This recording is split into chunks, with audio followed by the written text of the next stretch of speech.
this partnership and with Bobby McMahon on a third line? Well, yes, I do, but you and I are going to give it the eyeball test because quite often, you know, what works you didn't see and what doesn't work you thought would. But on paper, I like it. Ilya Samsonov will get the start for the Toronto Maple Leafs. Of course, Joseph Woll is back, but not getting the start tonight. But a new dynamic here with Ilya Samsonov playing so well in Joseph Woll's absence and not playing well when Joseph Woll was around. He will oppose Igor Shesterkin of the New York Rangers. It's a good one tonight at Scotiabank Arena. The first-place team in the Metropolitan Division in town to battle the Toronto Maple Leafs. You can't get much better than this. You're listening to Molson Leafs Hockey on Sportsnet 590 The Fan and the Maple Leafs Radio Network. Every year, fans debate over the draft. Who's going first? At Chuck's, they already know. The top draft choice is that icy cold 18-ounce Molson Canadian you're holding, and it's just $4 at Chuck's during Leafs games. No wonder that at draft time, Canadians are always in high demand. Chuck's Roadhouse Bar and Grill. Food the way it ought to be. Price the way it used to be. There are many peculiar words in the English language. Words like salivigant, peregrinate, nemophilus, peripatetic, and conviviality. Yet, there is no word for getting the most out of winter in your Subaru, thanks to symmetrical full-time all-wheel drive and X-Mode. Until now. We call it unhibernate. As in, while your neighbors stay home, you'll be unhibernating all winter in your Subaru. So peregrinate to your local Subaru dealer today, and welcome to uncommon winter confidence.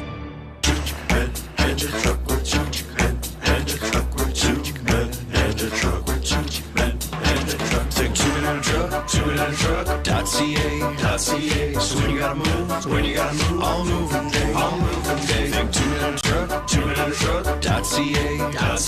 Cause all of us movers are not the same. So that's our company name, 2menintruck.ca. We're lots of men with lots of trucks, so give us a call today. Move up to Heathwood. Hi, I'm Hugh Herwin. Experience true luxury at Williamsburg Green in Kitchener. Williamsburg Green is everything you want in a community. Enjoy fabulous trails, parks, playgrounds, sports areas, and more. Our beautiful all-brick homes include luxury features you've always dreamed of, even a fully finished lower level. It's time to move up to Heathwood. Learn more at heathwood.com. With the Scotiabank Passport Visa Infinite card, you get more of what matters to you, like complimentary airport lounge passes for more you time. And when you save on foreign transaction fees, you get more gifts for your friends and family and yourself. And with comprehensive travel insurance, you have coverage if you get stuck at the beach for another day due to the blizzard back home. Another cerveza, por favor. The Scotiabank Passport Visa Infinite card. You're richer than you think. Exchange rate applies. Travel insurance underwritten by the manufacturer's life insurance company. Conditions apply. It was a rainy day in Pizzaville when we realised that our extra-large pizza is 2 whole inches longer than the so-called extra-large from the big pizza conglomerates. How do they even call theirs extra-large when Pizzaville gives you 18 whopping inches, steaming hot? Because, let's be honest, who wouldn't want 2 more inches? Pizzaville Stone-Baked Pizza. Fiercely Canadian. Authentically Italian. Hi, I'm Sean O'Brien, President and CEO of Reliance Home Comfort. Did you know that over 1.3 million homeowners call on Reliance for their water heater needs? That's because they know that if they have a problem, we'll take their call 24/7 and offer service as soon as the same day. Plus, they never have to worry about repairs. They're included. Switch to Reliance today. We'll give you $300, and standard installation is included for all your hot water needs. Call on Reliance. Terms and conditions apply. See website for details. Bonus days are on now at Visions Electronics. Incredible special offers like buy one, get one, and more bonus offers throughout the store. All at the lowest price guaranteed. TVs, home audio, appliances and headphones, car audio, laptops, and more. Plus, you save even more when you pick up in store. And take up to 3 years to pay interest-free. Bonus days on now for a limited time. Only at Visions Electronics. See all the deals at visions.ca. Great goal! Let's go to Dave at the bench. Oh, what a shot, Gord. Last time we spoke, you had been really tired. Not anymore. Yeah, I was losing sleep. I was snoring every night. Then I saw Dr. Pillersdorf, and she treated my snoring with her laser and gave me an oral appliance, like a sports mouth guard, for my sleep apnea. Now my wife and I sleep restfully. Thanks, Gord. Problem snoring? Suffer from sleep apnea? Book an appointment with Dr. Paulette Pillersdorf. Call 647-243-2006. Stay cool in the cold at Don Valley North Lexus. Right now, lease the 2024 NX250 Signature Package from just $588 per month for 24 months at 3.5%. Plus, qualified Lexus loyalty guests receive a lease rate reduction of up to 2% for rates as low as 1.5%. See DonValleyNorthLexus.com for details. A proud member of Wayne's Auto Group. This is Molson Leafs Hockey. On Sportsnet 590 The Fan and the Leafs Radio Network. There's a Molson with your name on it.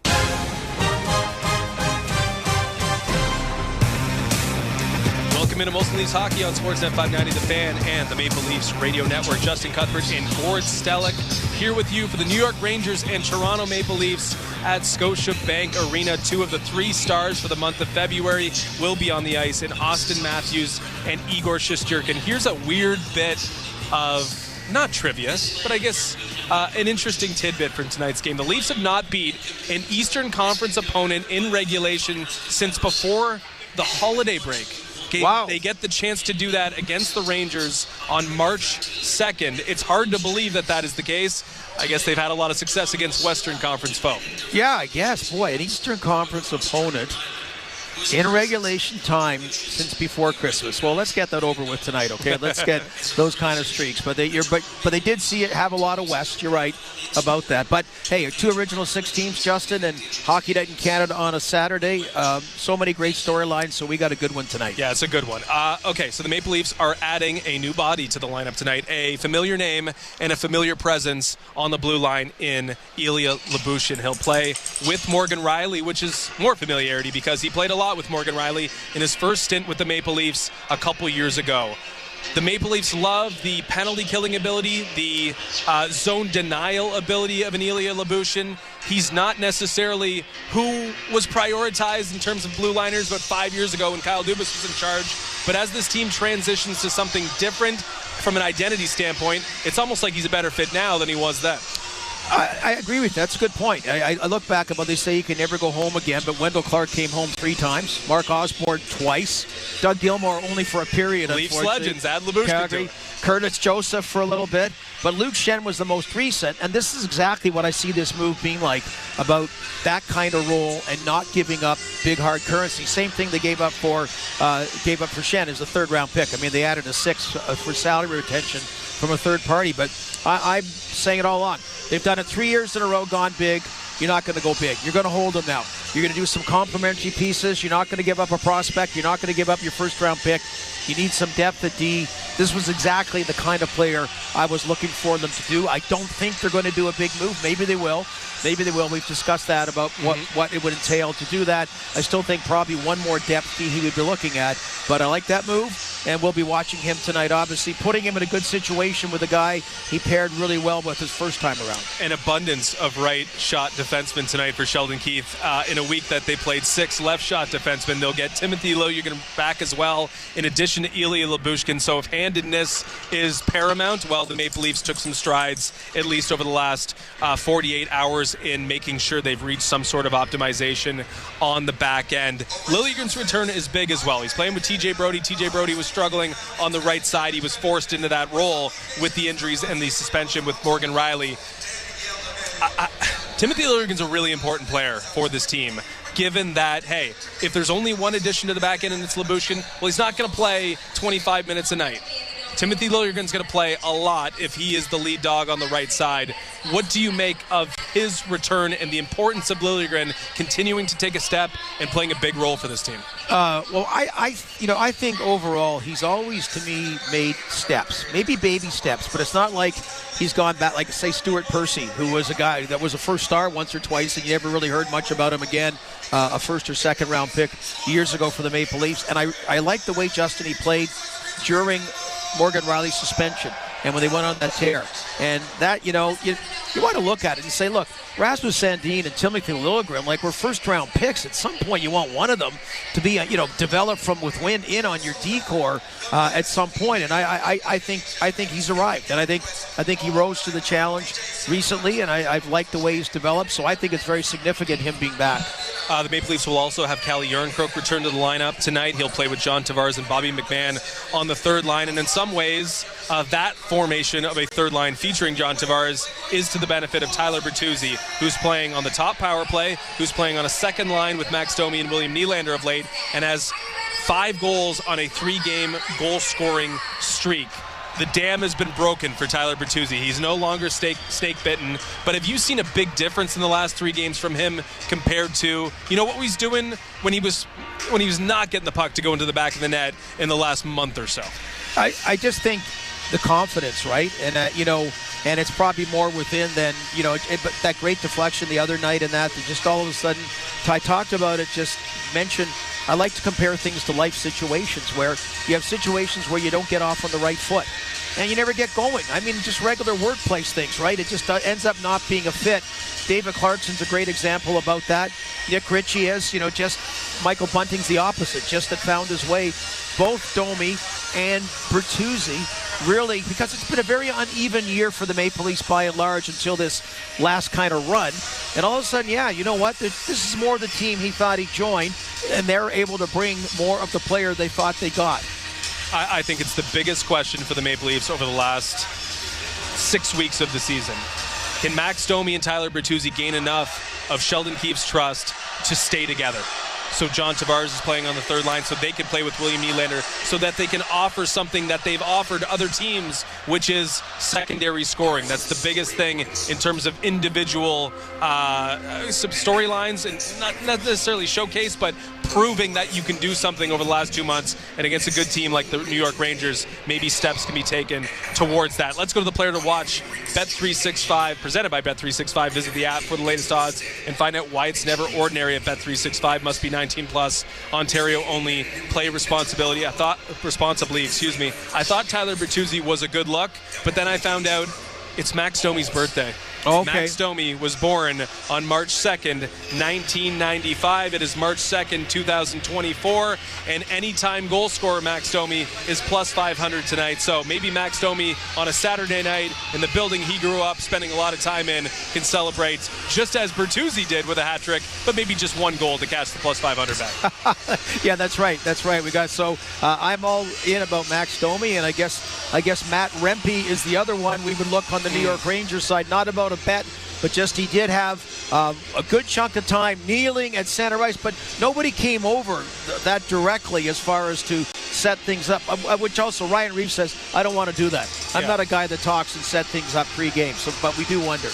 Ryan Reeves is coming off a fight in his last game. I think it was his first since the second game of the season. So he's been doing his enforcing in more subtle ways, I suppose, for the majority of this season. But he's playing really good hockey of late on that fourth line with David Kampf and Pontus Holmberg. We'll see if Rempe and Reeves meet at center ice or at any place on the ice over the balance of tonight's game. The goaltending matchup is all Russian. It's Igor Shesterkin for the New York Rangers. He's been on an unbelievable heater, as I mentioned. He's one of the players of the month in the NHL. In February, he will oppose Ilya Samsonov, who starts for the first time since Joseph Woll made his return to the lineup for the Maple Leafs. That adds an interesting psychological wrinkle because when Joseph Woll's been around, at least this year, Ilya Samsonov hasn't been the best version of Ilya Samsonov. Do you worry at all about Woll's influence on Samsonov in this game and moving forward here? Well, and the weird ththing about this, Justin, how many goaltenders do you know that you talked about, they played well, but once they were the number one person, they were in trouble, right? All of a sudden, that's when they wilted. So Samsonov's kind of the opposite, that he he seems to struggle when he's being pushed or has competition. So this is what he's really recaptured his game, and this will be. It's good. They're also not taking the keys away, saying, "Hey, forget it, Joe Wall's back." No, you played pretty well. Okay, you played pretty well. You're gonna be driving the car in the short term, and mentally, all the great work he's done should include, hopefully includes the fact he can deal better, or the perception of he struggles more when he's getting pushed. Yeah, we can kind of do this till the end of time, right, with Ilya Samsonov. What gives him motivation? What gives him trouble? I mean, the countryman thing has been an interesting one, right? Like, he hasn't played well in certain situations against other high-profile Russian goaltenders, but he also beat Andrei Vasilevsky in a playoff series last year. So we can pretend that we know these things, how it's going to affect Ilya Samsonov, but sometimes we just got to find out. And we're going to find out tonight how he plays with Joseph Woll on the bench and Igor Shesterkin on the other side. Wasn't he one of the 4 Russians from the Capitals that violated the COVID policy and got suspended? I think so. And one of them, and Evgeny Kuznetsov, on waivers today, right? But I always remember that it kind of said something about their personality, right? Because that hurt them in the bubble, the fact they flat out violated the COVID restrictions. So what do you think about the Rangers, Gord? They made a coaching change. Peter Laviolette comes in with Gerard Gallant out. Shesterkin has really stabilized his year. They got a great top 4 with Adam Fox, Keandre Miller, Lindgren, and Jacob Trouba. They've got a star in Artemi Panarin. They got a 30-goal scorer in Chris Kreider. Do you think they can win a Stanley Cup this year? Yeah, absolutely. And they're one that showed last year, trade deadline, you get Patrick Kane, Vladdy Tarasenko. It doesn't mean instant success in the playoffs. To me, this has been the best team from game 1 to now in the Eastern Conference. The Bruins are up there, but they had the great start. They had the phenomenal start. A little bit, this has been a very even, successful ride for a very impressive New York Ranger team. It very much seems like they could have a move up their sleeve as well before or ahead of the March 8th deadline. The Rangers should be motivated to go out and improve this team, and I expect they will. The Maple Leafs last year made a deal the weekend before the deadline to get Jake McCabe. Of course, they've made their move now with Ilya Lyubushkin. We will see Ilya Lyubushkin make his debut or re-debut for the Maple Leafs tonight. But we will let Joe Bowen and Jim Ralph take you to the first period next. You're listening to Molson Leafs Hockey on Sportsnet 590 The Fan and the Maple Leafs Radio Network. Rogers Days to Save event is back. Get amazing deals on Ignite Internet's powerful Wi-Fi in every corner of your home, backed by our Wi-Fi satisfaction guarantee, like here in the basement, or in the kitchen, and even here in the attic. Whew, wish my cardio was as strong as this Wi-Fi. Stay connected in every corner of your home with Rogers' reliable, fiber-powered Ignite Internet, backed by our Wi-Fi satisfaction guarantee, now starting at just $50 a month. Visit Rogers.com. What if we told you there's a place that's leading the charge in making electric vehicles and batteries? A place where more people are working than ever before.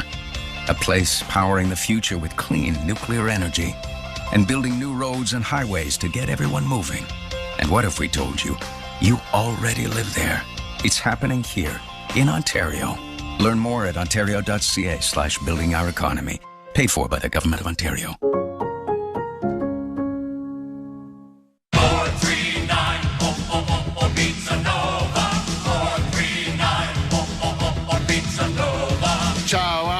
Primucci. Have you tried our meatballs yet? Available as a classic sandwich or as a side order. They're smothered in our home-style tomato sauce and available with your next Pizza Nova order. What are you waiting for? Think Italian and taste the difference. 439 Pizza Nova. 439 Pizza Nova. Stay cool in the cold at Don Valley North Lexus. Right now, lease the 2024 RX 350 Premium Package from just $708 per month for 24 months at 3.5%. Plus, qualified Lexus loyalty guests receive a lease rate reduction of up to 2% for rates as low as 1.5%. See DonValleyNorthLexus.com for details. A proud member of Wayne's Auto Group. Why wait until spring to start your spring organizing? Make space for all your treasures and belongings with Access Storage. Create space in your garage, your closets, and your basement. Create space for living. Access Storage has flexible and portable storage solutions at a location near you. Store belongings you love and need extra space for. Try 4 weeks free. Details at accessstorage.ca. Shop Canadian, store Canadian.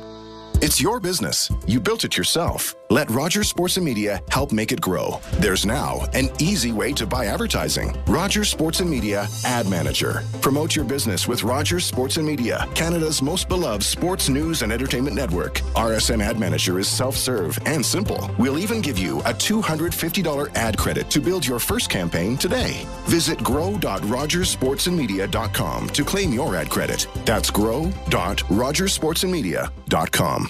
It was a rainy day in Pizzaville when my wife accused me of having an affair. How could I tell her that I was hopelessly in love with extra thin crust pizza from Pizzaville? I didn't ask for this to happen. It was so thin, so delicate, so delicious. I can't bear to share it with my wife. She wants me to see a counsellor, but I don't want to share it with him either. Call Pizzaville for an extra thin crust pizza at 736 3636. You're listening to Toronto Maple Leafs hockey. You know that's game on Sportsnet 590 The Fan and the Leafs Radio Network.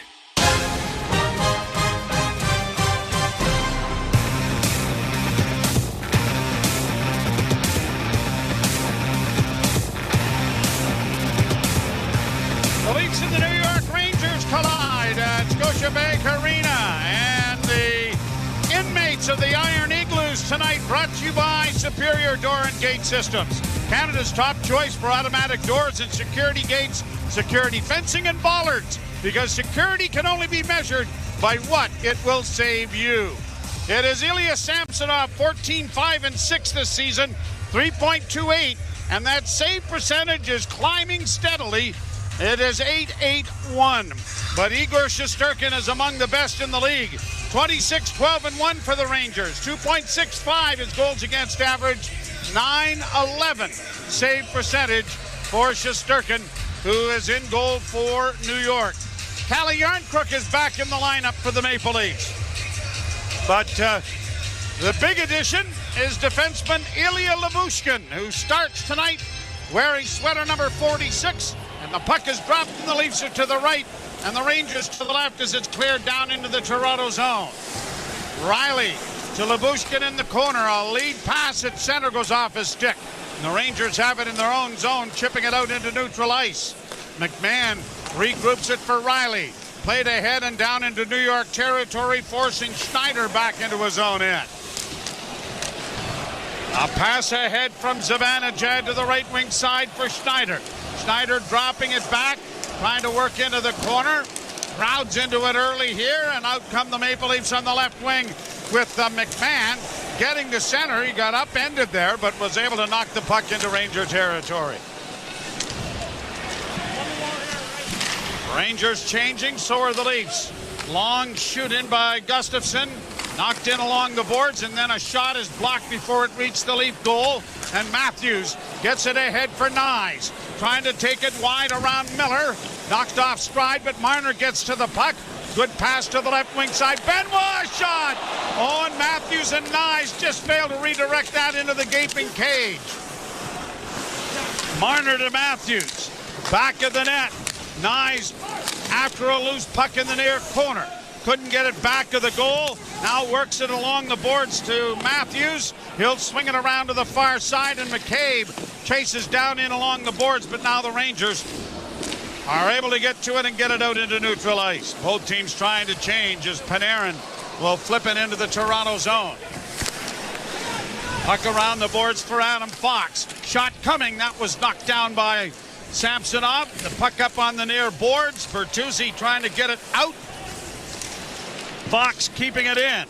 Far side for Cooley, and a shot went wide of the net. Right wing side, Adam Fox again trying to get it back to the blue line. Another shot blocked in front and then smothered by Samsonov with a bit of a gathering in front of the net. Well, for the Toronto Maple Leafs, opposite opponents in back-to-back games.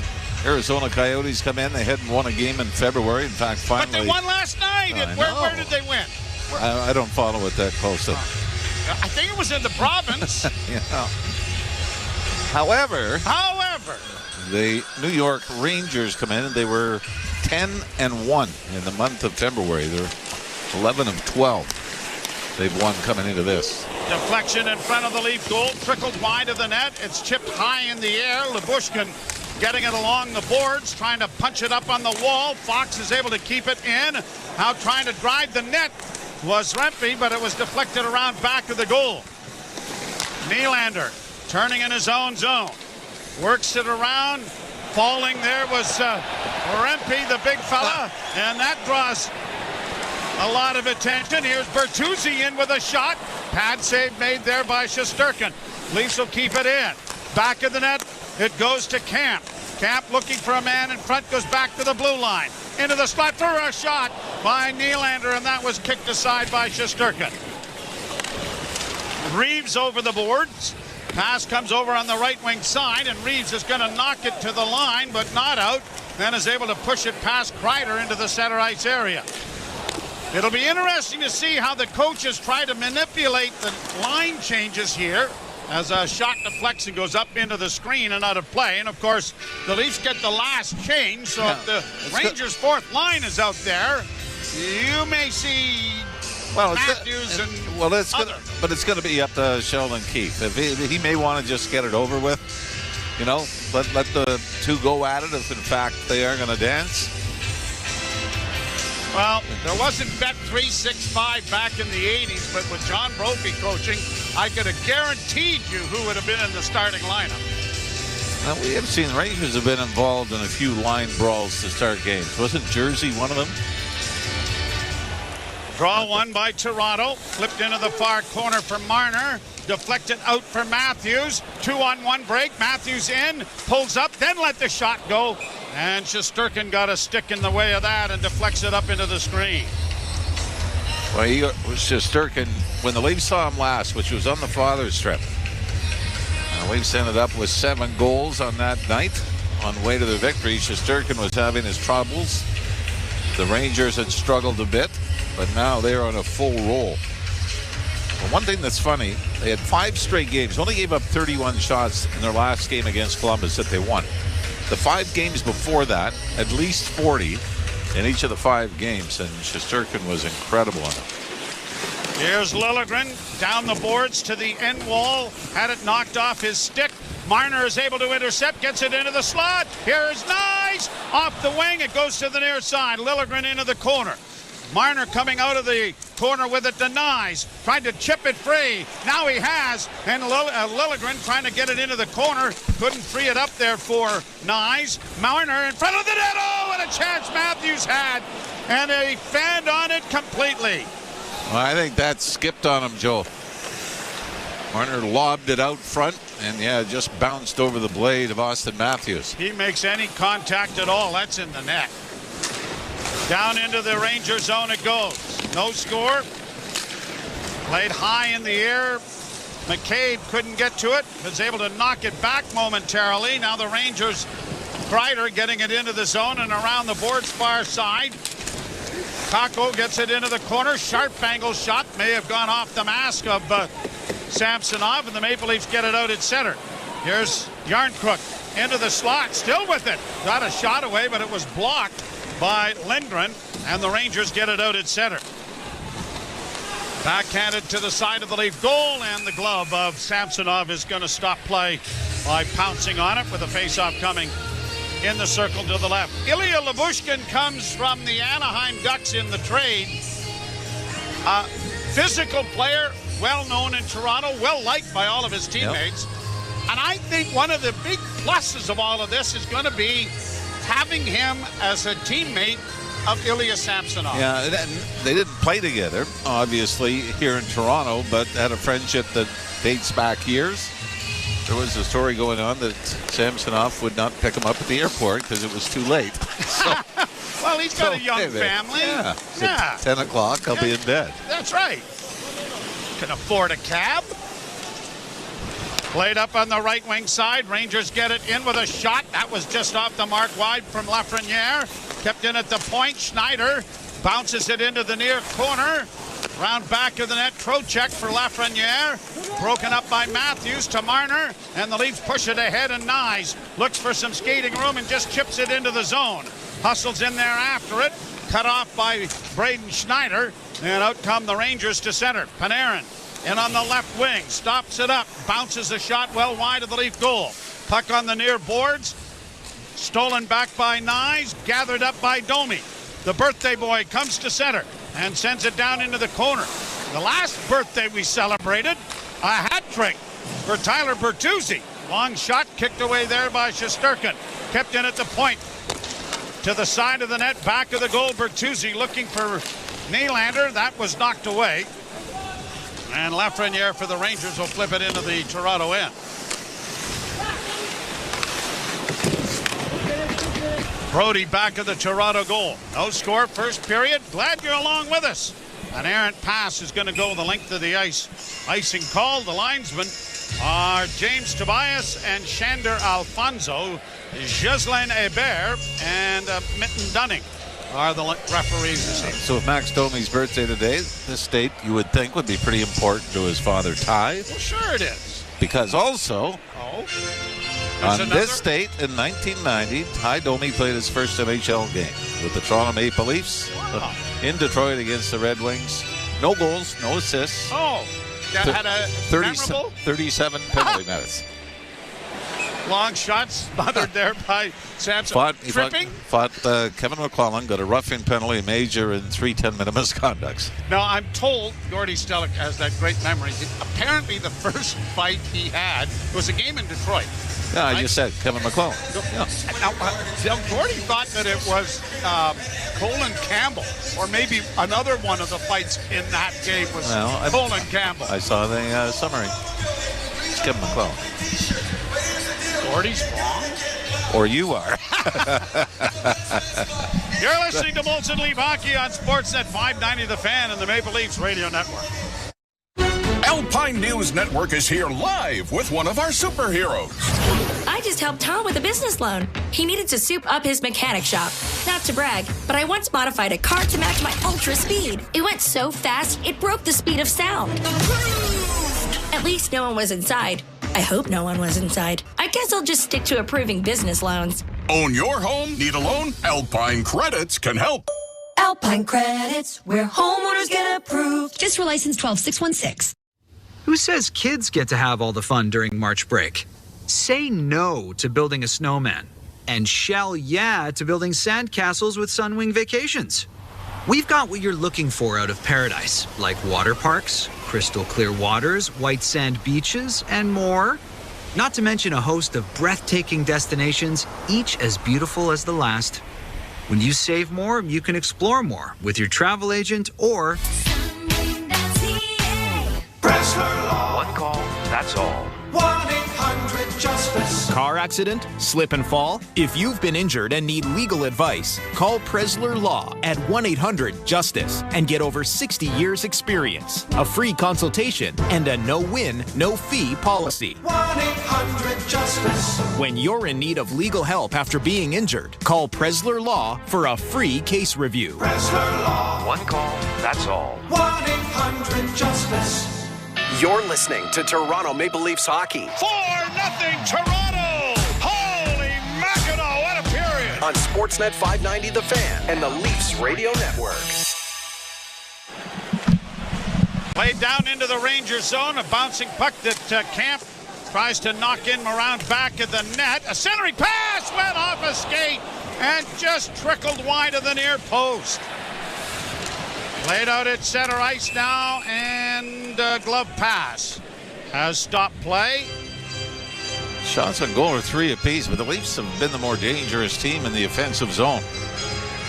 And yet, none of those opportunities even resulted in a shot on goal. Austin Matthews had an open net, puck bounced over his stick. And we saw there, a shot go off his skate in front. And it actually went off a Ranger skate. Lindgren standing in front of his goaltender went off the inside of his right skate, but slid just wide of the near post. Played down into the Toronto zone, and it's going to slide into the crease where it's covered up by Samsonov. Ilya Lyubushkin, 6'2", 200 pounds. Born April 6, 1994. Native of Moscow. By the way, wearing number 46, which is the number that he wore his first time here. Although Alex Steeves was the last to wear that number. Draw back to the point. Long shot. Blockered away by Samsonov from a sharp angle. Puck comes around the boards to the near point for Jacob Trouba, who sends it down into the corner. Tied up there by Matt Rempe. The Leafs are able to poke the puck free. And now it is brought over on the far side for Nylander, who backpedals and now gathers some speed to get it out to Morgan Rielly. Rielly back to Nylander. Nylander shooting. And a pad save made by Shesterkin. Kept alive by Domi. And a penalty coming here. I think a slash on Nylander as the puck goes into the corner now for Rielly. Centering pass. Nylander settles. Gets it off on the right side for Domi. Domi with a pass in front. Deflected by Bertuzzi. And it went just wide, and now it is touched. And the Maple Leafs will go to the power play, which is something rather new for them. In the last 2 games, they've had just 2 opportunities with the man advantage. As soon as they moved to number 1, somebody said, we'll fix that. We can fix that. And you're right, and you're going to call this one. It's a high stick, but it's only going to be 2. See, for Jacob Trouba, could have hit him twice as hard and just got a $5,000 fine. Not going to let it go, are you? It's out there. I didn't make it up. No, I know you didn't make it up. No. We'll teach these people. We have long memories.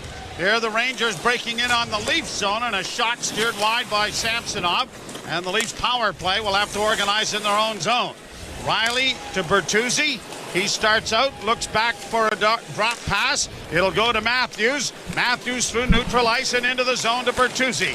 Flipped it back. That was intercepted and shot down the ice by New York. By the way, the Rangers in the penalty kill, they're 4th overall in the NHL. 6th in the power play, 4th in the penalty kill, and they've killed off 13 of 14 in their last 4 games. 4 shorthanded goals. Part of that. Rattled around the boards by the Leafs for Bertuzzi on the near wall. It comes back on the boards for Matthews. Matthews out of the corner. Dropped it off for Marner. Marner works back to the point with a pass to Liljegren. Liljegren to Marner, off his skate. And the Rangers are going to break it out into neutral ice. Brought on by Schneider. Schneider with a shot wide of the goal. Tavares will settle on the far side and organize back in the Toronto end with 45 seconds left for the second power play unit. Liljegren getting it ahead. Drop pass now and brought out at center ice by Domi. To the left wing side, Tavares. Tavares along the boards. Tried to get it in deep. Domi in front of the goal. Oh, and a rolling puck there for Bobby McMahon, but he couldn't finish. Tavares against the boards, tries to center. It comes back to Calle Yarncrook. To the blue line to Liljegren. Rattled around the boards. It'll come to the near side. Domi pinches. And it's going to be stolen by the Rangers and shot out at center ice. Rangers aggressive on the penalty kill, aren't they? They don't sit back and play passive. 10 seconds left as it's flipped in wide of the goal. Penalized player now back on the ice. Back of the net. Camp unable to get to it. That puck came up very close to the screen, but is cleared down into Toronto territory. McCabe reversing the puck. Has some skating room. Plays it off the left wing side for Benoit. Simon Benoit up ahead for David Camp. Tried to play it ahead for Holmberg. He was taken out of the play. Reeves into the forecheck, or at least Camp into the forecheck. Couldn't come up with it, and then Reeves, right at the blue line, slashed it back in offside. 10:02 to play here in the first period. There is no score in the hockey game between the Rangers and the Maple Leafs, who will entertain the Boston Bruins on Monday night. 7 o'clock start. Kind of an original 6 stretch. Yes, it is. They've got a long stretch against Western Conference teams, haven't they? Going back to the back-to-backs with Winnipeg right before the All-Star break. They had the California trip, the Western Canada trip. Draw one by Toronto. Intercepted by Trocheck, though. Rattled into the Toronto zone. Down the boards, Nyes for Riley. Swung around to the far side. It'll escape and come out into neutral ice. Matthews steals, gets it in over the line with speed on the left side. Marner back in front of the goal. What a chance Nyes had. And Shesterkin made an excellent save as the puck goes out of play. Best save of the game thus far right there off of rookie Matthew Nyes. No score, first period. You're listening to Molson Leaf Hockey on Sportsnet 590, The Fan, and the Maple Leafs Radio Network.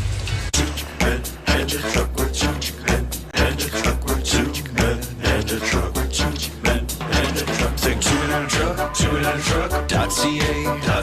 So when you gotta move, all moving day. Think two in a truck.ca. Cause all of us movers are not the same. So that's our company name, 2 men in a truck.ca. We're lots of men with lots of trucks, so give us a call today. Unhibernate, a verb. To laugh in the face of snow because you drive a Subaru. As in, when I unhibernate, I have the roads all to myself because my Subaru has symmetrical full-time all-wheel drive and others don't. Or, the award-winning safety in my Subaru means I can unhibernate all winter while my neighbors stare longingly from their bedroom windows. Or my favorite usage, I am going to unhibernate this winter by visiting my local Subaru dealer today. Welcome to Uncommon Winter Confidence. Move up to Heathwood. Hi, I'm Hugh Herron. Experience true luxury at Williamsburg Green in Kitchener. Heathwood's all-brick homes are built with upgraded features and elevated finishes. Chef-inspired kitchens, spa-like en-suites, and a fully finished lower level. Even better, Williamsburg Green has parks, playgrounds, and trails to explore. It's time to move up to Heathwood. Learn more at heathwood.com. You're listening to Toronto Maple Leafs hockey. They score! Holy mackerel, they score! On Sportsnet 590, The Fan, and the Leafs Radio Network. 9:36 to go here in the first period, and the period brought to you by Bet365. Visit the app for the latest odds and find out why it's never ordinary at Bet365. Must be 19 plus, Ontario only. Play responsibly. I got one for you. Chris Kreider this year hit the 20-goal mark again. Is one of 3 Rangers in their team history that have 9 or more seasons with 20 goals. And you name the other 2, and you got to go back a ways. Rod Gilbert. Very good. He's the leader. The most 20-goal seasons. All right. Victor Hadfield. No, 50-goal guy, but no. Shot kicked away. There's a rebound in front of the net, and unable to get his stick on it.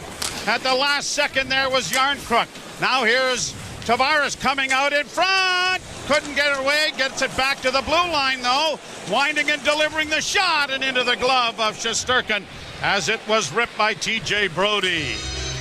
I like the Leafs' energy. Very good. Jean Rattel, who, of course, was part of that huge trade between the Rangers and Boston Bruins that sent Phil Esposito. And it was a 5-player deal. I believe it was. Go to that, I think. Now we're going to have to look this up. All I remember is Joe Zanuzzi. I forget which way he went. He called himself the most famous fifth wheel in the professional hockey. But you don't see there were those some trades anymore, eh? You don't see those anymore. Draw one by the Leafs to the right wing side. Long shot deflects just wide. Onto the left wing now for Domi. Centering pass! Bounces in on goal off a Ranger defender. And Shesterkin has been very good here in this first period. The busier of the 2 netminders. 10 shots on goal to 5 for New York. Yeah, this was kind of a, I hope he gets it pass. That's from the corner, right in the corner to the right of Shesterkin. Max Domi tried to go through the crease to Tyler Bertuzzi. He was there on the far side. But Calle Yarncroc, if he would have found the loose puck moments earlier, he had the empty side to shoot at. Boy, there's been about 3 of those already, aren't there? Now here's Nylander in across the line with a little saucered pass looking there for Bertuzzi that didn't work. Bertuzzi against the boards, trying to chip it along. Rangers battle for it, cleared ahead, and they're going to get it out into the center ice area. I kind of thought that the knockdown by Nylander might have been a high stick, but to no avail. Now the Rangers in the slot. A shot. Wired off. No, they're saying it's in.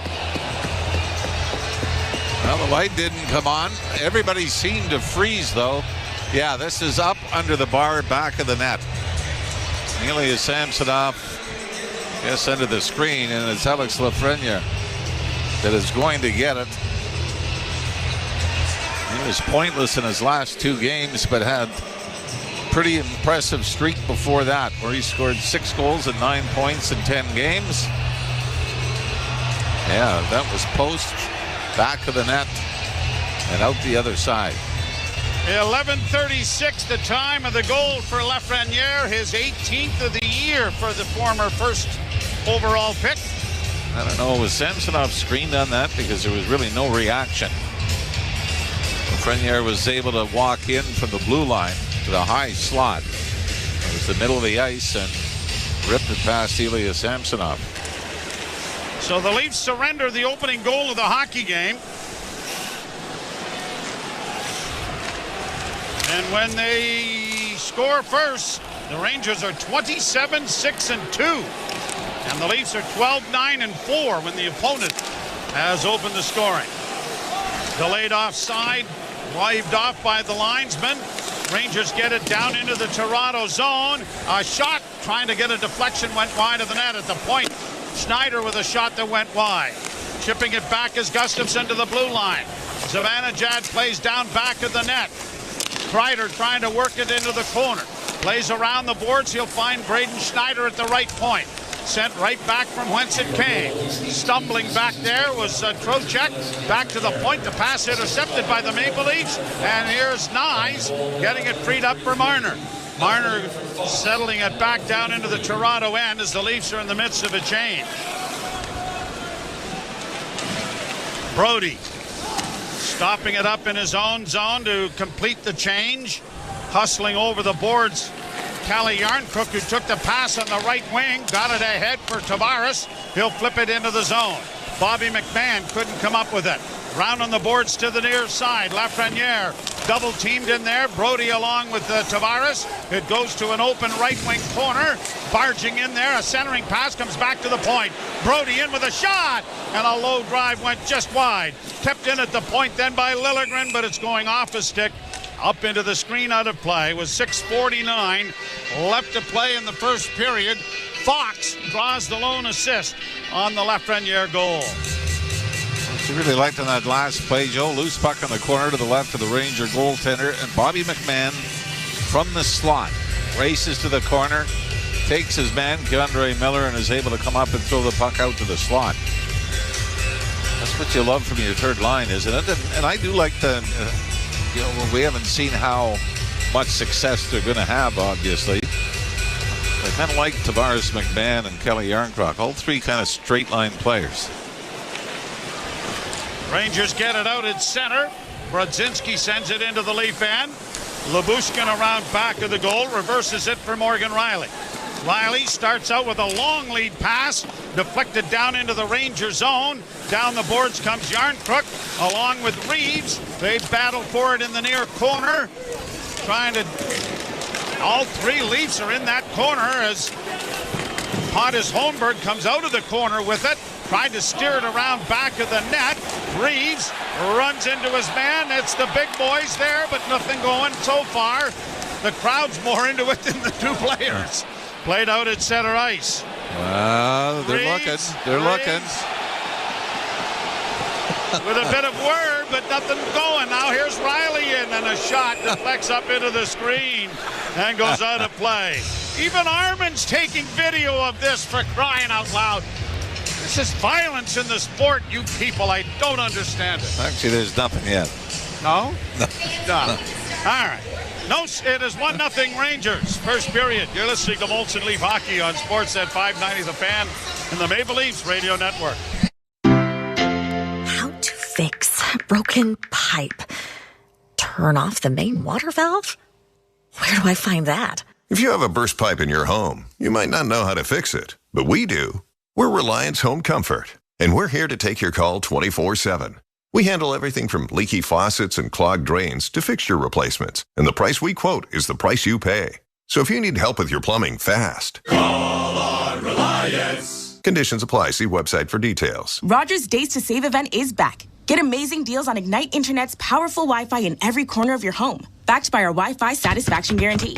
Like here in the basement, or in the kitchen, and even here in the attic.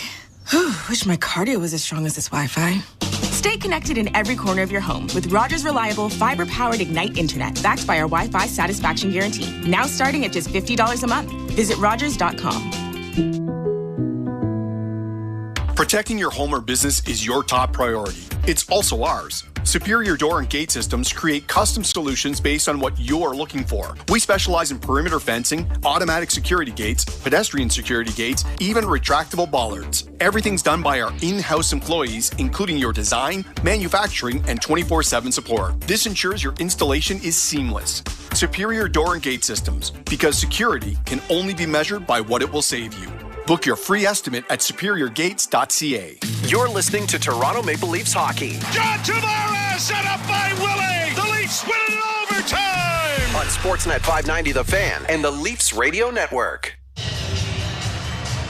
Joe Bowen along with Jim Ralph here at Scotiabank Arena. A goal by Alex Lafreniere, his 18th from Fox at 11:36. Has the Rangers out in front 1-0.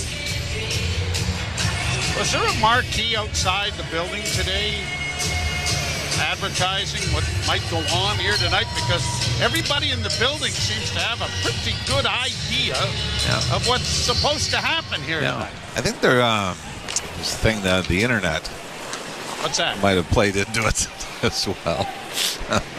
Brought down into the Leaf zone. Gaudreau sends it wide of the net. Far side, chipped around into the corner. Back of the net. It is dug out by the Leafs and saucered ahead for Nyes, and up ahead it comes to McCabe. Back to Nyes, who brings it into the zone, and a long shot is an easy glove save for Shesterkin, and he will bring a face-off in the Ranger zone. Boy, has he looked sharp early, hasn't he? Shesterkin, as we mentioned, he comes in on a personal 7-game winning streak and has only given up 12 goals during that streak. In fact, the last 4 games, he's given up just a single goal in each game. And when you put those numbers up, that's why you're able to win 12 of 13. Well, they have a record of 40, 17-3, 83 points, and are 19, 10-3 on the road. Is another long shot juggled by Shesterkin, but is able to get a glove on it before the Leaf captain could pounce on it. Hey, I love dropping names. You know me. I was saying that to Gretz the other day. Yeah, you were saying that, yeah. Daryl Sittler and Ashley Sittler coming through with their Daryl's grandson and up into the press box tonight. Good to see them. And giving us an update on Lanny McDonald, who is doing much better in Calgary after a really big-time health scare, for sure. Here's Tavares in on the wing. Shot was going wide, but Shesterkin has gloved it anyway. Boy, he's on, though, isn't he? Yes, you didn't tell. We're going to have to get something in tight and something deflected to get something by him tonight. Oh, boy, yeah, he's just dancing. And you remember the game in New York at Madison Square Garden. The Leafs had lost in overtime to the Islanders the night before. They played the Rangers the very next night. And I believe 7-3 was the final. But things have turned around for the Rangers. The downside is they're a point back. Well, I think Florida won this afternoon, so they'd be 3 back of Florida and 1 back of the Boston Bruins. Now, Marner taking a shift on a line here with Domi and Bertuzzi. Played back to the point, kept alive there by Liljegren. Back to Domi, back to Liljegren. Liljegren walks the line, backhands it towards the net. That went wide. The puck poked into the corner by Shesterkin. Now along the boards, here's Bertuzzi. Trying to come out, goes back to Marner, into the slot. Liljegren a drive that was blocked. It comes back to the point to Brody, who fans on it. It's into the corner for Domi and Marner. Back to the point again to Brody. This time a pass is intercepted, and a breakaway opportunity for Jimmy Vesey. In on goal! Pad save made by goaltender Samson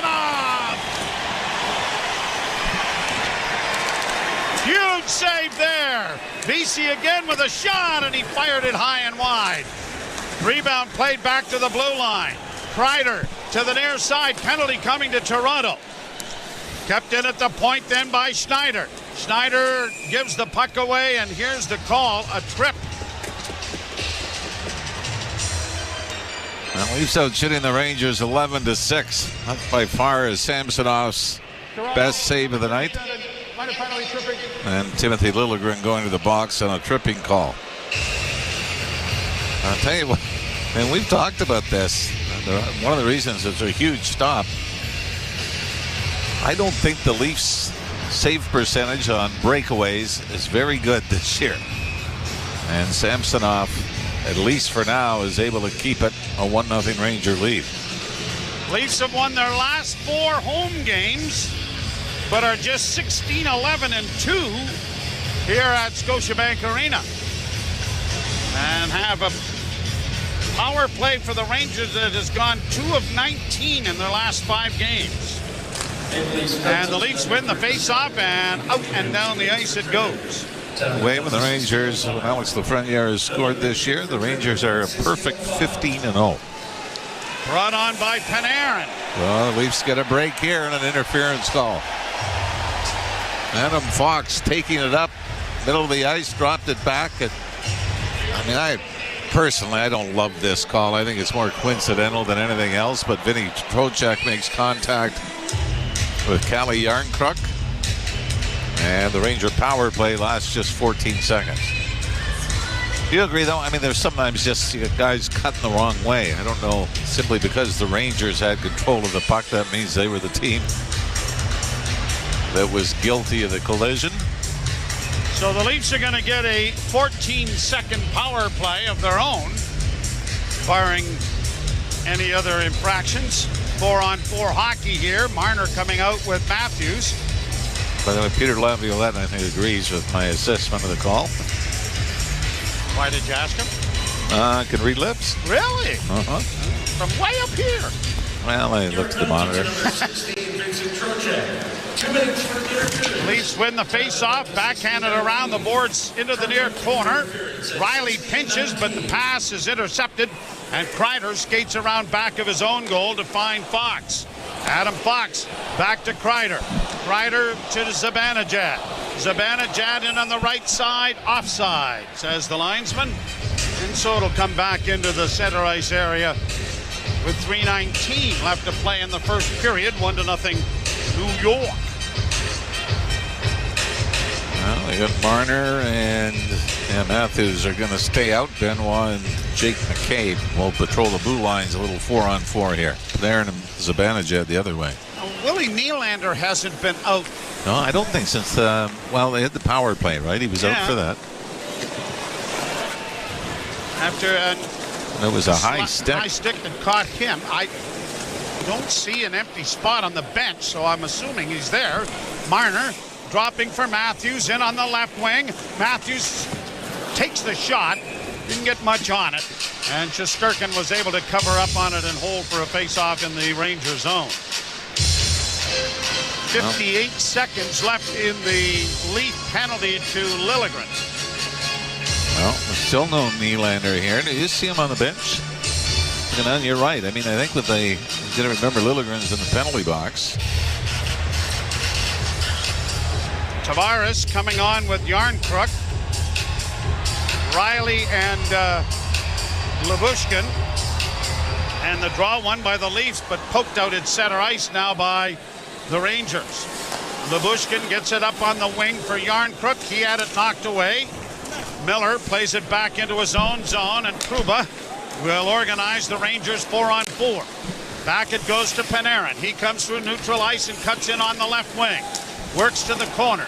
Being hounded there by Tavares. The puck comes back to Trouba, to his defense partner. Back to Trouba, just kept in at the blue line.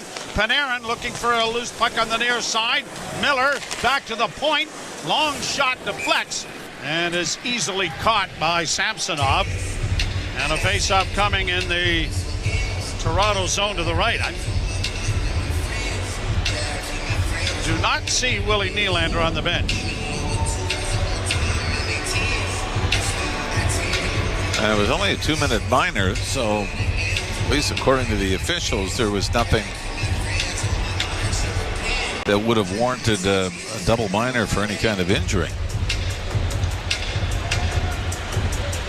Face off to the left, won by Toronto. And Benoit gets a pass out on the left wing, now drops it back. The Leafs will get an abbreviated power play in 10 seconds time. Matthews across the line, trying to saucer it in. Oh, here we go. Well, if you didn't like the last interference call, you're not going to love that. This is the exact same play. Number 2, 2-minute minor interference.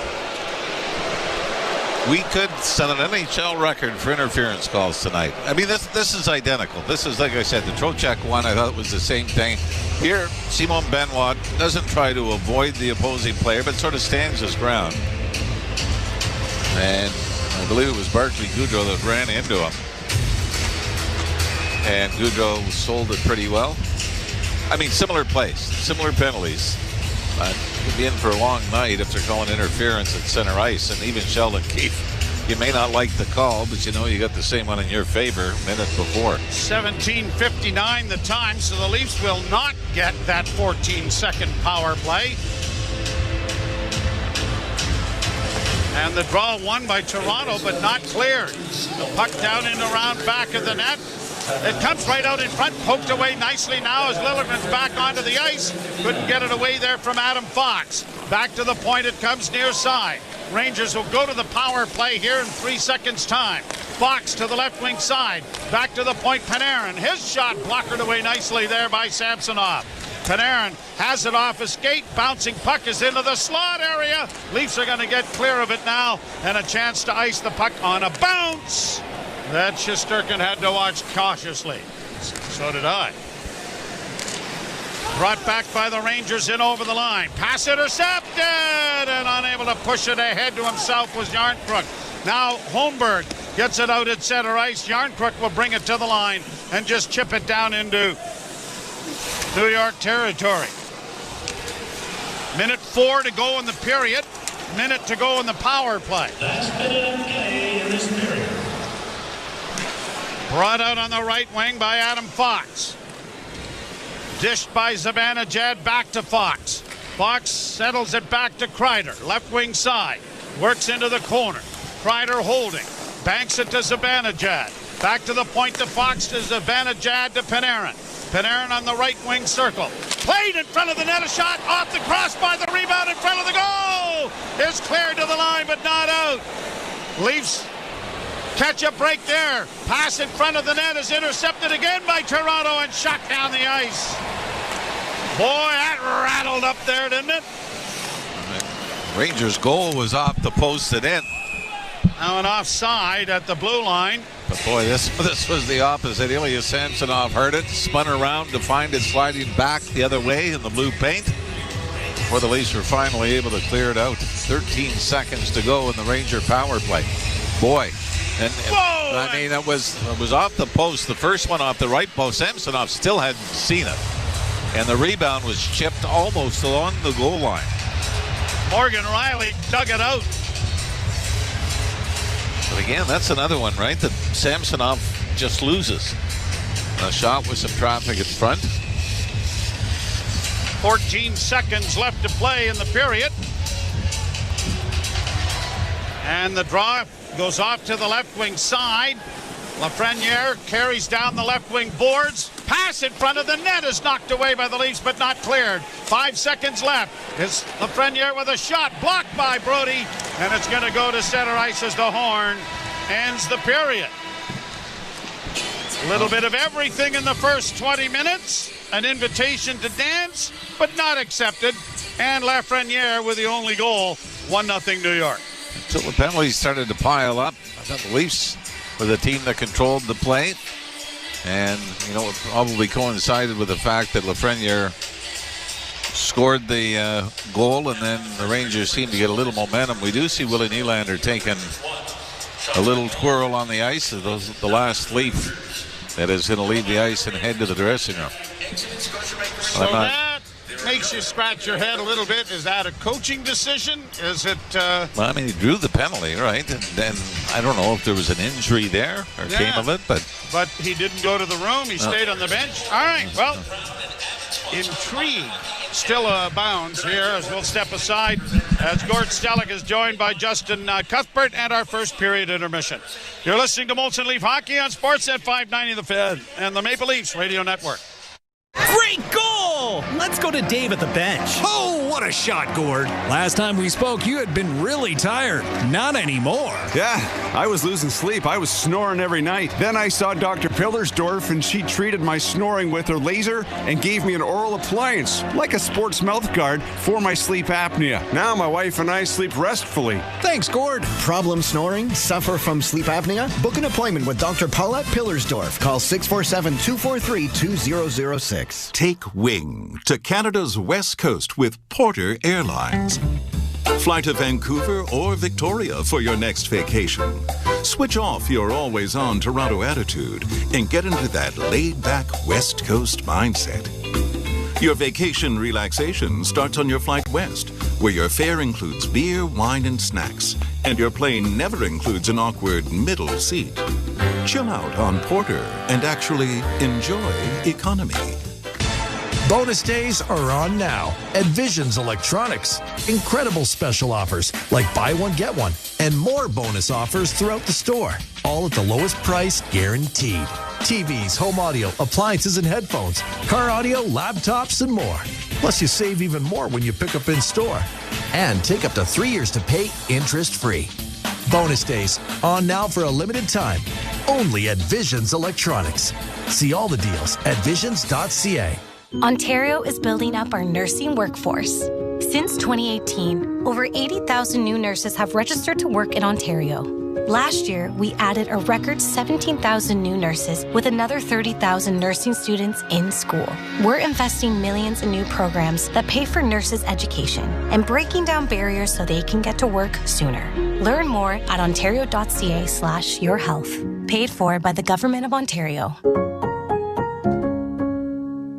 It's your business. You built it yourself. Let Rogers Sports and Media help make it grow. There's now an easy way to buy advertising. Rogers Sports and Media Ad Manager. Promote your business with Rogers Sports and Media, Canada's most beloved sports news and entertainment network. RSM Ad Manager is self-serve and simple. We'll even give you a $250 ad credit to build your first campaign today. Visit grow.rogersportsandmedia.com to claim your ad credit. That's grow.rogersportsandmedia.com. Stay cool in the cold at Don Valley North Lexus. Right now, lease the 2024 NX250 Signature Package from just $588 per month for 24 months at 3.5%. Plus, qualified Lexus loyalty guests receive a lease rate reduction of up to 2% for rates as low as 1.5%. See DonValleyNorthLexus.com for details. A proud member of Wayne's Auto Group. Don't let paperwork stress you out this tax season. Take a deep breath because Record Express is here to shred your worries away. Record Express offers secure and eco-friendly shredding solutions for businesses and individuals of all sizes. Choose from our convenient plant-based shredding services where your documents are securely destroyed at our state-of-the-art facility, or opt for our mobile shredding service. And we'll bring the destruction directly to you. Visit recordexpress.ca for a free quote today. That's recordexpress.ca. Store, scan, shred Canadian. You're listening to Toronto Maple Leafs hockey on Sportsnet 590 The Fan and the Leafs Radio Network.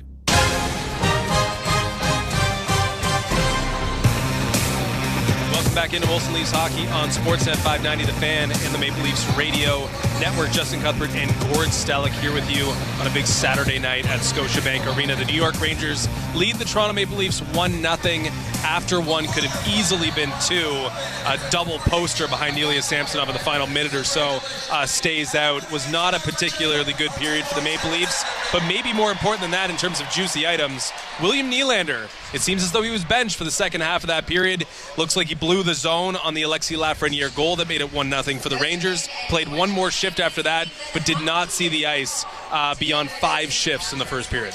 Yeah, so we got a level of intrigue about, Coach Sheldon Keefe, I guess, deciding And I look at that Arizona game that they let Arizona back in the game with a sloppy play when they're up 3-0, and basically he's going to what you control are minutes, and it's kind of caught everyone a little bit by surprise. You had to look back at it. I mean, it wasn't that word egregious, but yes, he was where he shouldn't be when the New York Rangers got their only goal, because the period, Justin, was Leafs were in control. Leafs had Austin Matthews, the guy scores goals he shouldn't, had a wide open chance, the puck bounced over his stick.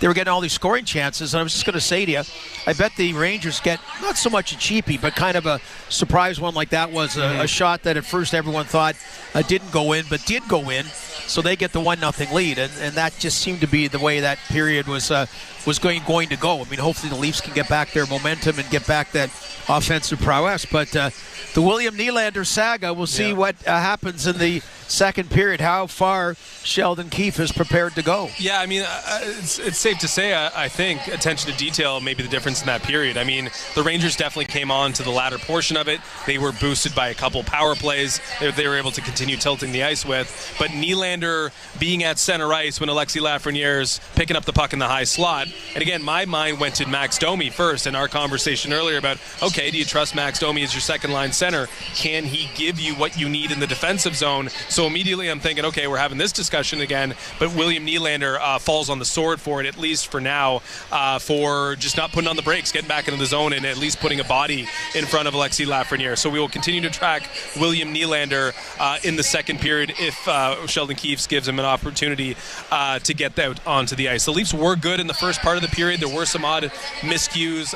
You mentioned the Matthews one, kind of a couple sloppy plays in the offensive zone, but they did have their moments. I guess just as in general, though, making life far too easy on Igor Shesterkin right now. It seems like he's seeing everything. He's getting everything from distance, and the Rangers are a tough team to erase a deficit on. They're going to have to make life a little bit more difficult on Shesterkin in the final 40 minutes of the game. Another part they had, and we talked about the depth of the New York Rangers, so there were a lot of play, like Bobby McMahon had one, and just that Tavares, and you go, oh, geez, almost, but also the Ranger D is doing just what, it's not a desperate play, but just enough that a play that's got some cachet, got some potential, is negated by a simple Ranger D smart defensive play. So you go, oh man, it's a close scoring chance, but it ends up being, to your point, too easy for Shesterkin, or it just doesn't go in.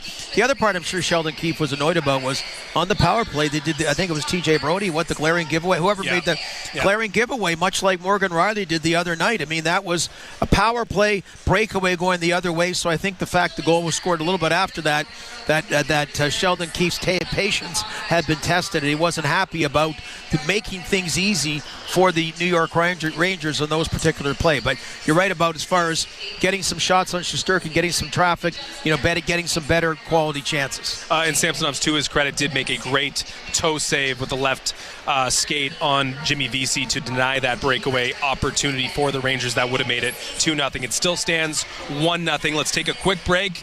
We'll talk on the other side about an interaction between the two heavyweights. You're listening to Molson Leafs Hockey on Sportsnet 590 The Fan and the Maple Leafs Radio Network. Today, when it comes to following sports, a basic box score just won't cut it. Get the stats behind the stats with NHL Edge. So you won't just see Makar's time on ice. You'll see where he spent it. You won't just know Matthews scored. You'll know how hard he shot it. And you won't just get OV's shot total. You'll know where he shot it from. Even if they're all from the same place. Know more about every stat, every shift, and every star with NHL Edge. From the biggest stadiums to the coziest holes in the wall. From house parties to porch hangs to pride celebrations. From your favorite fuzz shop to your local Indian spot. From noodle bars to sports bars to salsa bars. There's a Molson with your name on it. Canadian Ultra XL. Molson. Everyone in. Must be legal drinking age. At Bet365, we don't do ordinary. That's why we've introduced Same Game Parlay Plus. It's a game changer. Making a same game parlay across different games has never been easier because the biggest games and most popular markets are now all in one place. Check out Same Game Parlay Plus and find out why it's never ordinary at Bet365. Must be 19 or older. Ontario only. Please play responsibly. If you or someone you know has concerns about gambling, visit connectsontario.ca. There are many peculiar words in the English language. Words like salivigant, peregrinate, nemophilus, peripatetic, and conviviality. Yet, there is no word for getting the most out of winter in your Subaru, thanks to symmetrical full-time all-wheel drive and X-Mode. Until now. We call it unhibernate. As in, while your neighbors stay home, you'll be unhibernating all winter in your Subaru. So peregrinate to your local Subaru dealer today, and welcome to Uncommon Winter Confidence. And a truck with 2 men, and a truck with 2 men, and a truck with 2 men, and a truck. Think 2 men and a truck, 2 men and a truck.ca. So when you gotta move, all moving day. Think 2 men and a truck, 2 men and a truck.ca. Cause all of us movers are not the same. So that's our company name, 2 men and a truck.ca. We're lots of men with lots of trucks. So give us a call today. Move up to Heathwood. Hi, I'm Hugh Herron. Experience true luxury at Williamsburg Green in Kitchener. Heathwood's all-brick single-family homes come with a long list of features you've always dreamed of. Gourmet kitchens, freestanding tubs, and even fully finished lower levels. Dare to compare and you'll see why it's time to move up to Heathwood. Learn more at heathwood.com. You're listening to Toronto Maple Leafs hockey. Got it into the slot now for Knies, who scores! On Sportsnet 590 The Fan and the Leafs Radio Network. You're listening to Molson Leafs hockey on Sportsnet 590 The Fan and the Maple Leafs Radio Network. The two heavyweights did find each other on the ice in the first 20 minutes. Rangers and Maple Leafs. Rangers leading 1-0 after one. Rempe and Reeves, a little puck battle, a little slash from Rempe. Reeves spent some time barking at the young Rangers forward. Might set the table for a scrap in the final 2 periods of the game. Yeah, I wonder. I mean, it's funny. We mentioned the pregame warm-up, Justin, that Matt Rempe was doing the kneeling down at the middle line facing the Leafs. You wonder if someone was going to come up and chat with them, then didn't. And Ryan Reeves said that wouldn't be a style regardless. Now, it seemed, you're right, that Reeves was keener. It was a little bit the end of the shift. I also wonder with the Rangers being up 1-0 that he's being told, look, we got a 1-0 lead on the road. This isn't the kind of the game that, from the Ranger point of view, you need it. I think Reeves knows it'd be the kind of view to get the building going here. So that's another reason I think Ryan Reeves would want it more than Rempe would or the New York Rangers want him to. But we are going to certainly stay tuned to kind of one of the sidecards, one of the undercards as far as this game goes. And we're adding Willie Nylander versus the undercard on the bench or off the bench as another story item. Yeah, Nylander v. Keefe and Rempe v. Reeves we'll be watching for in the second period. Let's go. Let's take a look at the Advertisements scoreboard. The NHL scoreboard is presented by Bet365. Visit the app for the latest odds and find out why it's never ordinary at Bet365. Must be 19 plus. Ontario only. Play responsibly. 3 games have reached their conclusion on a busy Saturday and the NHL. The Jets beat the Hurricanes 5-3. The Panthers stay hot. A 4-0 victory over the Red Wings, and the Oilers got a 2-1 victory over the Kraken. In the third period, the Blues lead the Wild 2-1. The Predators have a 3-1 lead in the third period over the Avalanche. The Canadiens have a 2-0 lead second period over the Lightning. 1-0 Flyers leading the Senators, end of 1. 2-1 Sabres leading the Golden Knights. It's 3-0 Islanders leading Boston in the first period. 1-0 Blue Jackets hold a lead over the Chicago Blackhawks, and it's scoreless right now. Sharks and Stars just underway in Dallas. Still to come tonight, Mika Kiprasov's number will be retired, and he will be honored. The Flames host the Pittsburgh Penguins. What do you want to see, Gord, from the Leafs in the second period? I want to see more what I saw the first 10 minutes and just get the chances a little bit better, but having more control of the offensive zone. I thought it was a good start. Now, you're a little bit back on your feet when you're down 1-0. You lose a bit of momentum. You mentioned the Rangers are a good team holding the lead, so I want to see them get back to how they played when the puck dropped on the Leafs side. And I also want to see the William Nylander soap doesn't become a soap opera or just a bit of a blip. And yes, we'll keep an eye on. I don't think it'll happen necessarily as when the score is close, but at some point maybe Reeves going at it Rempe could be. But down the road, the most important thing is try to get the points at home. Leafs have to get back to how they started. Yeah, a regular shift for Nylander would be nice, so we don't have to talk about it again in the second period. But what I would like to see is probably less of the officials. Not like it was ticky-tack, really, at the end of the period, but 3 penalties in the space of, 4 minutes? Kind of led to a chaotic end to the period and one dominated by the Rangers. I thought the Leafs at 5-on-5 were the better team, so I'd like to see more 5-on-5 play, fewer penalties, and maybe the Leafs can get back into this one. Joe Bowen and Jim Ralph have the call of the second period next. You're listening to Molson Leafs Hockey on Sportsnet 590 The Fan and the Maple Leafs Radio Network. Thinking about starting insulin? You might be. Tresiba is the #1 prescribed long-acting insulin by endocrinologists in Canada. Its flexible dosing means you can take once daily Tresiba at whatever time works best for you, with at least 8 hours between doses, even right after you test your morning blood sugar. Talk to your doctor today to see if Tresiba is right for you, and visit nowready.ca.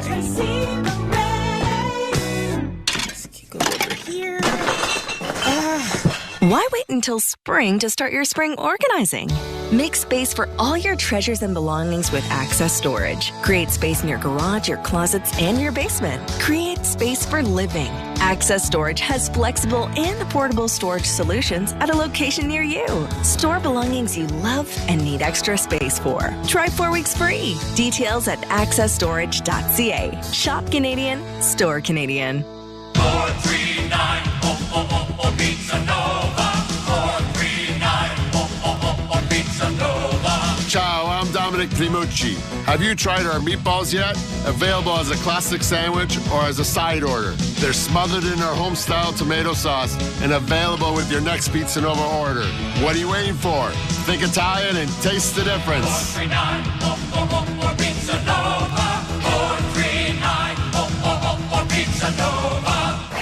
Stay cool in the cold at Don Valley North Lexus. Right now, lease the 2024 RX 350 Premium Package from just $708 per month for 24 months at 3.5%. Plus, qualified Lexus loyalty guests receive a lease rate reduction of up to 2% for rates as low as 1.5%. See DonValleyNorthLexus.com for details. A proud member of Wayne's Auto Group. You're listening to Toronto Maple Leafs hockey. Maxwell Domi! And the Leafs have a 5-1 lead. On Sportsnet 590 The Fan and the Leafs Radio Network.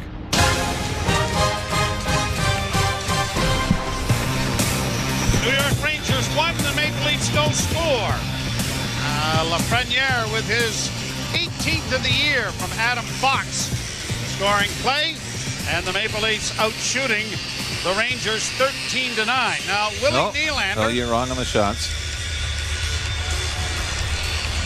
Well, Why did they do this to us? This just in. This just in. It is now 12-10. And it's 4-2 now for the Rangers. It's 1-0 Rangers early in the second. Drop. In case you're just joining us.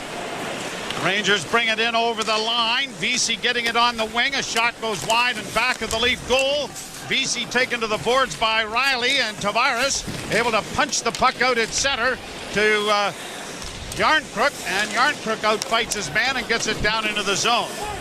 Now, Willie Nylander did not play after the goal was scored. He broke early to try to force the issue at center ice, and then his man, Lafreniere, ends up scoring. So it was a coaching decision, and we'll see how that works out here in the second. Here's a chance now for Marner in front of the net for Marner, and the shot went wide of the net as Matthews found him just in the circle.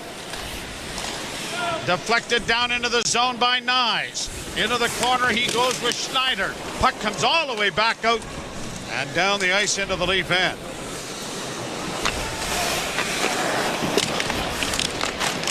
McCabe lost it to Kakko.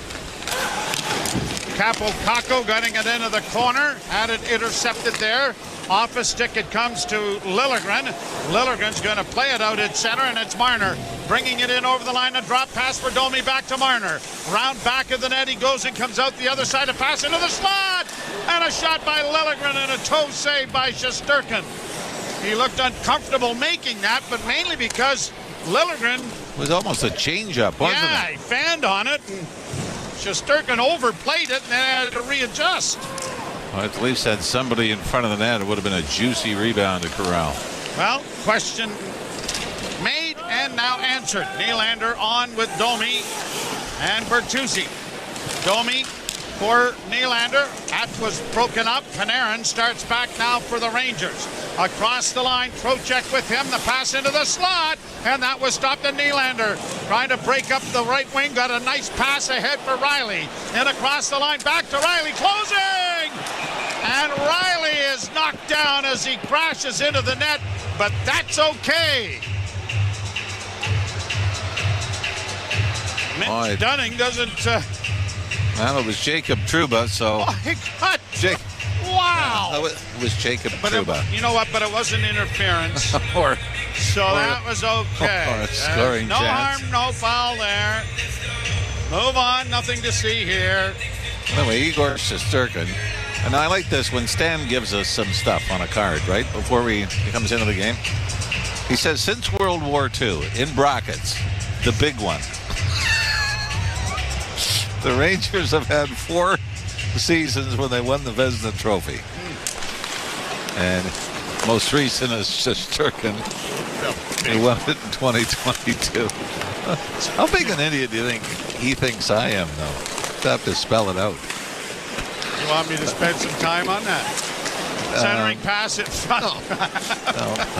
Sure, it'll be on next week's card. Played down into the Toronto zone. Holmberg got it up on the wing. Camp couldn't get it out. Now finds McCabe on the right wing. He brings it to center. Fourth lines are out there now. Everyone's attention is focused on 2 of them as the puck goes into the corner for Reeves. Reeves is bodied a little bit by Rempe there. The puck comes around the boards and back of the net. Reeves into his man, and the puck comes free. Lindgren starting it out at center. Tavares intercepts and plays it back in over the line for Calle Yarncrook. Yarncrook and Lindgren after it. Bit of a jawing session between Reeves and Rempe as they both went to the bench. Down into the Ranger zone it goes. Lindgren around back of the net. Got it up on the wing, and it's launched out and down the ice. Icing will be called here against New York. You look at Rempe, though, up close. And Rempe's got the shiner and the... And I think that was from... as many as he's given. Yeah, I think it was Olivier with Columbus was the one where he was actually taken out of the penalty box and made him go to the room to be looked at. So that might be the reason. I mean, obviously, if there's a concussion problem, he's not in the game, but might be precautionary to stay out of it. Centering pass! Owen Matthews right on the doorstep, and Shesterkin just did get over there. And another icing here against New York. Boy, that was a comedy of errors as 4 players, 2 Leafs, 2 Rangers went behind the net, and they all fell. And the puck bounced out to Austin Matthews, who is alone to the left of Shesterkin. But as you mentioned, the Ranger goaltender got over quickly to take it away. Face off to the right of Shesterkin. To the boards. Coming out of it is Marner in front of the net. Fanned on it, then a shot. He scores! Mitch Marner ties the game on a little bit of good fortune. If he makes contact with his first shot, it's probably stopped. But he fanned on it completely, and by the time he regains it, he's got Shesterkin hung out to dry. I don't know if Austin Matthews will get an assist on this. The face-off went to the left wing boards, the far boards. And Mitch Marner went over and out-battled his man Lindgren for the puck. And then took it towards the hash marks. But like you said, he tried to deliver it the first time and got his stick lifted from behind.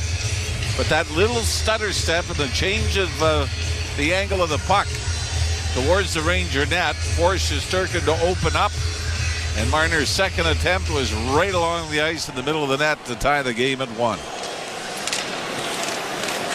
Here are the Leafs. Nylander in on the left wing, driving there, but a backhand and that went off the shoulder of Shesterkin. Around the boards to the near side. Nylander plays it into the corner for Domi. Domi leads it for Nylander. Nylander against the boards back of the net. Condre Miller ties him up, and New York flipped it out into the neutral zone.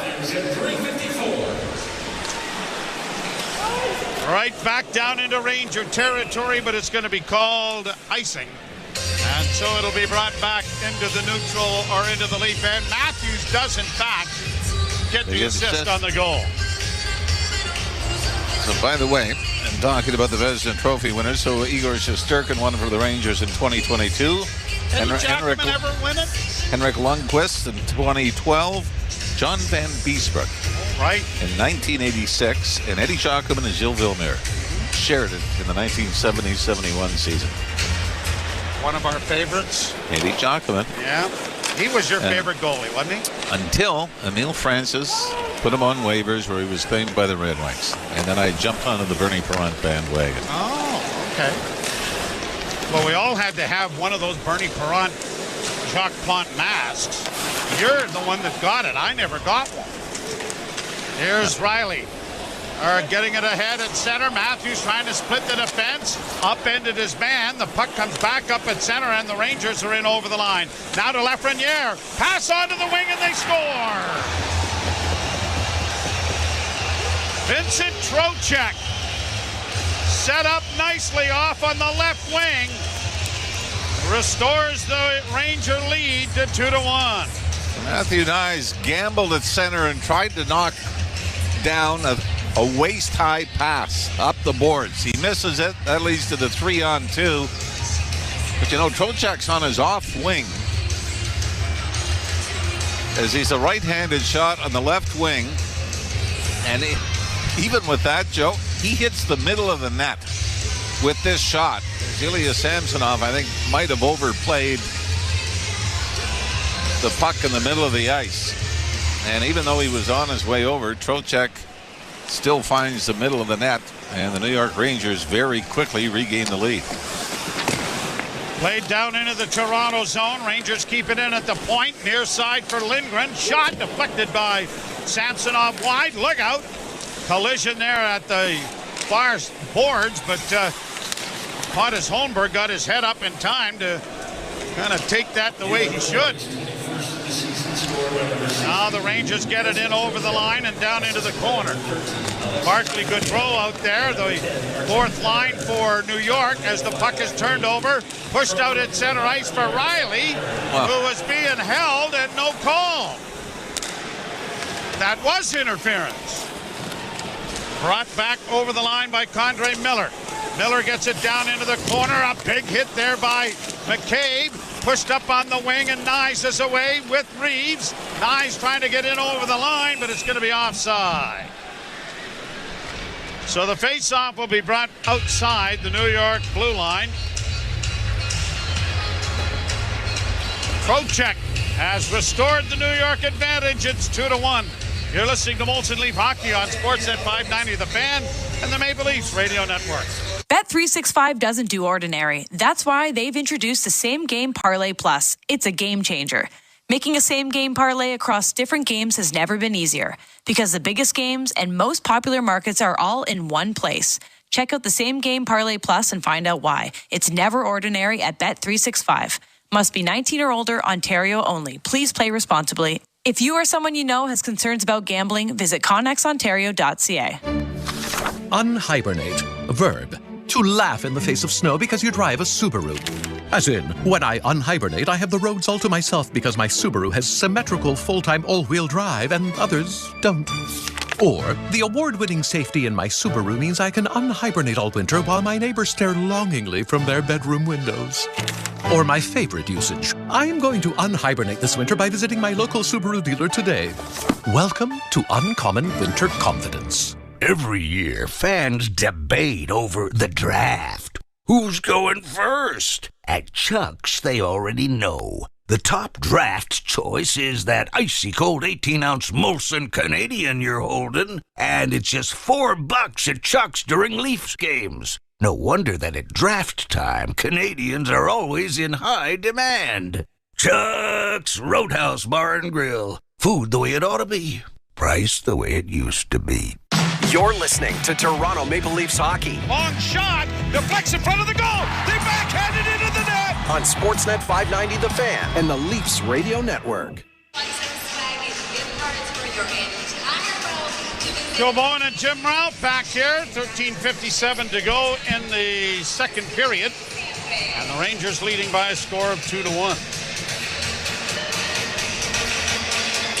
You like the jump that the Leafs have shown in this game? Certainly more energy than we saw the Leafs have in the back-to-back games against Arizona and Vegas, even though they came out on top in the Arizona game. Played to center ice. McCabe intercepts a pass up against the boards, fighting for it. Knocked down on the play was Kakko, and the Maple Leafs have it under control in their own zone. Jake McCabe got it up on the wing for Tavares. Down the boards, he barges into the Ranger end, trying to outfight two Rangers for it as it comes back to the blue line, but McCabe couldn't keep it in for him, and now McCabe is forced deeper into his own end. Makes a couple of elusive moves to get it up on the wing, and it's out at center ice for Tavares, who drops for Benoit. Benoit to the zone and in. Pass to the left wing. Had a backhand rebound. Stopped there by Shesterkin. Tavares had a great opportunity after Bobby McMahon was stopped.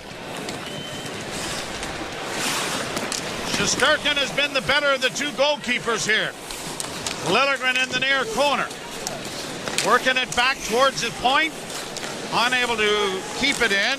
And New York will regroup it as they try to get a change started.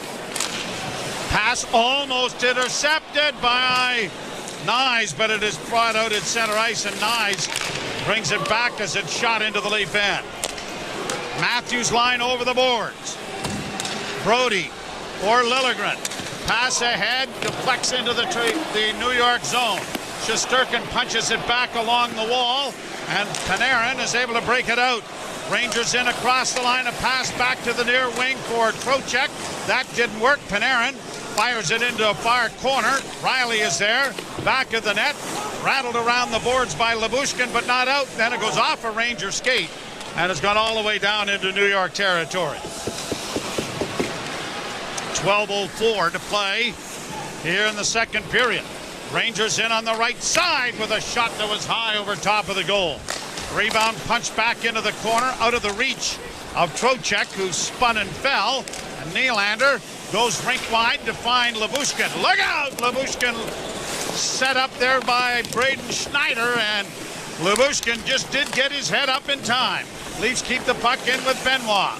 Round back of the net, Domi couldn't come up with it, but now Bertuzzi does. To Nylander. Nylander back for Bertuzzi. Off his stick, stolen back. Bertuzzi with it once more, trying to get it in a little deeper, but can't get it by Schneider's persistence. And now here's Domi keeping it in. Saucered over for McCabe. Traffic in front, no shot yet. Fired to the far side for Domi.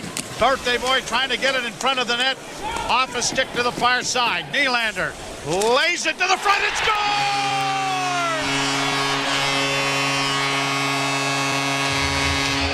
That had eyes! Willie Nylander from almost the blue line, but Tyler Bertuzzi was cutting in front of the net. It may in fact be Bertuzzi who gets the goal. Eric Gustafsson was a Ranger defenseman, Joe, that I think it might have glanced off him as well. A little higher out than Bertuzzi. Yeah, and I think Gustafsson, Joe, takes a swing at this. The stick, yes, it is Gustafsson, and then just misses Bertuzzi. And the Leafs, for the second time in this game, have tied it. Gonna have to wait for the official on this.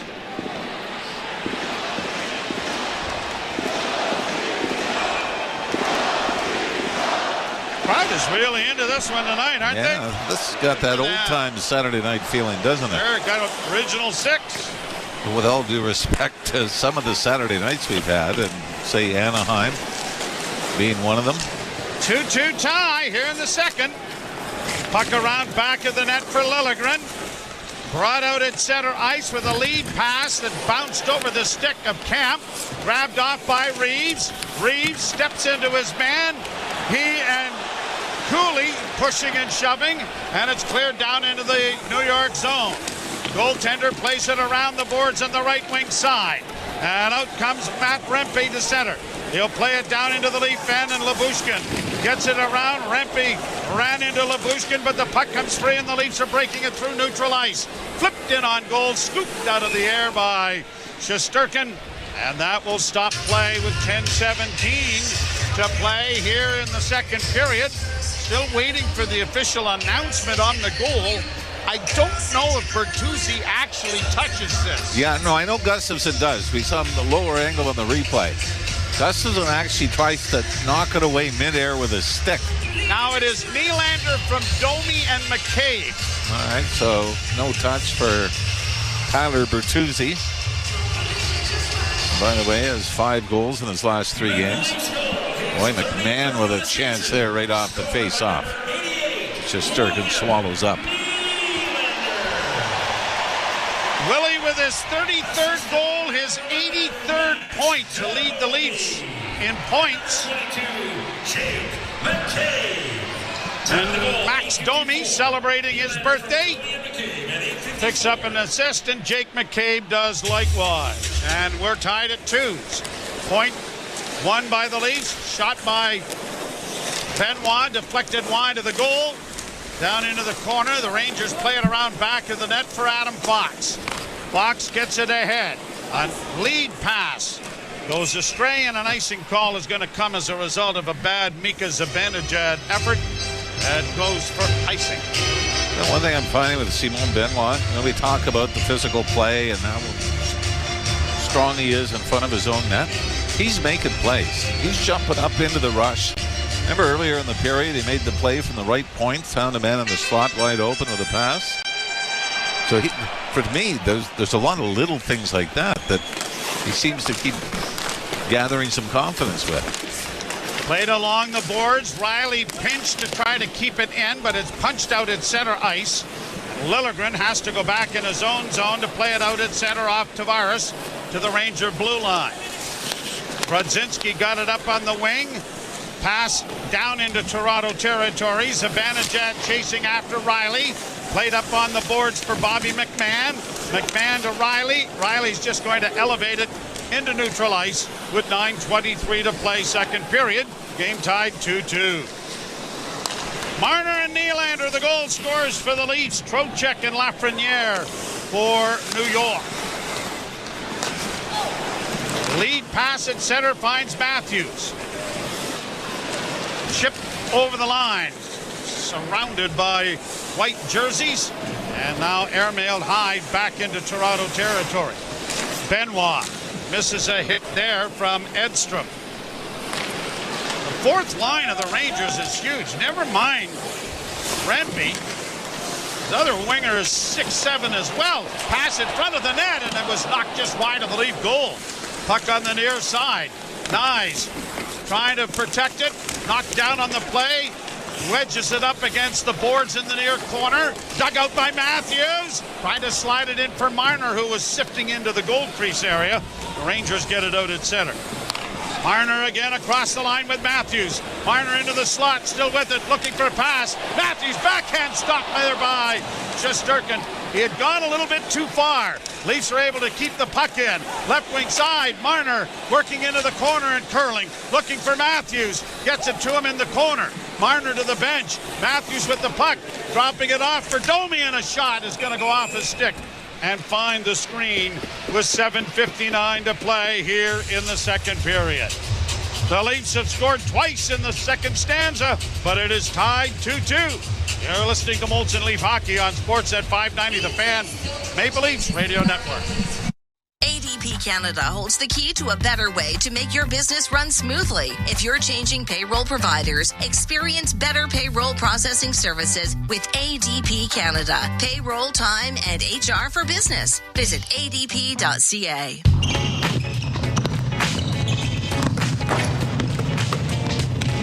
Are you ready to get fired up for the next game?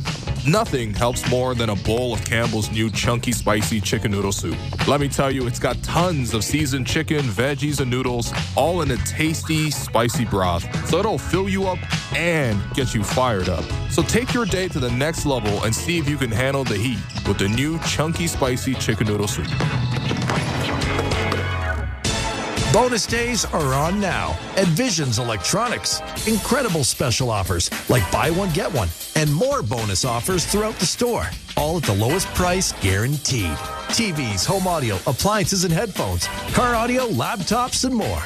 Plus, you save even more when you pick up in store. And take up to 3 years to pay interest-free. Bonus days on now for a limited time. Only at Visions Electronics. See all the deals at visions.ca. ADP Canada holds the key to a better way to make your business run smoothly. If you're changing payroll providers, experience better payroll processing services with ADP Canada. Payroll, time, and HR for business. Visit adp.ca. You're listening to Toronto Maple Leafs hockey. Y'all ready? On Sportsnet 590 The Fan and the Leafs Radio Network. Here. Leafs 2, the Rangers 2. Leafs have had a pretty good second period, outscoring the Rangers 2-1, outshooting them 10-3. With 7:59 to go here. Sure? Nope. Oh, they'll readjust them at the end.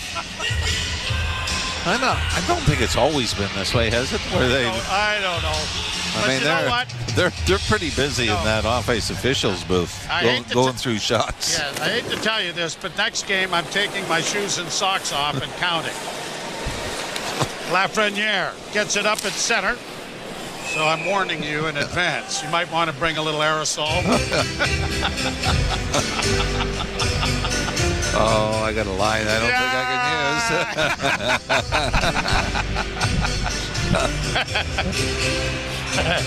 I'll write it down for you. Thank you. Face off outside the Toronto blue line. 7:47 to go, second period, 2-2. Rangers with it. Lindgren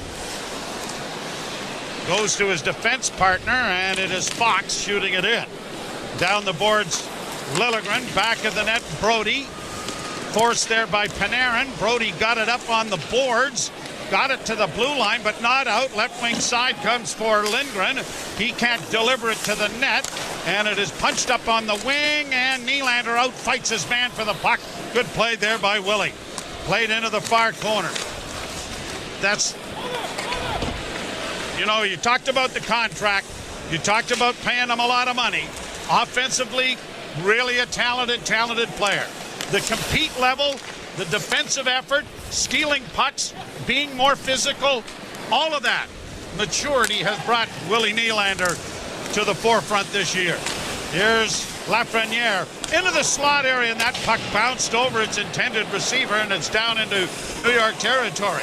Tavares up, forcing the issue. Puck along the boards. Kept in then by McCabe. McCabe just does keep the puck in. It's down into the corner. Schneider around the boards, and Benoit pinched but couldn't get to it, and the puck comes back to the Toronto blue line. Quickly ahead in on the left wing for the captain. Played around back of the net. Trying to chip it along the boards was Benoit. He's trapped back there now. He's going to have to hustle back. Rangers break in now with Kreider on the left wing. A long shot directed wide by Samsonov.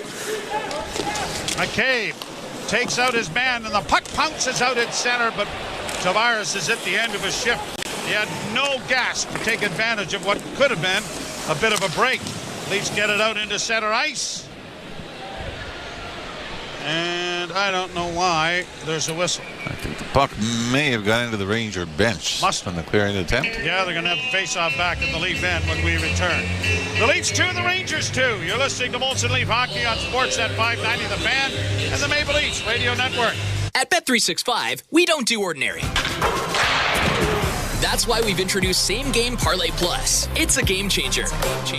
Making a same game parlay across different games has never been easier, because the biggest games and most popular markets are now all in one place. Check out Same Game Parlay Plus and find out why it's never ordinary at Bet365. Must be 19 or older. Ontario only. Please play responsibly. If you or someone you know has concerns about gambling, visit connectsontario.ca. And a truck or two men, and a truck or two men, and a truck or two men, and a truck. Think two men and a truck, .ca. So when you gotta move, all moving day, Think two men and a truck, .ca. Cause all of us movers are not the same. So that's our company name, two men and a truck.ca. We're lots of men with lots of trucks, so give us a call today. There are many peculiar words in the English language. Words like salivigant, peregrinate, nemophilus, peripatetic, and conviviality. Yet, there is no word for getting the most out of winter in your Subaru, thanks to symmetrical full-time all-wheel drive and X-Mode. Until now. We call it unhibernate, as in while your neighbors stay home, you'll be unhibernating all winter in your Subaru. So peregrinate to your local Subaru dealer today, and welcome to uncommon winter confidence. You're listening to Toronto Maple Leafs hockey. The Leafs are going to win it on a shootout. On Sportsnet 590 The Fan and the Leafs Radio Network. 2-2 tie, the Rangers and the Maple Leafs. And the face-off coming in the Toronto zone to the left.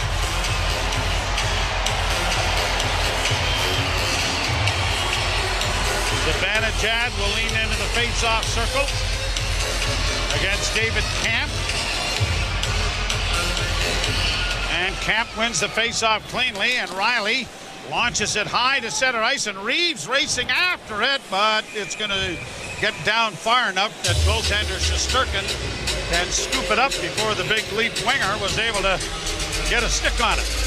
You know, this has been more the norm, hasn't it, since he's come back from the injury, where he's been noticeable, a little quicker, getting into the offensive zone on the forecheck. Talking about Ryan Reeves. Ryan Reeves, yep. And even there, it's a simple play, but now you force the face-off in the Ranger zone and you get the Matthews line out. Fan pass comes around on the near wing that draws a Leaf crowd there. Marner trying to keep it in, but it's launched down the ice by Rangers. And an icing call going to come here to bring the face-off back into New York territory. Leafs have won 56% of the face-offs so far. And Austin Matthews lost that last one, but he's won 11 of 15 that he's taken. And this one is scrummed, and the Rangers get it to the line, but not out. Now pass down low in front of the net, a shot. Oh, nice. Fanned on a perfect setup made by Matthews. Head in over the line, looking for Nyes. It comes to Matthews. Tried to chip it around, then took a high stick, and a penalty is coming to New York. Matthews appears to have, well, now doubled over. Maybe checking the damage for himself without talking to the referee. Well, that was a pretty quick medical exam. Is this going to be a quick 4? No, only 2. Just 2. This will be the Leafs' second power play opportunity. This is all simply because Austin Matthews engages in a battle with Lindgren, lifts his stick, and then Ryan Lindgren tries to recover, and in doing so, gets the stick blade right up into the face of Austin Matthews. 14:48, the time of the penalty. Leafs penalty or power play, second in the National Hockey League, 48 of 166. A draw to the right in the New York zone. Matthews won the face-off. Riley walks the line. Off on the far side, Nylander holds. Back to Riley. Return to Nylander. Top of the circle. Down low, Marner coming out in front. Oh, and he had Matthews coming to the front of the net. I think that pass was partially blocked, and the Leafs didn't get an empty net goal because of it. Here's Riley. Dropping it off for Nylander. Drops it even deeper for Matthews to Marner. Back to Matthews across the line. Just out of the reach for Marner. Marner then can't get to it, and it is shot down the ice by New York. Riley will wait for everybody to curl, and now starts out. Dropping it off on the wing. And dropped again for Matthews to Marner. Marner to Matthews. Across the line, left wing side for Bertuzzi. Back to Marner to the point to Riley. To Nylander into the corner. Shot from Matthews went high and wide. Bertuzzi ringing the boards with it, but there's no one here, and the Rangers have got a break.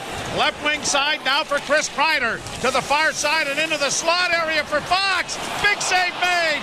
Leafs trying to counter now with a rush down the wing. Yarncrook now pulls up on it. My biggest save of the night for Ilya Samsonov. Into the slot area of Tavares, and he launched it high and wide. Liljegren will keep it in. Liljegren walks the line for Toronto to the far point. Down the left wing boards and into the corner. Centering pass comes right back to Nylander. A backhand didn't make it through. Rangers trying to play it off the boards to center, but Liljegren is back there to recover. 17 seconds left in the penalty. 2-2 tie. Yarncrook to the line. Rattled around the boards by Jake McCabe for Tavares, but he had it bounce away, and the New Yorkers break it out at center again. Jimmy Vesey in over the line, can't get through, the penalty over. Vesey knocked down. Tavares up on the wing too hard for Yarncrook to handle, but no icing as it goes down into New York territory. So neither team's been able to score with the man advantage. Both of them 0 for 2. Played to the line and in by Panarin. Centering pass went off Tavares. Leafs back of the net for Jake McCabe. Looking up ice. Finds Pontus Holmberg. Holmberg turns back in his own zone. On the far side it goes to McCabe. Now ahead for Camp. Camp driving the net. Couldn't get it in front. Holmberg was driving the net as well. Holmberg in against the boards on the far side. Double teamed over there, and it's punched around back of the New York goal. Leafs 2 and the Rangers 2. Lead pass, nicely knocked down there by New York, but stolen back by Camp. Trocheck made a good play. Now played off the near boards. It's going to turn into an icing. And so it's coming all the way back into the Toronto end. Shots 22-15, and yes, we will double check to see what they are. The projected shots on goal. Projected shots on goal, yeah. I think that's the way we have to phrase it from now on. 10-5, the Leafs out shooting the Rangers here in the second period, but that shorthanded stop off Adam Fox by Ilya Samsonov was huge. Leafs get the puck out into neutral ice. Minute 55 to go in the frame. Brought in by Lindgren. Rattled around the boards to the far side. Pontus Holmberg chips it around into the near corner. A big hit there as Matt Rempe ran into Lyubushkin. And now here are the Leafs breaking to center. Sent into the Ranger zone. Matthews after it on the far side. Adam Fox will play it around back of the net. And the Rangers are going to make a change as well. Out at center ice. One-handed ahead for Marner. Tried to chip it in over the line for Nyes. That didn't work. Rangers breaking. Trying to get it to the front of the goal was Zibanejad, and it was knocked away. Into the corner for Kakko. Back to the point near side Miller. Miller holds, steps in. Miller with a shot. That didn't make it through, and then Zibanejad couldn't deliver a rebound, and now Nyes is going to get a penalty as K'Andre Miller snapped that head back. And I don't know if any contact was made, but Nyes is going to the box. Teams keep mirroring each other in penalties. Interference calls. Now they exchange high sticking penalties. Matthew Nyes trying to be physical, but brings the stick up and catches the Ranger.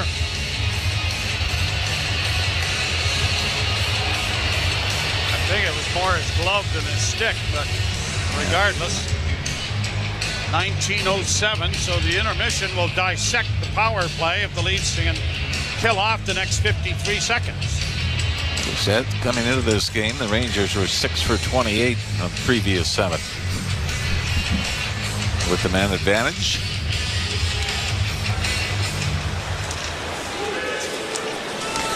Rangers win the draw. Zibanejad dropping it back. Fox off on the right wing side. Panarin down low with a redirect that was stopped on the short side off the stick of Kreider by Samsonov.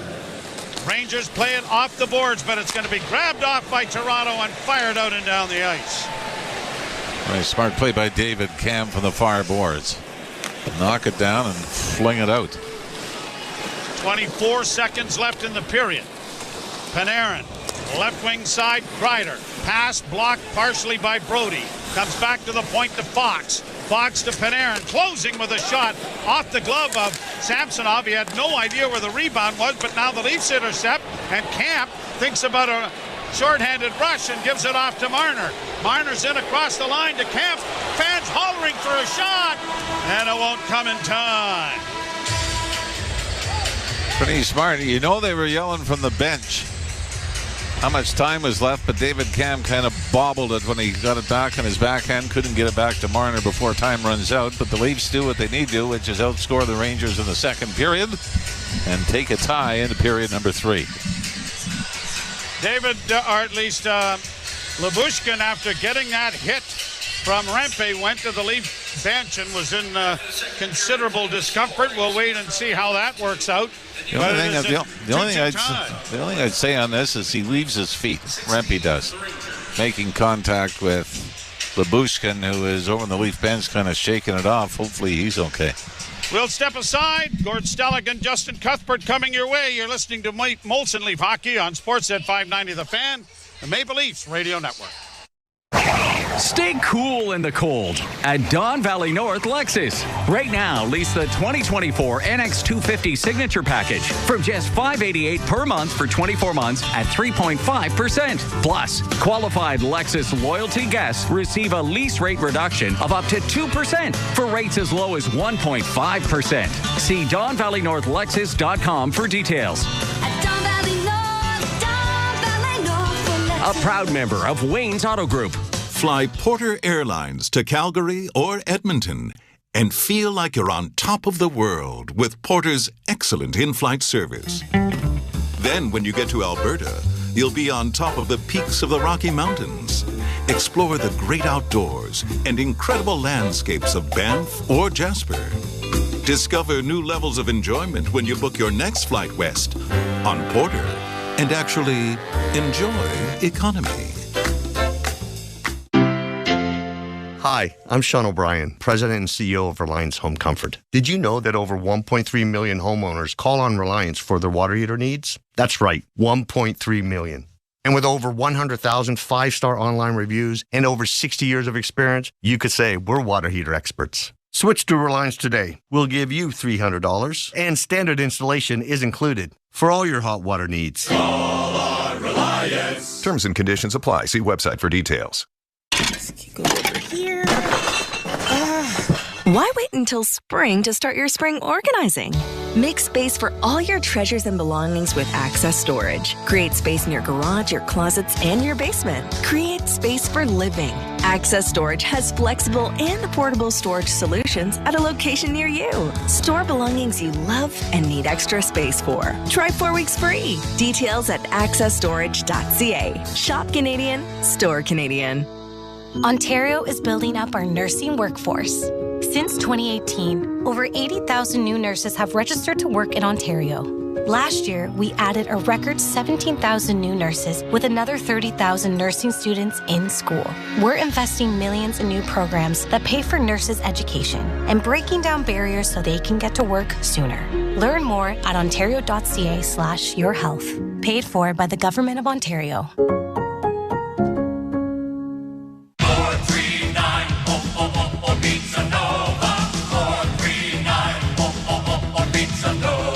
Ciao, I'm Dominic Primucci. Have you tried our meatballs yet? Available as a classic sandwich or as a side order. They're smothered in our home-style tomato sauce and available with your next Pizza Nova order. What are you waiting for? Think Italian and taste the difference. 439 Pizza Nova. 439 Pizza Nova. Great goal! Let's go to Dave at the bench. Oh, What a shot, Gord. Last time we spoke, you had been really tired. Not anymore. Yeah, I was losing sleep. I was snoring every night. Then I saw Dr. Pillersdorf, and she treated my snoring with her laser and gave me an oral appliance, like a sports mouth guard, for my sleep apnea. Now my wife and I sleep restfully. Thanks, Gord. Problem snoring? Suffer from sleep apnea? Book an appointment with Dr. Paulette Pillersdorf. Call 647-243-2006. You're listening to Toronto Maple Leafs hockey. It's Austin Matthews who will celebrate number 5-0 on Sportsnet 590 The Fan and the Leafs Radio Network. Off the stick to the far side. Nylander lays it to the front and scores!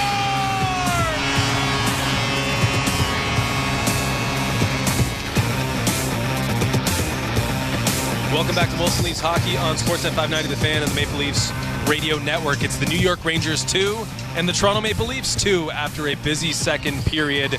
Gord, let's lead with this. Is the best way to ensure a solid 40 from William Nylander by taking away 10? Yeah, like where's Willie got answered. And maybe he was annoyed because the Elias Pettersson contract announced today is $100,000 more a year than Willie's 8-year deal. But anyway, answered rather quickly. He got out of the doghouse and produced. The thing at the end got to watch is Matt Rempe took a run at Ilya Lyubushkin. Ilya Lyubushkin spent the last 3 minutes on the bench, head down. They called the head trainer over. I don't know. It was a little bit of a cheap shot. So first, I don't know if it's going to be a kind of reaction in a 2-2 game. You don't generally want that. But also, he just got Ilya Lyubushkin. Hopefully, we'll see if he gets out. Willie Nylander, we felt was healthy. Just was he going to get out of the coach's doghouse? He did. Hopefully, Lyubushkin is okay. Yeah, nightmare scenario for the Maple Leafs to pull the trigger on a trade and then have an injury within the first 40 minutes of play. I'm looking at it now. Matt Rempe takes a run at Ilya Lyubushkin, leaves his feet, it looks like, a little bit. Surely, if the tap on the shin pads wasn't going to set the stage for a tilt with Ryan Reeves, leaving your feet and injuring a new Maple Leaf surely will get Ryan Reeves' attention. So while we shift our attention from William Nylander, we do so and shift it to Ryan Reeves, who will be definitely front and center in this third period. Let's talk about William Nylander, though, because he ties the game, 2-2 goal. Not the prettiest of his 33, I believe, on the year. A point shot after a prolonged stretch in the offensive zone for that line. But it seems to be like clockwork. If you slap William Nylander on the wrist, he responds. And that's why I guess Sheldon Keefe takes this tack. He was really, really good in the period. All the Maple Leafs top guys were, but Nylander definitely responds, scores a goal, and even looks a little annoyed on the bench after scoring the goal. Yeah, he still was. It's funny, his first shift, he got the bad bounces right when it went out there. He thought, oh my God, is he going to find another way to get an unlucky bounce and maybe get back in the doghouse again? But to your point, when he played at that level, that was a great period. Like, it just shows that this is one of those periods the Toronto Maple Leafs can play with anybody. And that was the best part about that period. We said, starting the second, they wanted to go back to how they started the first. This time they did, and they got a couple of goals behind Igor Shesterkin. So it was a great period in that sense. So I even noticed once that Matthew Nyes got taken off the line and put on the fourth line, and Pontus Holmberg was moved up with Matthews Marner. So I think Sheldon Keefe is really saying, okay, it's a home stretch. I'm going to do a lot of bench coaching about stuff. Just a reminder about we can't let whatever the little things are or the big things happen. We can't have these kind of breakdowns, and we have to, try to find a way to inject or reinforce that kind of discipline as a team. Nylander, by the way, the first player in Maple Leafs history with 3 separate double-digit point streaks in a season. He ran his point streak to 10 with that goal. It was maybe the most notable moment of the period, but I thought the best offensive play in the period belonged to Mitch Marner. He tied the game initially 1-1, just digging a puck out of the corner and just kind of taking it straight to the front of the net. A fortunate bounce got him the second shot, but he beat a moving Igor Shesterkin through the legs. A really nice goal. Probably the best offensive moment from that top line. I thought that top line was really good for the Leafs in that period. Kind of like that first goal against Arizona. He made that play, and that time it was the pass back, right? The blind pass. This time it looked like, he was going to find somebody. Instead, the person he found was himself. So again, about that skill, putting on a show, and Mitch Marner really did on that goal, Justin. The Rangers did take the lead back 69 seconds after the Marner goal. Vincent Trocheck in transition. Really, the Rangers' best work came in transition. It was that goal, and there was also a 4-on-2 chance on a Maple Leafs power play late in that period. Samsonov making a nice save. But the Rangers didn't have as much of the puck as the Maple Leafs did, but they were very opportunistic with their chances. Well, the one chance. Well, and the other part is the couple of chances they get, they really are wide, and they make that long stretch past the Rangers, and then they come in, and there's a lot of space, and that's something that they've had a little bit of success about creating scoring chances. Yeah, that 4-on-1 or 4-on-2, like I'm still thinking about it. It's one thing that it's kind of a 2-on-1 coming down shorthanded, and then I know Yarncroke and Austin Matthews are two of them. Like, it's almost like they were spectators watching. They kind of said, "Holy crap! There's a second wave of players, and we got to get in on it." So, fortunately, that didn't lead to another goal against and that particular kind of breakdown. Yeah, it was the middle of a change, but William Nylander was still out there and not the first guy back, and I was wondering if that was going to bite him and the Maple Leafs again. Let's take a quick break. You're listening to Molson Leafs Hockey on Sportsnet 590 The Fan and the Maple Leafs Radio Network. Get the official NHL app to watch, read, and listen to all the deeks. All I can say is absolutely wow. All the sauce. All the saves. Stop from Vasilevsky. All the hits. All the snipes. All the sellies. He scores! Unbelievable! All the hockey. If it's hockey, it's here. Listen to every NHL game for free, now with Apple CarPlay and Android Auto. Download the official NHL app now.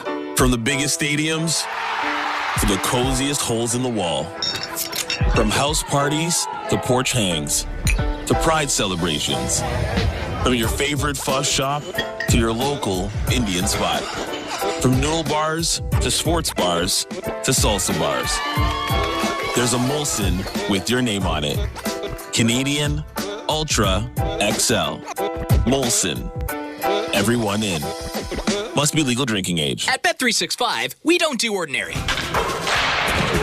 That's why we've introduced Same Game Parlay Plus. It's a game changer.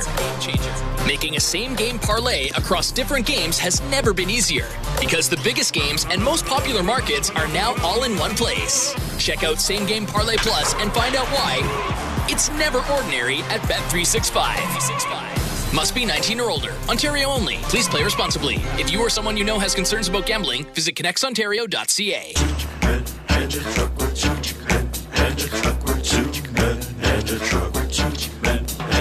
Take two in a truck.ca. So when you gotta move, all moving day. Think two in a truck.ca. Cause all of us movers are not the same. So that's our company name, 2 men in a truck.ca. We're lots of men with lots of trucks, so give us a call today. Unhibernate. Verb. To laugh in the face of snow because you drive a Subaru. As in, when I unhibernate, I have the roads all to myself because my Subaru has symmetrical full-time all-wheel drive and others don't. Or, the award-winning safety in my Subaru means I can unhibernate all winter while my neighbors stare longingly from their bedroom windows. Or my favorite usage, I'm going to unhibernate this winter by visiting my local Subaru dealer today. Welcome to Uncommon Winter Confidence. Move up to Heathwood. Hi, I'm Hugh Heron. Experience a new level of luxury at Williamsburg Green. Your new single-family home will have all the modern features you dream about, even a fully finished lower level. Kitchener's newest master planned community with bike trails, parks, and a new library. Williamsburg Green has it all. It's time to move up to Heathwood. Learn more at heathwood.com. You're listening to Toronto Maple Leafs hockey. He's got a partial breakaway. Scores! Holy mackerel, what a dagger! On Sportsnet 590 The Fan and the Leafs Radio Network. Welcome back into Molson Leafs Hockey on Sportsnet 590 The Fan and the Maple Leafs Radio Network. The New York Rangers and Toronto Maple Leafs are knotted at 2. After 2 on Hockey Night in Canada Saturday night at Scotiabank Arena. The second period scoring Mitch Marner with his 24th. Vincent Trocheck scores his 21st. And William Nylander nets his 33rd of the season to even the scoring. Our Sportsnet's Elliot Friedman reporting on Hockey Night in Canada that Nick Robertson given some assurances after being dropped down to the Marlies today that he will be back up with the roster sooner than later. I don't know if that means, hey, there's some space opening up because the trade deadline is Friday and maybe there's a move in the holster for the Maple Leafs, but just to let everyone know, Robertson given some assurances that he'll be back up soon. Yeah, obviously, I'd probably the trade deadline is also the clear day list. So basically, you got to declare where the player is. So you can only get called up under emergency conditions after that if you don't have him up. So I guess it buys him 6 days of some kind of salary relief, and also gets him in a game or two, as well. You might as well take advantage of the close proximity. Let's take a look at the rest of the action across the NHL. The NHL scoreboard is presented by Bet365. Visit the app for the latest odds and find out why it's never ordinary at Bet365. Must be 19 plus. Ontario only. Play responsibly. 5 games are complete. The Jets beat the Hurricanes 5-3. Panthers 4-0 over the Red Wings. Oilers beat the Kraken 2-1. Blues 3-1 over the Wild. And the Predators stay hot, get a 5-1 victory over the Colorado Avalanche. 6 games ongoing, not including the Leafs and the Rangers. It's 2-2 Lightning and Canadians. End of 2. 3-1 the Flyers lead the Senators. 5-1 the Islanders hold a lead over the Bruins. 4-2 Sabres over Golden Knights. And 3-1 Blue Jackets over Blackhawks. 1-0 the Sharks have a lead early on the Dallas Stars. Still to come tonight, the Penguins and the Flames. The Maple Leafs will have to kill off the remaining about a minute of Matthew Knies' penalty to start this third period, but then can switch their attention, Gord, to getting that third goal and taking the lead in this game there first. Yeah, key is, you're right. Kill off the power play. Obviously, the Rangers like it. It's fresh ice. They get the number one power play unit out again for a big push, and then go back to how you played the second period if you're the Toronto Maple Leafs. Again, boy, going to watch about Ilya Lyubushkin if he's out there. And then also, even though it's a 2-2 game and not a game that presents itself for a fighting opportunity, it was a cheap shot. It was a cheap shot that hurt him by Rempe. So we obviously that's something on the Leafs' mind as well. Quietly, a good game so far for Ilya Samsonov. Can't say he's the best goaltender in the game because Shesterkin's been very good, but a good goaltending performance despite 4 goals through 2 periods. Joe Bowen and Jim Ralph will have the call the third period next. You're listening to Molson Leafs Hockey on Sportsnet 590 The Fan and the Maple Leafs Radio Network. Breaking story from Alpine News Network. Ron is a teacher helping bright minds, but this time he needed help. Alpine Credit sent a cosmic superhero with a debt consolidation loan. She conjured a magic book, Debt Consolidation 101. Lesson 1, consolidate debt into one low monthly payment. Lesson 2, nothing. It's a short book. Own your home? Need a loan? Alpine Credits can help. Alpine Credits, where homeowners get approved. FSRA license 12616. The spring sales event is on now at Mercedes-Benz Durham. Score big with incredible offers until the end of the month. Elevate your drive with the powerful all-new 2024 GLC 300 SUV with a monthly payment of $685 and only $6,500 down. Plus, lease rates starting as low as 2.99%. There's no better time to find your perfect vehicle at Mercedes-Benz Durham. Visit mbdurham.ca for details. What if we told you there's a place that's leading the charge in making electric vehicles and batteries? A place where more people are working than ever before. A place powering the future with clean nuclear energy and building new roads and highways to get everyone moving. And what if we told you you already live there? It's happening here in Ontario. Learn more at ontario.ca/building our economy.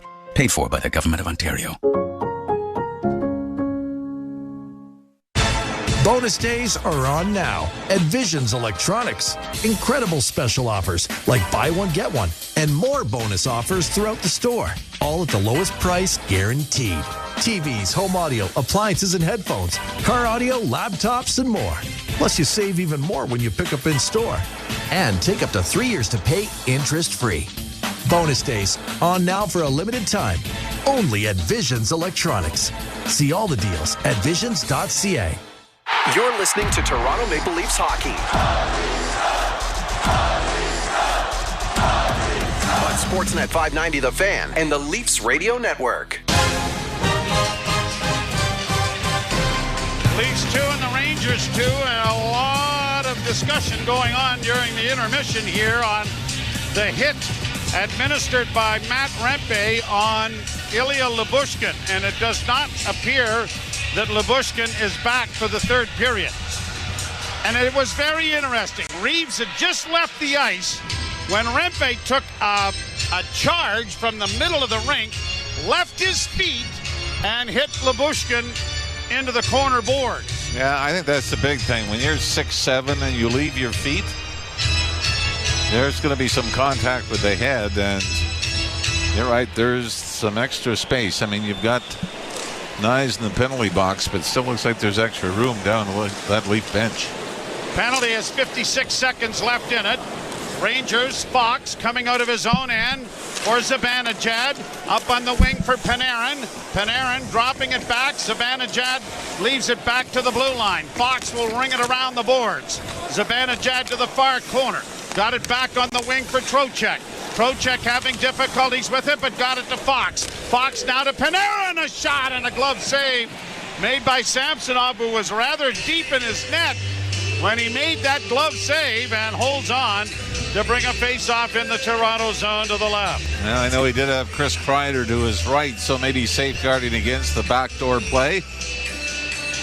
But it was pretty casual off the stick of our Temi Panarin. And yeah, we're looking at this again. I mean, Remke comes flying in, and what we're just watching now is a highlight after the hit. And I do not believe he is on the Leaf bench. Panarin coming to center. Got it to the line and in on the left wing. Dropping it back to Fox. Fox's wrist shot deflects wide of the goal. Panarin after it with 8 seconds left. Near side for Zibanejad. Cross ice pass. Panarin can't shoot it. Still holds. Now lets it go. And down is Samsonov, and the puck is underneath him as the penalty expires. And Nyes is back onto the ice. All right, I will say this, or ask you this, Mr. Bowen. It came in that it was pretty hyped that you might see Ryan Reeves and Matthew Rempe drop the gloves tonight as a premeditated bout. Now, is there a reason to maybe atone a cheap shot that happened in the second period as opposed to something that was discussed in warm-up? No, I completely agree with you, Mr. Ralph. And when you think about it, why did the Leafs go out to get Ryan Reeves, right? Centering pass down in the Toronto zone, knocked into the corner, comes back to the point. Trouba keeping it in. Down along the boards, Brody chases his man. It comes back to Trouba. Trouba with a shot in traffic, blocked. Brody intercepts. Leafs look for an outlet, and Marner just waits for everybody to clear. So now, like when you fake throw a ball to a dog, yeah. It takes everybody took off. Everybody went hell-bent for election to the other end, and the dog or the ball was still in the hands of Marner. Now it's cleared down, not the ball, but the puck down into the zone, and it's pushed out into the center ice area. McCabe overskated it, but comes back to it. Got it up ahead. Nice little outlet to Spring Nylander. Nylander in over the line, left wing side, a pass in for Benoit, and it went off his skate and didn't get a shot at goal. Cleared back out at center ice and played down into the Toronto end. Changes coming for both teams. And Brody, or at least Domi, starts out and plays it down into the Ranger end.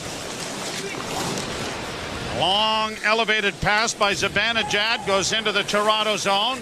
Brody rings the boards with it. Yarncrook was able to get it out. Rangers with it again. Slash it off the boards and around the wall. It'll come back of the net and into the corner. Do you think that the Department of Player Safety would even think about looking at that play? Don't ask me any question about what I think they think. All right. Leafs now with Tavares coming out in front of the goal. He jams at it. Another shot. Down is Shesterkin.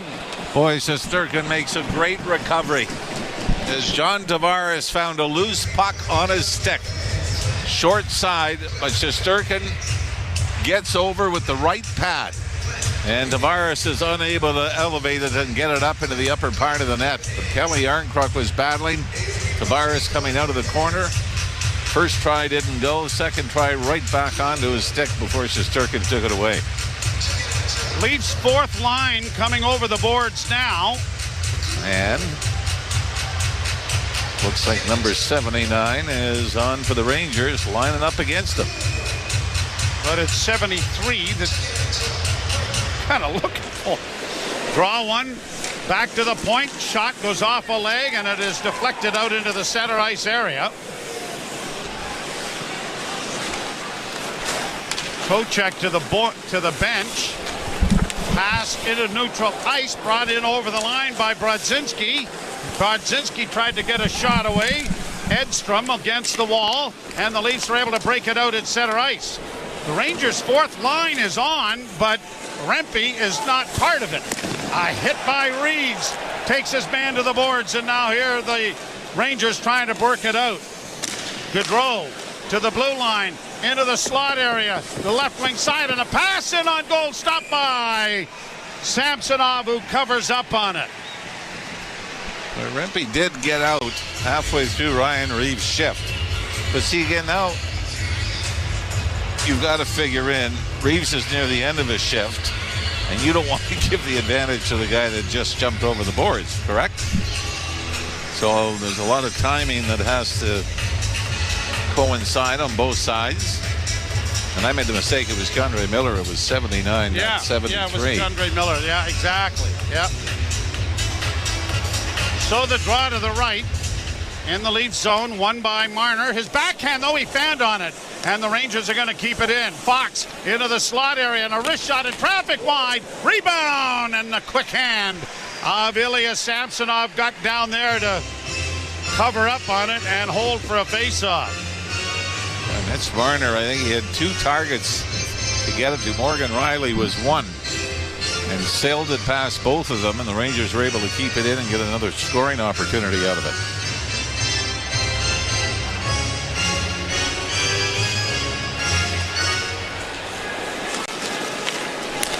Puck on the near side, and a shot in on goal, stopped by Samsonov. The way Lyubushkin looked, it appeared to be more maybe concussion related. That the reason he's not in. Now the Leafs with it in the offensive zone with Marner. Back to the point of shot. Big rebound, nice! And a backhand went wide of the goal. Against the boards into the slot for Marner. Marner, a little nifty move, back of the goal, comes away with the puck again. Still has it. Looks for another spinning move. Still has it. Back towards the blue line. Slipped it around back of the net for Nyes. Nyes comes out of the corner with it into the slot, but the pass for Yarncrook didn't work. Now Yarncrook is able to get a piece of the puck, and it's played to center ice. Boy, Marner's fun to watch when he does that, isn't he? Oh, his edge work is just amazing. Panarin gets it down into the Toronto zone, but now McMahon trying to get to it, dove to knock it ahead, but didn't get it in deep, and it's cleared back into the Leaf end. Up on the right wing boards, chipped to the line, trying to get it out there on the boards was Brody. He failed. The puck comes free, and Yarncrook unable to get to it as the pass comes in, and it is knocked to the far wall. Tavares with a quick turn, works to the line, lost the puck, then regains it, sends it back, and the Leafs are changing on the go. Brought to center ice and in. Down the left wing and played in by Nylander. Down the boards goes Bertuzzi. Centering pass, and it swiped at it was Nylander, but he didn't make any contact. Back into Toronto territory. Off the boards, but a turnover. Pass in front, stopped twice by Samsonov. Huge saves by the Leaf netminder to keep the score at 2s. You're listening to Molson Leaf Hockey on Sportsnet 590 The Fan and the Maple Leafs Radio Network. Unhibernate. Verb. To laugh in the face of snow because you drive a Subaru. As in, when I unhibernate, I have the roads all to myself because my Subaru has symmetrical full-time all-wheel drive and others don't. Or, the award-winning safety in my Subaru means I can unhibernate all winter while my neighbors stare longingly from their bedroom windows. Or my favorite usage, I am going to unhibernate this winter by visiting my local Subaru dealer today. Welcome to Uncommon Winter Confidence. With the Scotiabank Passport Visa Infinite card, you get more of what matters to you, like complimentary airport lounge passes for more you time. And when you save on foreign transaction fees, you get more gifts for your friends and family and yourself. And with comprehensive travel insurance, you have coverage if you get stuck at the beach for another day due to the blizzard back home. Another cerveza, por favor. The Scotiabank Passport Visa Infinite card. You're richer than you think. Exchange rate applies. Travel insurance underwritten by the manufacturer's life insurance company. Conditions apply. Check out 32 Thoughts, the podcast, brought to you by the 2024 GMC Sierra. There are trucks, and then there's the truck. Available with the V8 engine, the ultimate luxury interior, and the world's first 6-function multi-pro tailgate. The GMC Sierra isn't just any truck, it's the truck. Visit gmccanada.ca to see the Sierra today. You're listening to Toronto Maple Leafs hockey. Nice has tied the game, but a brilliant play by Max Domi. On Sportsnet 590 The Fan and the Leafs Radio Network. Ilya Lyubushkin has not returned for the third period after Matt Rempe went about 50 or 60 feet, left his feet, and slammed him into the boards late in the second period. Face-off coming in the Toronto zone to the left. Sure that's at least a $5,000 fine. Isn't it? That's not a $5,000 fine? Not even a box of popcorn. All right. Trouba down the right wing boards, forced wide by Nyes and knocked down. Puck back of the net for Matthews, and he starts out. Matthews coming through center. Matthews hits the line. Works it off on the right wing. Marner trying to center it in front. And Nyes had it knocked away from him. The Rangers counter. Three of them with the Banajad in on the right side. Centers! And it was deflected just wide of the net by Chris Kreider. Leafs counter with Nyes. He is surrounded and can't get it in deep. Leafs are in the midst of a change. Pass for Panarin. Broken up by Nyes. McCabe to Riley, off the boards Tavares. Tavares against the wall. Yarncrook tries to help out. Battled against the boards, played into the corner. Bobby McMahon goes in after it. Got a piece of his man. Puck comes around on the right wing side, and it's backhanded to the line. Tavares steals, played it right back in again. Here's Yarncrook coming off with a shot, and that was blocked away by Shesterkin. Back to the point. Riley banking it wide of the net. Shesterkin knocked it wide of the goal. Leafs have it again. Another shot. Yarncrook sends it to the front of the net, and Tavares gets a piece of it to knock it home. Leafs lead 3-2.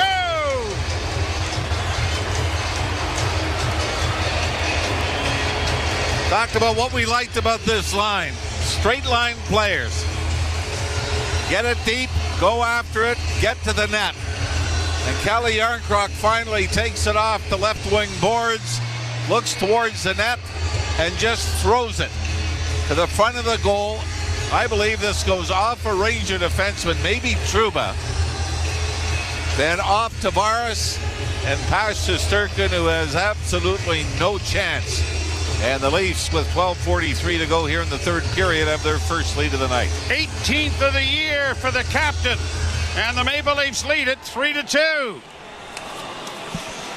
Two very fortunate bounces. The Marner one went in off Lindgren. And now a double deflection off Trouba, and Tavares gives the Leafs their 3-2 lead. And what did we say about Shesterkin in the first period? It was probably going to be a redirect of some sort because he was playing as well as he had. First time in 5 games that he'd given up more than 2 goals. Brought into the Leaf zone by the Rangers and dropped back for Lafreniere. Shooting! Just wide. The rebound came in front. And a big collision there. 2 of the Rangers knocked down. Brought out by Marner. Slowly to center. Fed off on the right wing side and chipped into the corner. Marner centers no one home. And the rebound comes out on the right side. Trocheck to the blue line. Broken up by Toronto and launched high to center ice. Nylander almost settled that down, then tried to steal it back, and now he has. Nylander in the corner is dragged down and no call, and the official looks the other way. Played down to the Leaf blue line. Liljegren turns the puck over. Zibanejad is stopped by Samsonov, and he will hold for a face-off coming in the Toronto end. Well, you just hope you don't get a soft call back the other way, because Willie Nylander hauled down in the corner to the left of Shesterkin. A couple of opportunities where penalties could have been called, but I mean, you say fine if you're going to put the whistles away in the third period and let the teams decide it. Riley gets the additional assist along with Calle Järnkrok on the Tavares goal. And for Riley, that's his first points that's coming back from the suspension. Face-off won by Toronto. McCabe got it up on the wing. Rangers dig it out. Shot by Vesey went wide of the net. And the Leafs are breaking it out on the right wing side. Chipped in over the line and down into Ranger territory. Played off the boards. Benoit tried to pinch. Comes back out at center, and Bobby McMahon is there to break up the rush. He's going to the bench. The Leafs are taking their time in their own zone to settle things down. Fourth line over the boards for Toronto. Pass ahead, deflects down into Ranger territory. Reeves trying to get a run in there on Schneider and got a pretty good hit in. Outplayed by the Rangers down into the Toronto end. A pass ahead off Holmberg's stick. Goes into New York territory. Round back of the net, Lindgren. Getting it out at center. Brought on by Brodzinski. Drop pass near side. Kakko, a pass into the slot. Was chipped wide of the goal, and it's back of the net. 24 seconds from the midpoint of the period. And the Maple Leafs with a 3-2 lead. Changes coming for both teams. Camp into the forecheck for Toronto. Can't come up with it. And New York settles things back in their own zone with a pass up for Panarin. Panarin missed a hit from McCabe. Got in and a good back check there by Toronto to break up the rush. And the Leafs are going to play it out at center ice. Fox back in his own territory. Trying to get away from Nylander. Got it up on the right wing with a pass to the near side. Trying to find it Lafreniere. Back to Fox and a shot. That almost went off McCabe into the net, but it went wide. Kept in on the far side by Trouba. To the near wing it comes. Back to the blue line to Fox. He'll keep it in for New York. Down into the corner. Now off the bouncing puck in front, batted away nicely by Samsonov. Another shot goes off a sprawling Leaf player in Bertuzzi to have it go up into the screen out of play. 9:23 to go in the third period. You have something important? Yes, I remember this. Stan told me with Nylander's point, it's his third 10-game point streak of the season, which is the first time in Leaf history a player has done that. We're just full of so much information. Well, not as full as you are, but... You're listening to Molson Leaf Hockey on Sportsnet 590 The Fan on the Maple Leafs Radio Network. There are many peculiar words in the English language. Words like solivigant, peregrinate, nemophilist, peripatetic, and conviviality. Yet, there is no word for getting the most out of winter in your Subaru, thanks to symmetrical full-time all-wheel drive and X-Mode. Until now. We call it unhibernate, as in while your neighbors stay home, you'll be unhibernating all winter in your Subaru. So peregrinate to your local Subaru dealer today, and welcome to uncommon winter confidence. At Bet365, we don't do ordinary. That's why we've introduced Same Game Parlay Plus. It's a game changer. Making a same game parlay across different games has never been easier, because the biggest games and most popular markets are now all in one place. Check out Same Game Parlay Plus and find out why it's never ordinary at Bet365. Must be 19 or older. Ontario only. Please play responsibly. If you or someone you know has concerns about gambling, visit connectsontario.ca.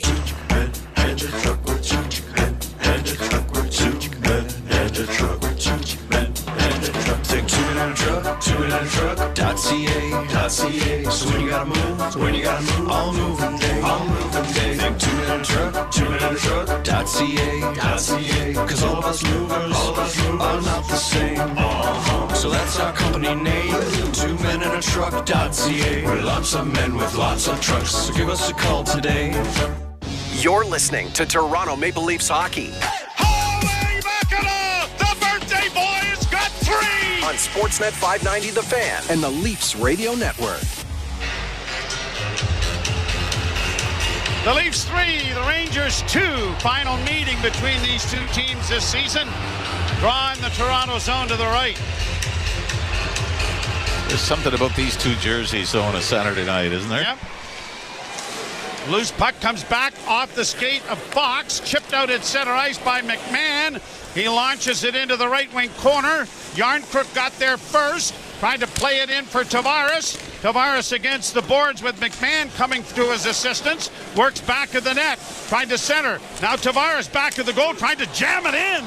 And it was knocked to the far boards and played out at center ice. And there is Lindgren sitting on top of Tavares. But the official was right there to give a stern warning. Really? Oh, yeah, he was standing right over them. But was it stern? I think so. Oh. Either that or he was laughing at Tavares.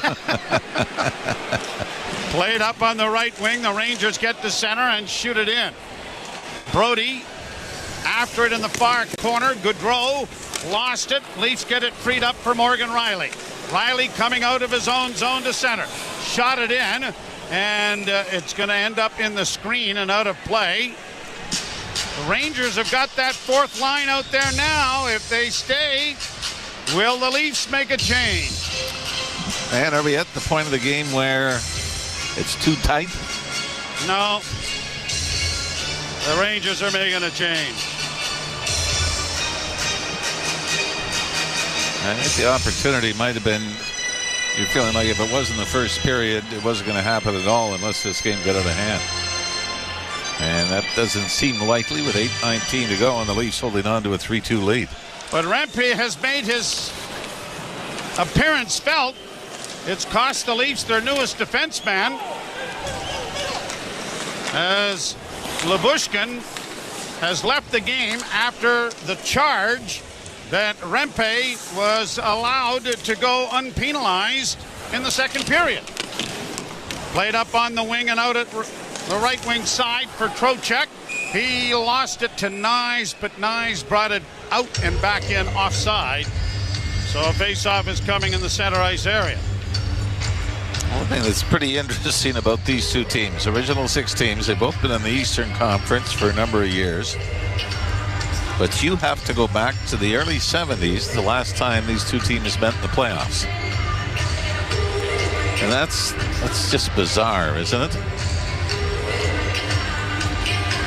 And you might remember, I don't know how, looking at that Rempe hit again. I mean, he starts well in front of his own goal. Yeah, and hits Lyubushkin in the corner. Played down along the boards. The Leafs cut it off. Here's Bertuzzi back of the net for Nylander in front of the net. Domi, and a chance. And Shesterkin robs him. Kept alive now by the Leafs in front of the net from Rielly. That's broken up, and the Rangers get it out. Oh, what a save that was. What a chance. What a setup by Nylander to Domi. Domi pokes it out at center, but can't get it ahead for Nylander breaking. Now in on the right side, Trocheck sends it around the boards, and Morgan Rielly, with 7 minutes and 6 seconds to go in the third, settles it down to Brody. Back to Rielly. Rielly got it ahead for Tavares. Got to move and then flips it towards the net. It'll be caught by the Ranger goalkeeper, and he will stop play. Face-off coming in the New York zone. You like this line? I like it. McMahon, Tavares, and now Kelly Yarncroc back in. I think your point about we're going north-south. Yeah, it's pretty simple hockey, but you've got some skill, some speed. And some tenacity along the boards and in front of the net. We get a line change as, fourth line will come out again and replace the Tavares line.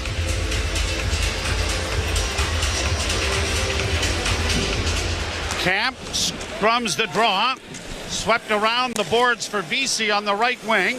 Vesey comes to the right wing side for Brodzinski. A long shot is into the chest and held there by Samsonov. And we'll wait and see if there's another movement afoot here Now we've got a fan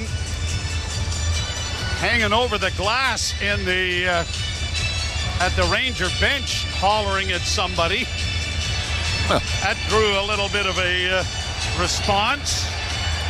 Well, you might remember Ty Domi had a little altercation with a fan in Philadelphia. Oh boy, yes. So if this guy wants to jump into the bench, well, I'm sure they'd more than welcome him and the opportunity to visit with him. Rudzinski is on, and so is Reeves. And the crowd is on the edge of their feet. Some of them are on their feet. The Leafs win the face-off. Brought to center ice, and down into the Ranger zone goes Holmberg. Played around the boards for David Camp. Camp gets it back in against the boards, trying to tie his man up. The puck goes to the far side, and it's going to be grabbed there by Edstrom and played out at center ice and down into the Leaf zone. Benoit keeps it alive, and it's played around the boards and down back of the Toronto goal. David Camp turning up ice with a pass for Pontus Holmberg. Holmberg got to center and shot in. The two of the big boys look at one another at center ice. And here we go. Ding, ding, ding. The main event right at center ice. Reeves with a long reach gets a right hand in. So does Rempe. Rempe trying to hold off the right. Right hand by Reeves connects. Reeves with another right hand. Rempe trying to get that left going. Now Reeves with a bit of a left with a push. Linesman leaving them alone. Rempe with a right. Reeves holding him off with the left hand. Still holding him off. No big throws yet. Rempe over the top. Reeves trying to get his right hand free. Now he lands with a right. Right hand by Reeves right on the button. Another on the button. Rempe trying to load up. Another right by Reeves. He might be in trouble. They're now holding off, and that is it. Now Rempe throws his arms up towards the Ranger bench. He just sort of stopped as if he'd had enough. And give Reeves credit.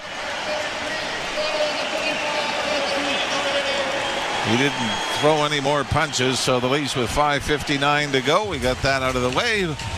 And countdown to the end of regulation time now. 5:59 to play in the third. You're listening to Molson Leaf Hockey on Sportsnet 590, the Fan on the Maple Leafs Radio Network. On Porter Airlines, you can connect to the cloud while in the clouds for free. On Porter Jets, you can connect to your favorite streaming services, check email, or even catch up on work. Because connecting to fast streaming Wi-Fi is free for all Porter passengers. You'll love flying through the sky with free Wi-Fi. Book your next flight at flyporter.com and actually enjoy economy. Hi, I'm Sean O'Brien, President and CEO of Reliance Home Comfort. Did you know that over 1.3 million homeowners call on Reliance for their water heater needs? That's because they know that if they have a problem, we'll take their call 24/7 and offer service as soon as the same day. Plus, they never have to worry about repairs. They're included. Switch to Reliance today. We'll give you $300 and standard installation is included for all your hot water needs. Call on Reliance. Terms and conditions apply. See website for details. Bonus days are on now at Visions Electronics. Incredible special offers like buy one, get one, and more bonus offers throughout the store. All at the lowest price guaranteed. TVs, home audio, appliances and headphones, car audio, laptops, and more. Plus you save even more when you pick up in store. And take up to 3 years to pay interest-free. Bonus days on now for a limited time. Only at Visions Electronics. See all the deals at visions.ca. You're listening to Toronto Maple Leafs hockey. The Crowds in front, they score! On Sportsnet 590 The Fan and the Leafs Radio Network. Pretty even fight, but I do think Reeves got the better of the blows in. Yeah, I'm not sure Rempe, when it came down to it, was fully engaged. I mean, this is a tough, regardless of his size, this is a tough way to make a living. Well, and he has had a long consecutive streak of this, hasn't he? Yeah. But the other side is, if you're going to start running guys, you better be prepared. Leaving your feet. Here's Zibanejad getting it up on the wing and it's shot in. 5:40 left to play in the third period. The Leafs with a 3-2 lead. Yarncrook trying to help out his defenseman as it comes back to the point. Trouba over on the far side. Long shot deflects wide back of the net. Chipped along, but Trouba will get to it first. Hitting it into the corner. Bouncing puck in front of the net. Secured by McMahon, but he can't clear.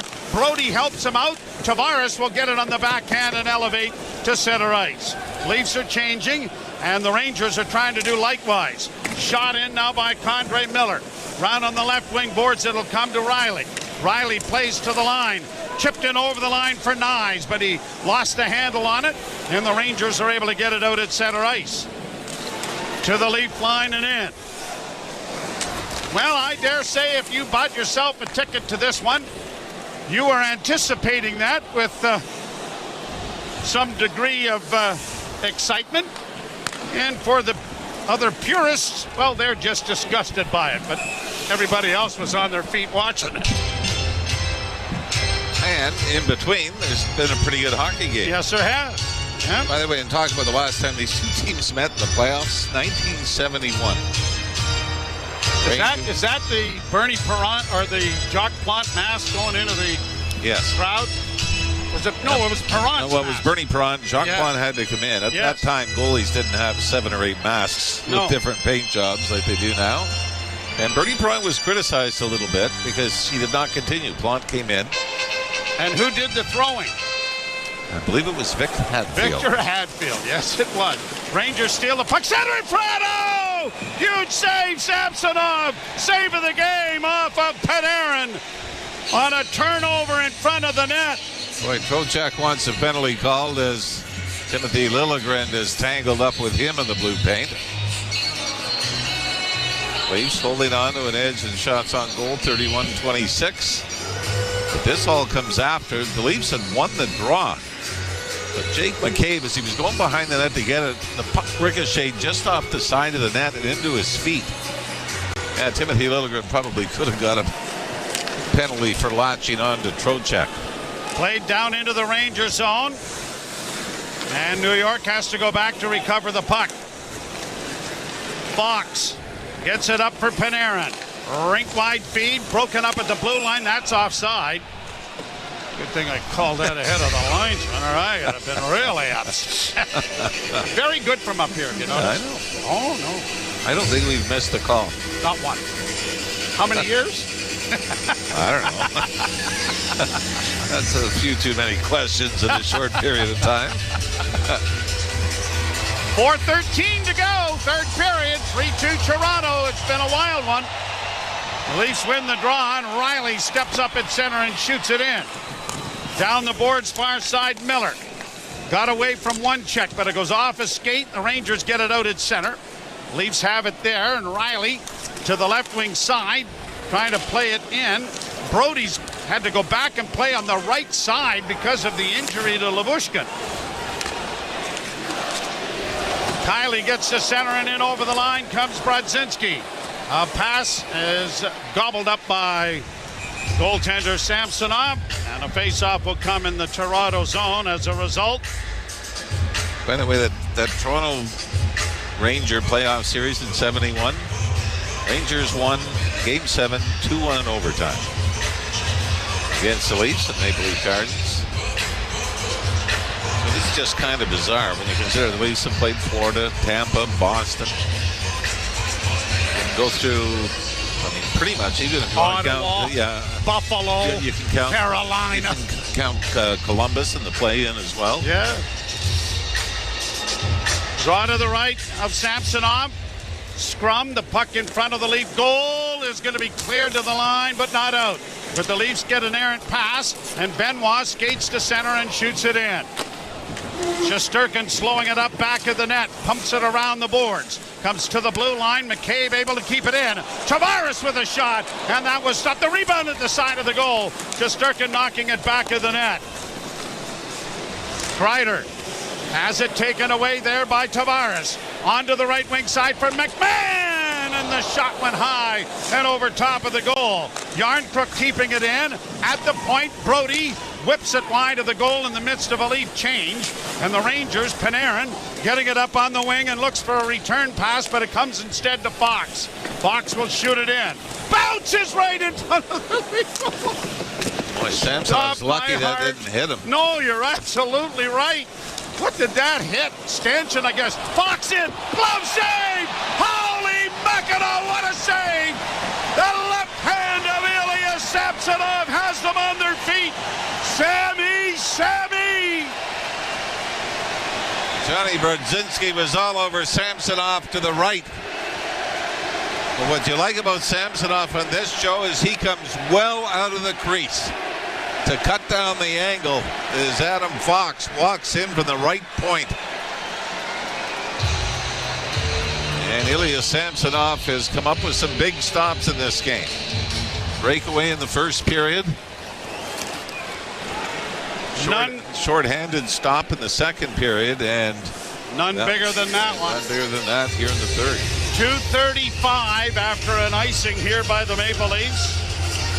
And the draw in the circle to the left of Samsonov. Leafs 3, Rangers 2. John Tavares scoring at 7:17 of the third from Yarncrook and Riley. The difference in the game. Yeah, Armin just sent me this. Rempe was given a match penalty for an illegal check to the head in the game against the New Jersey Devils. I believe because he left his feet to do it, which he did in the Lyubushkin hit. Match penalty and a gift basket. Player safety.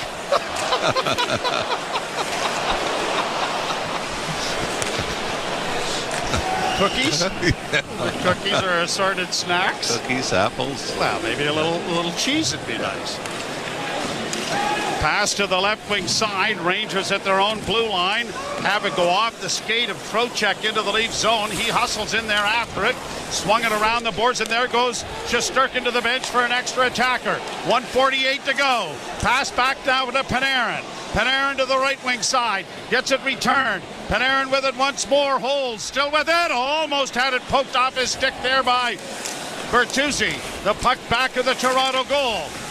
Riley in after it as it comes on the wing and back to Panarin once more. One-timer on the other side. Went high and wide. The rebound bouncing to the line but not out.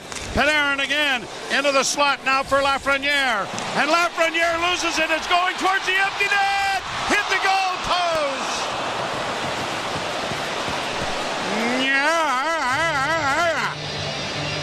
Well, you know, Mitch Marner had the option. He backhands it down the ice. But I believe Austin Matthews, he's facing Matthews, and could have just dropped it back 2 feet and allow Matthews maybe the opportunity to fire it on the forehand. With 1:15 to go, another huge face-off, and Matthews and Marner will stay out. Draw to the left in the Leaf zone. Matthews scrum the draw, but it comes back to Fox at the point. Fox off on the right side. Panarin shooting. Deflection. They score. Boy, the icing that comes back to haunt you. Vincent Trocheck off on the far side is able to bang it home and tie this game at 3.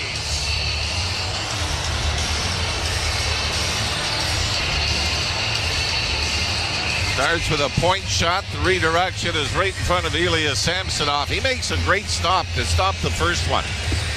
The rebound goes right to his right. And waiting for it was Trocheck, who stuck in behind Morgan Riley, and Trocheck just shovels it into the empty side. 22nd of the year, second of the game for Trocheck, with 6 attackers on the ice. Minute 7 to go.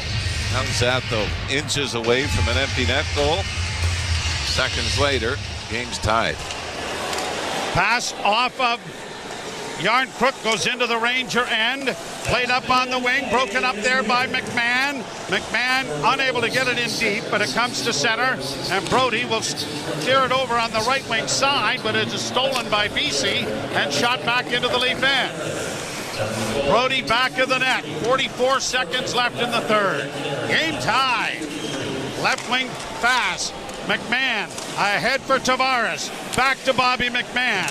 Trying to chop it out, but the Rangers are able to break it out. 3 of them to the Leaf blue line. Right wing side, Kakko dropping it back, and it's onto the stick of Tavares. He is in the end of a shift as he gets in over the line, flips it into the right wing corner and goes after it, but the Rangers have it there with 16 seconds left. They're just playing with it down in their own end, happy to get the point and look forward to overtime and some extra time. I got to admit, everybody in attendance here, I think, is in agreement. Let's let this one go a little longer. And it will be forced into overtime on a 6-attacker goal by Vincent Trocheck. The Leafs 3, the Rangers 3. You're listening to Molson Leaf Hockey on Sportsnet 590, The Fan, and the Maple Leafs Radio Network. And a truck with 2 men, and a truck with 2 men, and a truck with 2 men, and a truck. Take 2 men on a truck, 2 men on a truck.ca. So when you gotta move, all moving day. Think 2 men on a truck, 2 men on a truck.ca.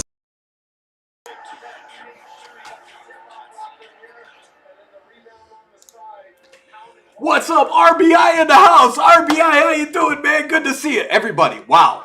We're heading overtime. I hate to say it. That was a heck of a finish there, but hey, we got this, right? Leafs, let's go, guys. Leafs fans, where you at? Go, Leafs, go! Go, Leafs, go! Go, Leafs, go! Let's finish it off, buds.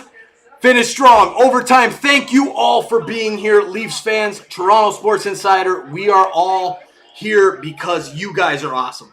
Thank you for being awesome in the chat. Thanks for chatting it up. Hit that like, hit that subscribe. Join the party. Every single Leafs game and Blue Jays game will be done right here live on Toronto Sports Insider. Let's finish strong, buds. Let's go.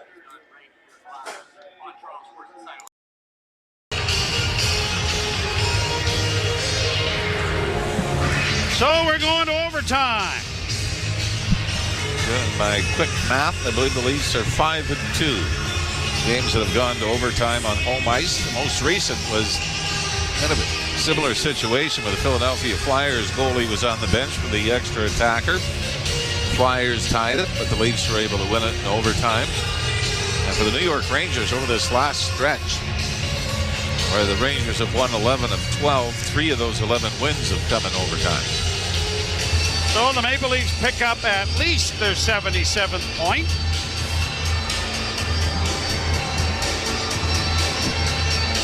On home ice. And I mean, there is, still an outside chance these two teams could meet in the first round if the Leafs maybe slip to the second wild card spot, or even either wild card spot could find them playing against the Rangers in the first round. Zibanejad won the faceoff. Rangers own the puck to start the overtime. Kreider dropping it back for Zibanejad. Marner and Matthews are out there. An errant pass goes down into the Leaf end. And it's going to be grabbed off by Morgan Riley, and he gets it off to Matthews. Matthews coming down the right wing boards. Cuts to the middle of the ice and now weaves to the left wing side. Into the top of the circle. Looks to shoot. No. Decides to play it back now to Marner. Marner holds at the blue line. Marner walks the line and now is going to bring it back out at center ice as the Leafs are changing. Matthews to the bench, and it is McCabe, who's out with Nylander now, and taking the drop pass as he comes to center. Right wing side, Willie. Nylander closing. Fanned on the shot completely. Gets it back in the net, in front of the net. A shot. Oh, and a chance in front of the goal. As Yarncrook had come on to replace Marner. I think it was Keandre Miller just does get his stick out and redirect this before Yarncrook can get it to the net. 4:05 to go in the 5-minute overtime. Tavares comes on to join Nylander and McCabe. We have not seen John Tavares a lot in overtime this year. Face off to the right and won by Toronto. McCabe carries the puck back out at center to stretch things out. He'll look up ice. Boy, Rangers got an early change in there. And here's Nylander back in over the line. Works into the slot area, still with it. Tried to center, and it went off a skate. And now the Rangers break. At center with a pass in on the left wing for Panarin. Panarin works to the right wing side, dropping it off for Fox. Fox spinning, gets it back to Trocheck. Trocheck to Fox. Fox working back along the blue line to Panarin. Panarin works in. Panarin still with it. Drops it off to Fox. Fox takes it back out at center. Looks like the Rangers are going to try and get a change. But now Panarin brings it right back in over the line. Dropping it back. Gets it back again. A shot. Stopped by Samsonov. He has it underneath him. Little side note to this was Willie Nylander went to the bench to get a line change in. And that allowed some time and space for the Rangers, which essentially becomes a 3-on-2. Trocheck brought it down right down the middle of the slot from the blue line and threw it to the left wing circle. And Panarin's one-timer is snuffed out by Ilya Samsonov. Matthews and Marner back out with Liljegren this time. And the draw won by the Leafs, but it goes into the corner, and Lafreniere is there to settle. He plays it off on the right side for Zibanejad. Zibanejad holding and bringing it out. Gustafsson is out with them. Rangers cycling it back in their own zone. Gustafsson dropping it back. Lafreniere in over the line, driving with a shot. Juggled, thrown aside. Marner can't break. Sends a long lead pass for Matthews. Matthews with one man back. Matthews in. Matthews being held, goes back to the goal with it. Matthews still with it centered, and it was just out of the reach of Marner. Riley brings it back at center. Gives to Matthews, swings to Riley, and Abieu on the left wing, down to Marner, closing, shot went off his stick and went wide. Zibanejad, forced wide, Leafs changing. Long stretch pass. 2:16 to go in overtime. Lafreniere dropping it back. Brought to center and in. Turning with it is Trocheck. Trocheck dishes it off. Lafreniere, Fox rather to Trocheck, closing, shooting, stopped, rebound cleared by Riley, grabbed off by Yarncrook. Yarncrook back to the goal, knocks his man down and starts away. Calle Yarncrook up on the right side for Domi. Domi in on the wing, dropping Yarncrook, a shot off his stick, went wide. Rebound far side for McCabe. Into the corner, gets it back from Yarncrook. Leafs are changing again. Played off on the right side. Willie works in on the right wing, going hard to the net. Backhand. That was stopped. The rebound. Stolen again. Nylander trying to poke it along the boards is too well covered. Rangers start out again. Minute 18. They're all on their feet here at Scotiabank Arena. Panarin broken up there on a good play by Bertuzzi. They fight for possession. Panarin wins the battle. Panarin working out into the slot. Panarin shoots off a skate. That went by another shot. Stopped by Samsonov. But the Leafs don't get to the loose puck. Back to the point. Miller. Far side. And the Rangers will carry it out at center with 48 seconds to go. Zibanejad. Kreider going to the front of the net. That was tipped wide. Leafs trying to come away with a loose puck, but they don't. Fallen stick shot, stopped by Samsonov and held. He throws it aside. Long lead pass, out of the reach of Bertuzzi. But he'll get to the puck. Down back of the net, trying to get it out in front against Miller. 20 seconds left. Rangers to the lead blue line. Broken up.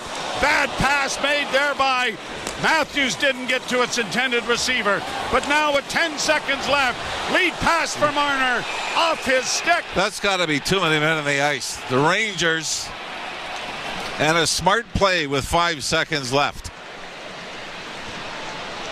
The Leafs would have had an on-man rush. The Rangers player from the bench left early.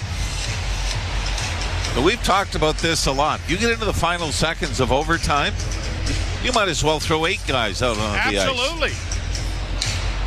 You lose control of the puck, so this is going to be huge.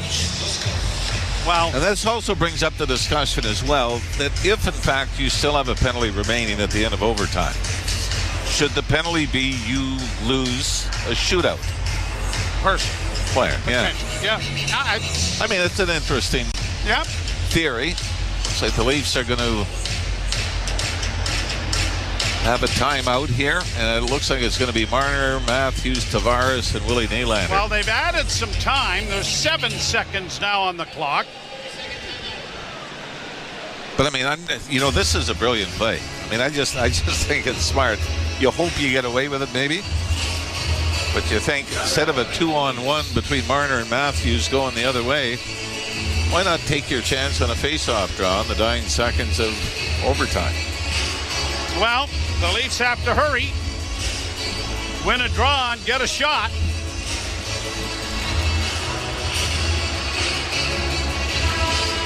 Not sure how often they practice this.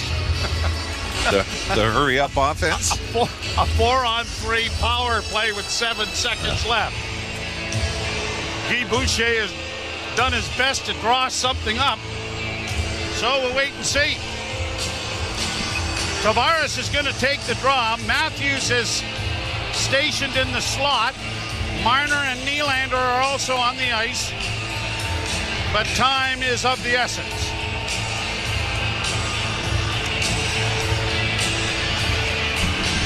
But everybody on their feet over on the far side. Draw is scrummed. Rangers are going to get it out at center ice. This is going to a shootout.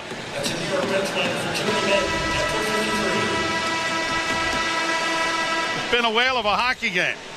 It has, and in the first two periods we were talking about Igor Shesterkin was the better of the two goaltenders. I'm not so sure we could say that after the third period in overtime of Ilya Samsonov. The Leafs did not get a shot on goal. No, actually, 35-34 now, favoring the Rangers. But we shall see what the shootout brings. We haven't had a shootout at home. How far you go back? I know the very first game of the regular season was a 6-5 shootout win over the Montreal Canadiens. And Ilya Samsonov, really for him, it's been a tough stretch in overtime. He won the Montreal game, the 6-5 game to start the season. Then didn't win his second overtime game until, and he was the reason for it, they beat the Winnipeg Jets 1-0 here at home. You remember that was a game where they had the 2-0 in the second period? He had the win in Seattle, his first game back. But Willie Nylander, Joe, will start it off with the Leafs. Here he goes, right-handed shot. Top of the circles, Deeks and shoots and fired it wide.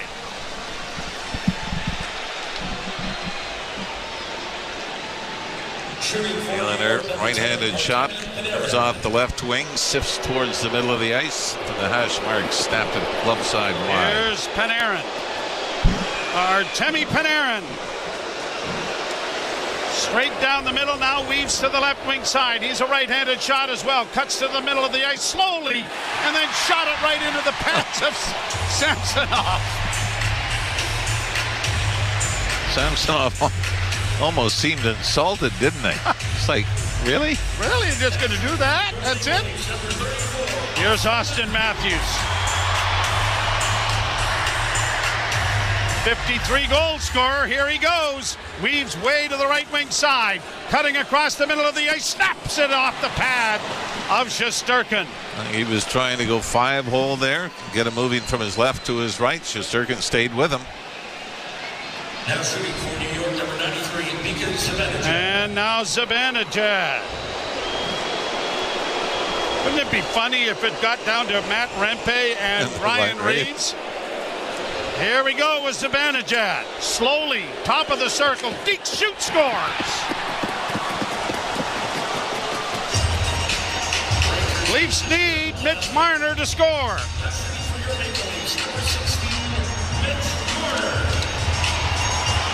Fortunately, it was Marner that missed the empty net that resulted in an icing, and the Rangers scored right after that, so way to atone himself. Here he comes, weaves to the left wing side, top of the circles, little deep move, scores! What a move! He almost stick-handled his way into the corner, but the officials are going to talk about this. Are they going to look at this to see if Marner had stopped forward movement? They're going to look at it. I mean, with the goals we've scored from Evgeny Kuznetsov, that barely moving coming in, this is a little bit of a... Well, maybe to see if he'd lost the puck or not. It does flip on him. I don't think you could say that he had lost control of it. Nothing wrong with that. I would hope that this would be a rather quick review, and we will play on. And yes, we will. After review, the goal is good.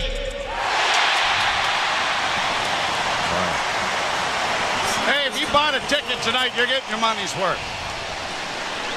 I like how they even explain when it's a goal. Not letting it go, are you? It just happened. Too soon? Here's Lafreniere.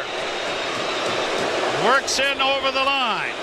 Cuts to the middle of the ice. Backhand stopped by Samsonov. We continue.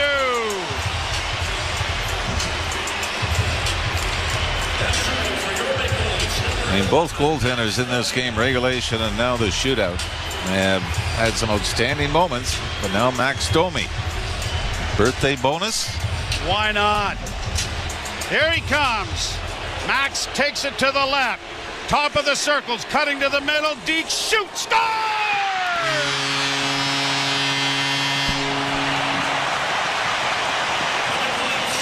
The Leafs can win it.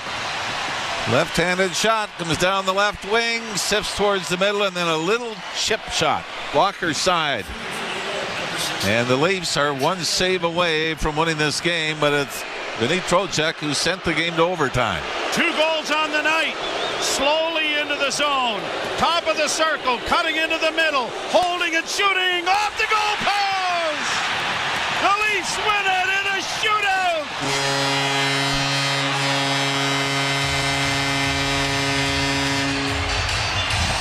That's as good a game as we've seen in this building this year. It's a lot of fun, and everything from the fisticuffs to great goaltending. And the shootout was all the best players in the NHL, or among the best, as we get to the 3 stars of the night. But from a Leaf standpoint, brought to you by Molson's. Yes, that's we'll go.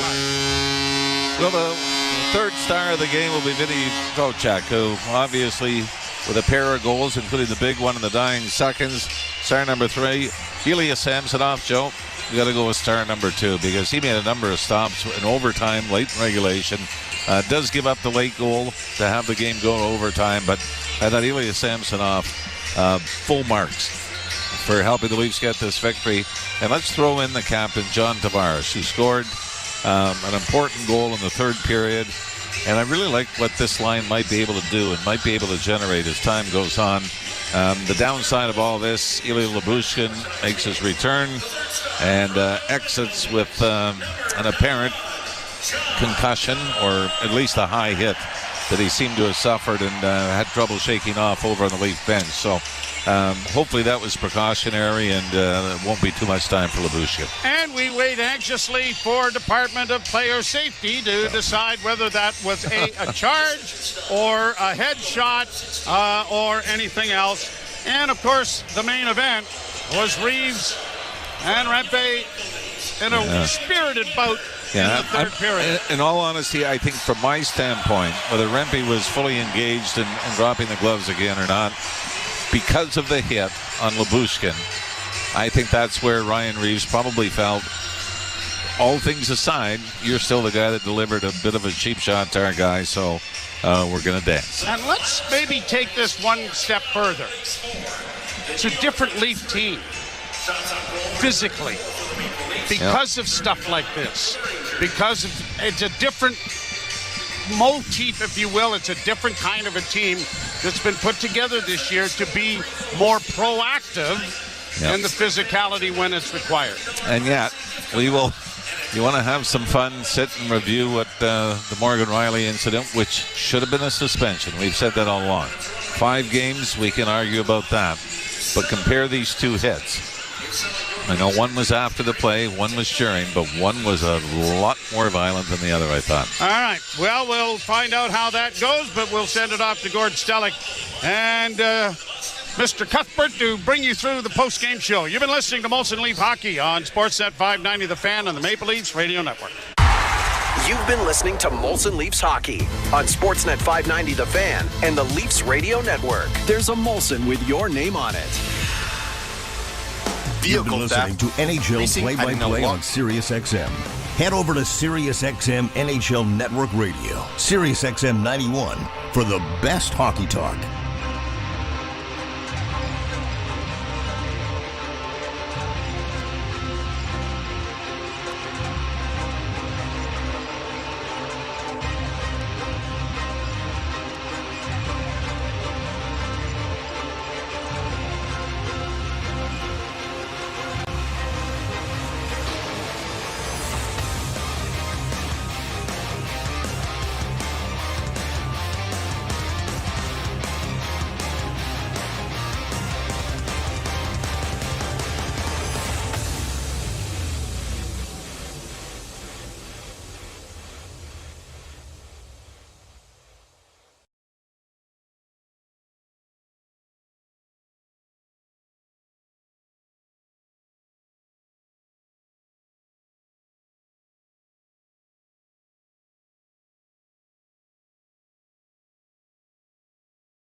To air at this time on this channel. For NHL Morning Skate, weekday morning, 7 a.m. Eastern on NHL Network Radio, SiriusXM 91.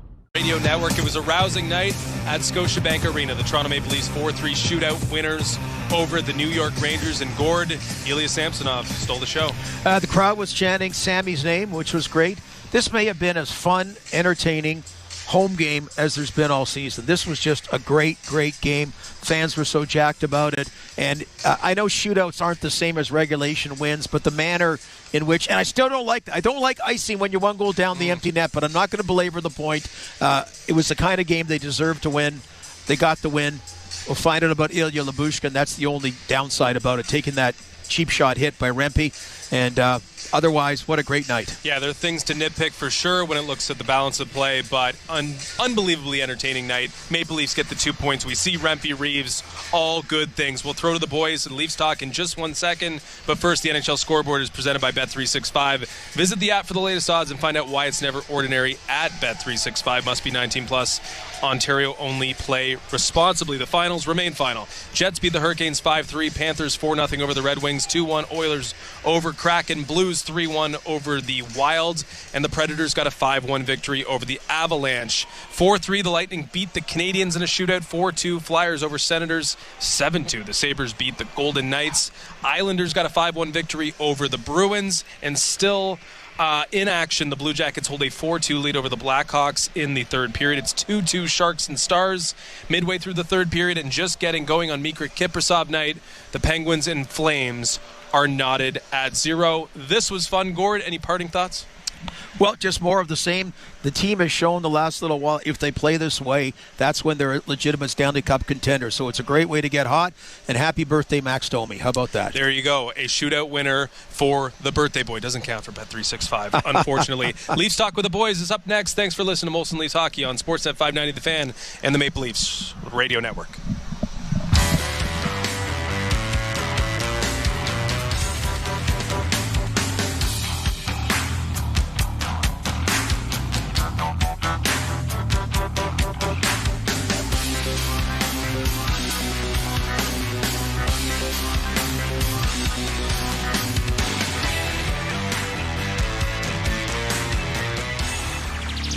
Leafs Talk, JD Bunkus, and the man, the myth, the legend, Justin Bourne. Brother, what a hockey game. What a night for you to do the show.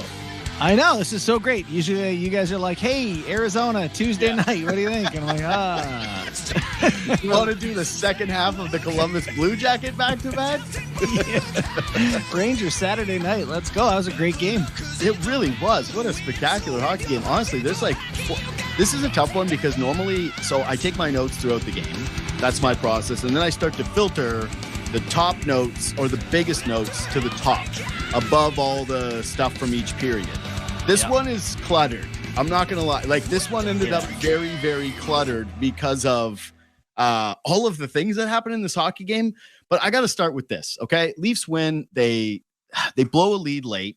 They played what I thought was a terrific hockey game. It really delivered. This is a Rangers team that's won 11 of their last 12 games. Yeah. The Leafs, I believe, have won 7 of their last 8. So just, two immovable objects meeting each other. I thought Toronto was completely up to the task. But let's start with the new, which is the John Tavares line tonight. They bump Nick Robertson out. They send him down to the Marlies, and Elliot Friedman reports that they tell him not to get too comfortable this time around, and it's only because he has a 2-way contract. Calle Jarnkrok gets re-injected, and John Tavares finishes the night with 7 shots. What do you think of that line? Love that line. And you know what? Yep. Not just like tonight. That's a line for me. I'll go ahead and declare it. That's a playoff line for me. Like, I know it's only been, I'm not playing the result because I text you early in the game, that this is something I really liked as a fit for Tavares. 2 guys who really skate and really work and can really finish if the puck comes to them. But it just felt like a line you trusted out there. And when Tavares centers a lot of lines, I don't often feel that way. So, I think what do we got here for stats in their ice time tonight? Shot attempts 22-7, shots 14-2, expected goals 96% they carried. Tweet. So they had a night, boy. 96% is a sexy amount of percent. That's against like the smartest kid in your high school in test percent. That's a good one. I've heard everyone gets that as a grade now, by the way. I heard the grade. It's like, there's like a grading thing now. It's just easy, I guess. Hey, guess what? I've already given up on the next generation. It's over. Okay. That's nice. You got 95%. We had a good run as humanity. Then phones came in and it was all downhill from there. I just love how heavy they felt below the dots. Just strong on pucks. Yeah, it felt like the Leafs haven't really had. I know that Marner and Matthews can play that like 2-man game that can involve a cycle, but I wouldn't consider them a cycle line, even though Matthew Nyes can go and dig it. It's just that they run it up high, right? They use the high part of the offensive zone. They're just everywhere. They're just dominant. They're incredible. There's no area in the offensive zone that they have to work within. To Mitch me, Marner right now is wild, by the way, but I know we're not talking about that. Well, I mean, yeah, he's. I got takes with Mitch Marner right now in terms of. Level. Well, I just think he's back to being the engine of the team thing, and when you feel the best about the Toronto Maple Leafs, buddy, you let Kip put the engine word in. You're letting him. You're speaking his talking points. You let it get to you. First of all, he took that talking point from me. I got clips of Mitch Marner, the engine of the team from like 2017, but. I just don't think it's a coincidence that whenever we feel the best about the Leafs, it's when Mitch Marner looks like he's at his very best. But anyways, I digress. The Tavares line tonight, just the low cycle, it felt like a throwback line. And I just really like having 2 players that will relentlessly pursue pucks in the offensive zone and allow John Tavares to play like a more offensive player where he can just be the guy who is unafraid at all times to let it rip. Not like he ever really has been, but when you're playing with William Nylander, right? He's going to take up a lot of the ice. Like he's going to take up a lot of the possession. Tavares just kind of gets to sit in front of the net, rip pucks from the slot. I love the fit of this. I'm with you. I don't think what we saw tonight is going to be some type of flash in the pan. I think this is going to end up staying a line. And what I really like about it is, like, for your third line, you're not going to get a ton of chances, right? Like, they're not going to create a million opportunities per game, but all 3 guys can shoot the puck. Like, Jarnkrok scored 20 last year. We know he can shoot it. It's probably his best attribute offensively. McMahon can rip it. And Tavares, we know he's one of the elite goal scorers of his generation, just knows where to be and how to finish and whatever. So they're not going to be tic-tac-toe. Like, when Domi's out there creating offense, it's always like, can he thread it through the tuck, through the holder of this guy's skate to, these guys are going to play. And when they get a look, they're going to shoot it. And for a third line, it's going to go in a few times for you. And you go, great. One every couple of games. We're happy with what you guys are doing. It just makes sense to me, that group. Who would have ever thought that the Leafs spreading out the talent would result in something positive? It's not even just that. How do you not try it? I know. Just try it. Like years of this. Years. Let's just see. I don't know. Let's just see. Well, and they lucked into it, right? Yeah. Like, this is something that they fell into ass backwards, and they went, oh, I guess so. He's looking around, guys. Has anyone thought of this? Every blogger in Ontario is just so. It was a bit of a weird game for me because I love the chemistry that you're seeing from the Nylander line, but Nylander gets benched in this hockey game for the reasons why you're also afraid of that line. And there's been a lot of discourse over the last 48 hours about whether or not you can have Max Domi be your second line center. But to me, this is sort of like the blue line debate where you go, all right, are they really a second line though? If you can lean on Tavares' group for a meaningful, and I know there's overtime in here, so it ends up being like close to 17 minutes.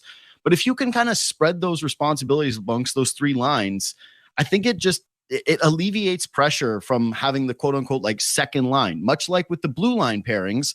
I think that if you can have three really good pairings, then you don't really have a true traditional number one. And that takes the pressure off of the kind of guy that you have to have, say, next to a Morgan Riley if, Ilya Lyubushkin didn't get hurt in the second period of his debut game. Yeah. So I kind of like the point about like, what if instead of, that's our second line, you have two lines where you go, that's all a second line in a bit. It's 2.1 or 2.2. They're both our second lines. Yeah. Yeah. I'm okay with that. I don't like that line with Bertuzzi, Nylander and Domi.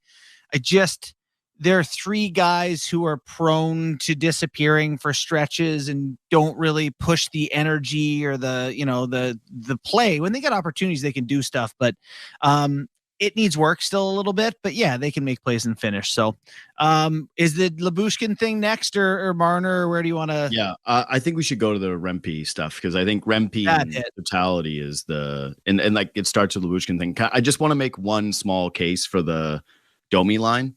And I thought about it tonight, which is this. They kill me in the D zone. It's terrifying. And I do think we should spend a second looking at that film because I wanted to ask you a question specifically about that goal against and what Domi's responsibility is, because it's pretty clear what William Nylander does is some of the stuff that will just always pain you with William Nylander, right? Like he flies the zone and he doesn't come in and back check, and then it's his guy that ends up getting time and space and then ripping the goal, right? So there you see Nylander leave the zone, and all of a sudden they just walk it in, and Lafreniere can tee one up. But on this goal, what is Domi's responsibility here? Because it's like either sink lower or be higher. He just looks a little caught in between to me. I wonder what you thought about it. Yeah, it's a great question. Looking at it at a glance, like they got a third guy high. Lafreniere's coming from quite high. He probably needs to come out because Riley can take Trocheck and Lyubushkin confront the other guy there. So I think Domi does need to come out. I don't know if you saw my article on Friday. I did. It was great. Yeah, thanks. It just Domi a couple times gets caught, right? Like, am I boxing this guy out? Am I a winger? That's a big position to be a centerman low in your own zone in a playoff series. And we're 25 games from that and he's making mistakes like this. I can really see us being like, who would have thought the thing that happened all year came back to hurt us, So that's part of the reason I don't love him in that spot. But the Nylander thing was funny, eh? Like, oh, good, we got the highlight on him. Look at the poke and maybe he'll go for a breakaway. Then a big loop out to the center logo. If he stops, he's right where Lafreniere is going to end up. Yeah. It's a tough look for him. It really is. It's not great that camera trails him there the entire time as he's doing it. And they even get the highlight thing up there. I love that his loop circled where the shot came from. That made me happy. It's not a good one. But okay, this is my case for these guys. They're never going to impress in the D zone. It's funny because they actually got a defensive zone draw in the first period that I noted, where Sheldon didn't have to leave them out, and he did. And they had a beautiful breakout. They stop a play, they get the puck out, and they actually drew a penalty. It's when they got the high stick. And I went, ooh, that's really promising. And then later, in the first period, that ends up happening. But what I really like about the line, for me anyways, is it just lets Bertuzzi be so Bertuzzi. He gets that tip that goes in the net tonight, and like the confidence that he's playing with. It's two excellent playmakers. One guy that's going to rip a shot from wherever he is. Offensively, I really like the mix. It's just, can you guys do enough where it doesn't feel like you're letting one in every single night, that it's not just a 50-50? Can you slide it to 60-40? Because then if that Tavares line is real for me, I'm okay with it. Because, of course, would you rather have, a better second line center, someone that has more of a 200-foot game, someone that is a little bit more responsible in their own end? Absolutely. But it just gets to the same thing, which is at this deadline, who is that player that you're going to be able to get that's the upgrade over Max Domi? And if you can point to that player, then I totally understand it. But if you remove him now from that role, I just don't know where else he's supposed to go on this team now. Yeah. So it's a tough spot. And I know, it's a weird spot because I don't think Domi deserves criticism this season. $3 million. He's played well. He's been a good Maple Leaf. He's worked hard and made plays and all that. But, I don't know if I've said this to you before, but it reminds me of Liljegren in years past where I go, what is the situation where I want this guy on the ice? What's the game state? And for Liljegren, it was always, he's not really an offensive guy. He's not really defensive. It wasn't there. Domi, I kind of feel like that. Like if you're down in the game, I could see you being like, okay, he can do a thing that could break a game open. I can see it, but anything close within one goal, I don't trust it. I don't love it. So yeah, I Adam Henrique is a name that comes to mind, and I know he's going to be expensive, but can Domi be, I don't know, can you find a way to play him 13 minutes a night? And if you're down, all of a sudden he plays 17 that night, that sort of thing. Yeah. I think in an ideal world, that's where he'd be. Again, I have a tough time seeing the picture of you bring in that Henrique guy or you have the assets for it, that it is an automatic upgrade when they have to figure out that chemistry and that work on the fly within 30 games. But then also where you slot Max Domi, considering that we now like that Tavares line, you're not bumping him out to the wing and having him replace Matthew Nyes. And now all of a sudden you have a fourth line that has a bit of an identity, and it just all of a sudden it's like, what? He's off the roster. Like it kind of feels like money out. I mean, if he's out in a trade, then maybe. But it's like as of right now, I think that would be really tough to do. Like you're a day removed. And crummy to do to a guy. Awful to do. I think it would really kill like the vibe of the team if you moved Max Domi at the deadline and said, remember that I wish I could name the guy's Twitter handle because he did such a good job, but everybody saw I think it's Flow Buds or Flow. I'm sorry. I really am. But that guy that did the graphic design of the Bertuzzi and Domi stuff. Yeah. Yeah, they were great. The Beavis and Butthead one is spectacular. Yeah. Like if I wasn't in media, I would 100% own that shirt. I would have DM'd him and like, how much is this? I'm buying this tomorrow. Okay. So let's get to Rempe. Let's start with the charge because this is the charge. Like, oh my God, they will show that. They'll show that preseason next year to players being like, this is a charge. Yeah. Jobo, run the clip and you can run it from both angles because I actually, let's just start with your thought. What did you think? Second time he did this to Lyubushkin in the game, by the way. Yeah. But what did you think about Bush before this? Look at how far he comes from, and he jumps and leans and like Lyubushkin's huge and he just looks like a dwarf compared to the. That's a bad hit, I don't want to do. I'm not I always talk about how I try to avoid ref talk because I feel like we get enough of it in this market. But how do you miss the 6'9" train running? And what's crazy is the ref has to get out of the way so he doesn't die. Can we show that again? The ref's in the corner, like, oh my God, this guy's charging. Yeah. Like he recognized the charge and had to get out of the way. Yeah, insane. Not sure how they missed that one. Oof, it's so violent. I thought Lyubushkin was playing well up before that point. Yeah. Yeah. I am a Lyubushter, if you will. I am a big fan of the way the fit he is for this team. I thought he steps up on every entry. Like, no one breaks into the Leaf zone easily when he's there. I'm not going to tell you that he's anything, more than whatever a 6D who's got to do what Shen did with Riley last year or what he did with Riley the year before. Mm-hmm. He is what he is, but I like the player for what the Leafs needs are. And the second he's out of the game, all of a sudden you're protecting a lead and you're like, I bet he would have been out there. You're killing a penalty. It's like, I bet they'd have had him on the ice there. You and I have talked about fit on the decor forever, and he actually fits.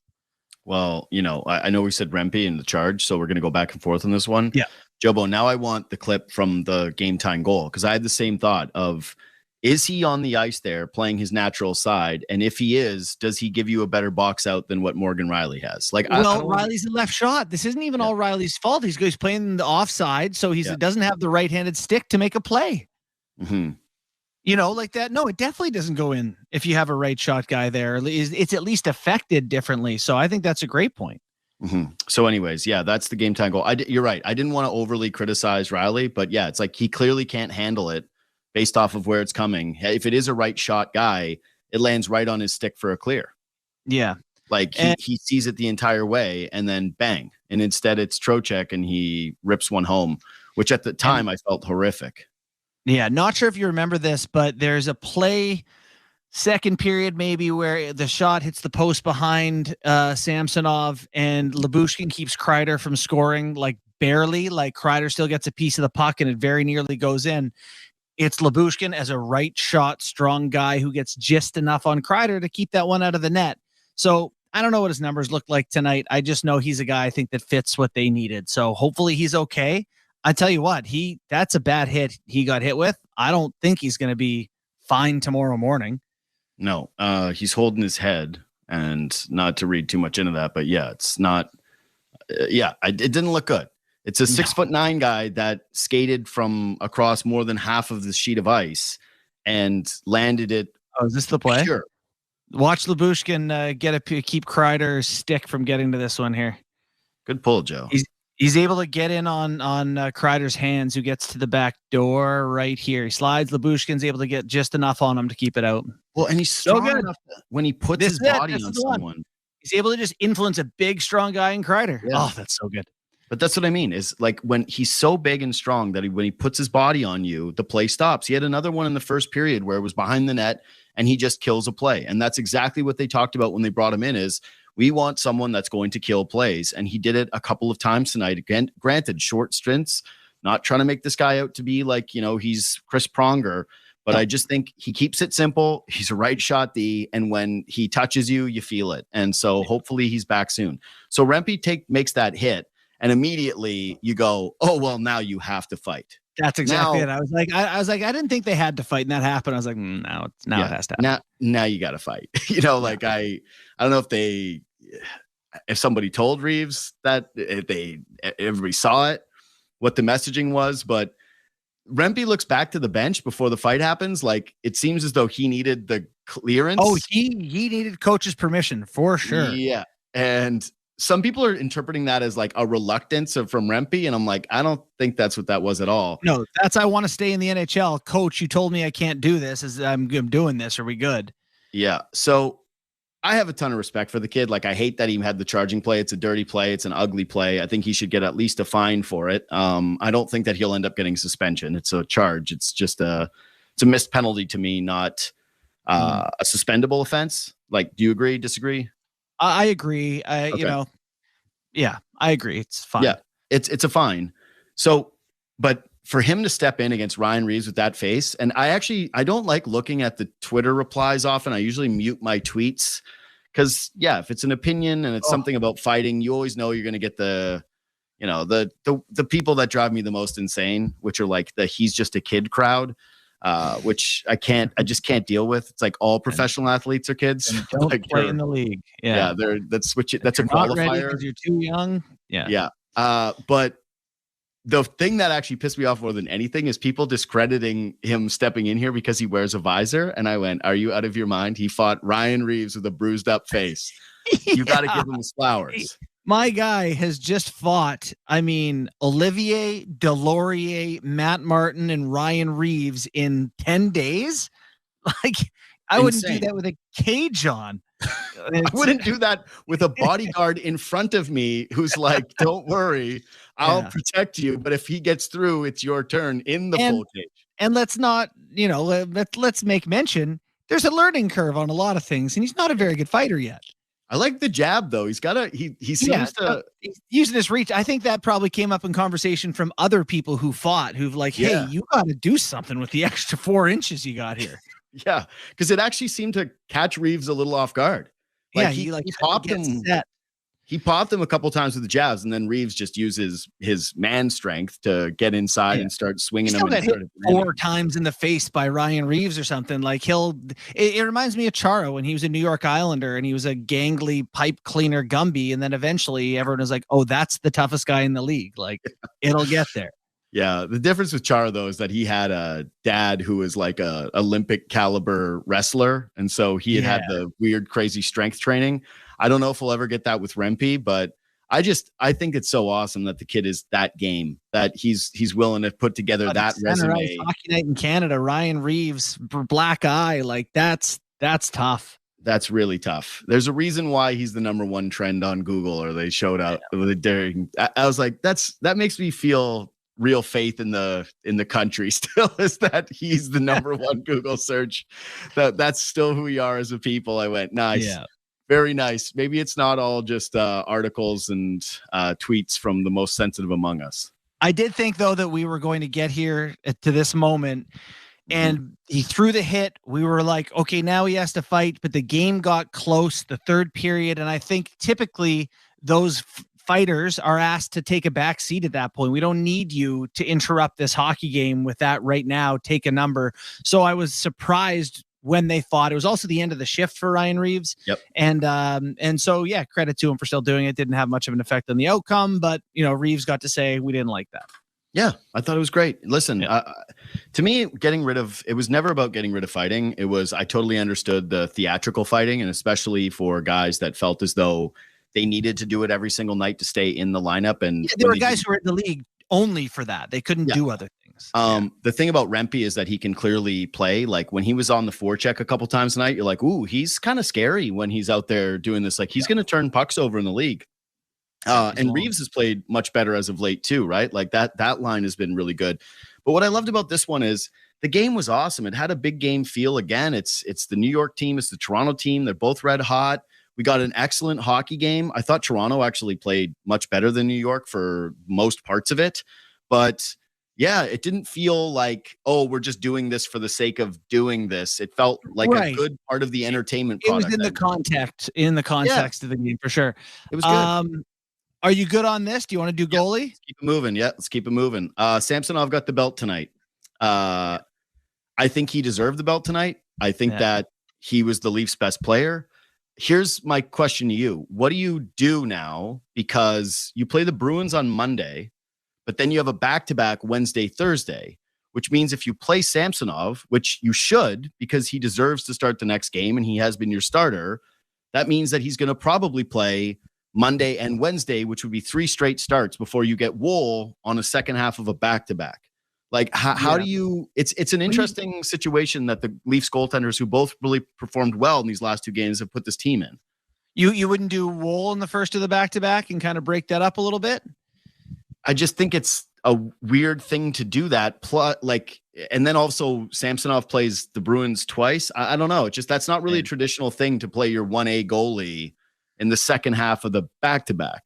Yeah, I know you don't want to do the thing, necessarily that you and Sam have been bickering about which guy is their starter come playoffs. But I think if you're wins come playoffs, yeah, we just kind of put down a gentleman's bet in terms of I took Samsonov for the hell of it. But I think it's at this point I pegged it like I think it's 60-40. It would be a slight like if we were doing. You and I love the betting game, and I would say that Wool right now is like a minus 180 fave to be the opening playoff starter. It's a heavy fave. Yeah. So in that case, then, like Wool got his start in the American League, made 36-37, very good. Plays Arizona, plays very well for the Leafs, gets a win. Monday's 2 days from now. Might as well get him right back in. He hasn't played since, was it Thursday? They played Thursday to Monday. That's a good window. Samsonov's good here. Like I feel like you can just kind of go back and forth now until someone shows they can't. It's crazy to me how many members of media do not understand goaltenders. It's like you cannot do that. You absolutely cannot do that to Ilya Samsonov. Not after this.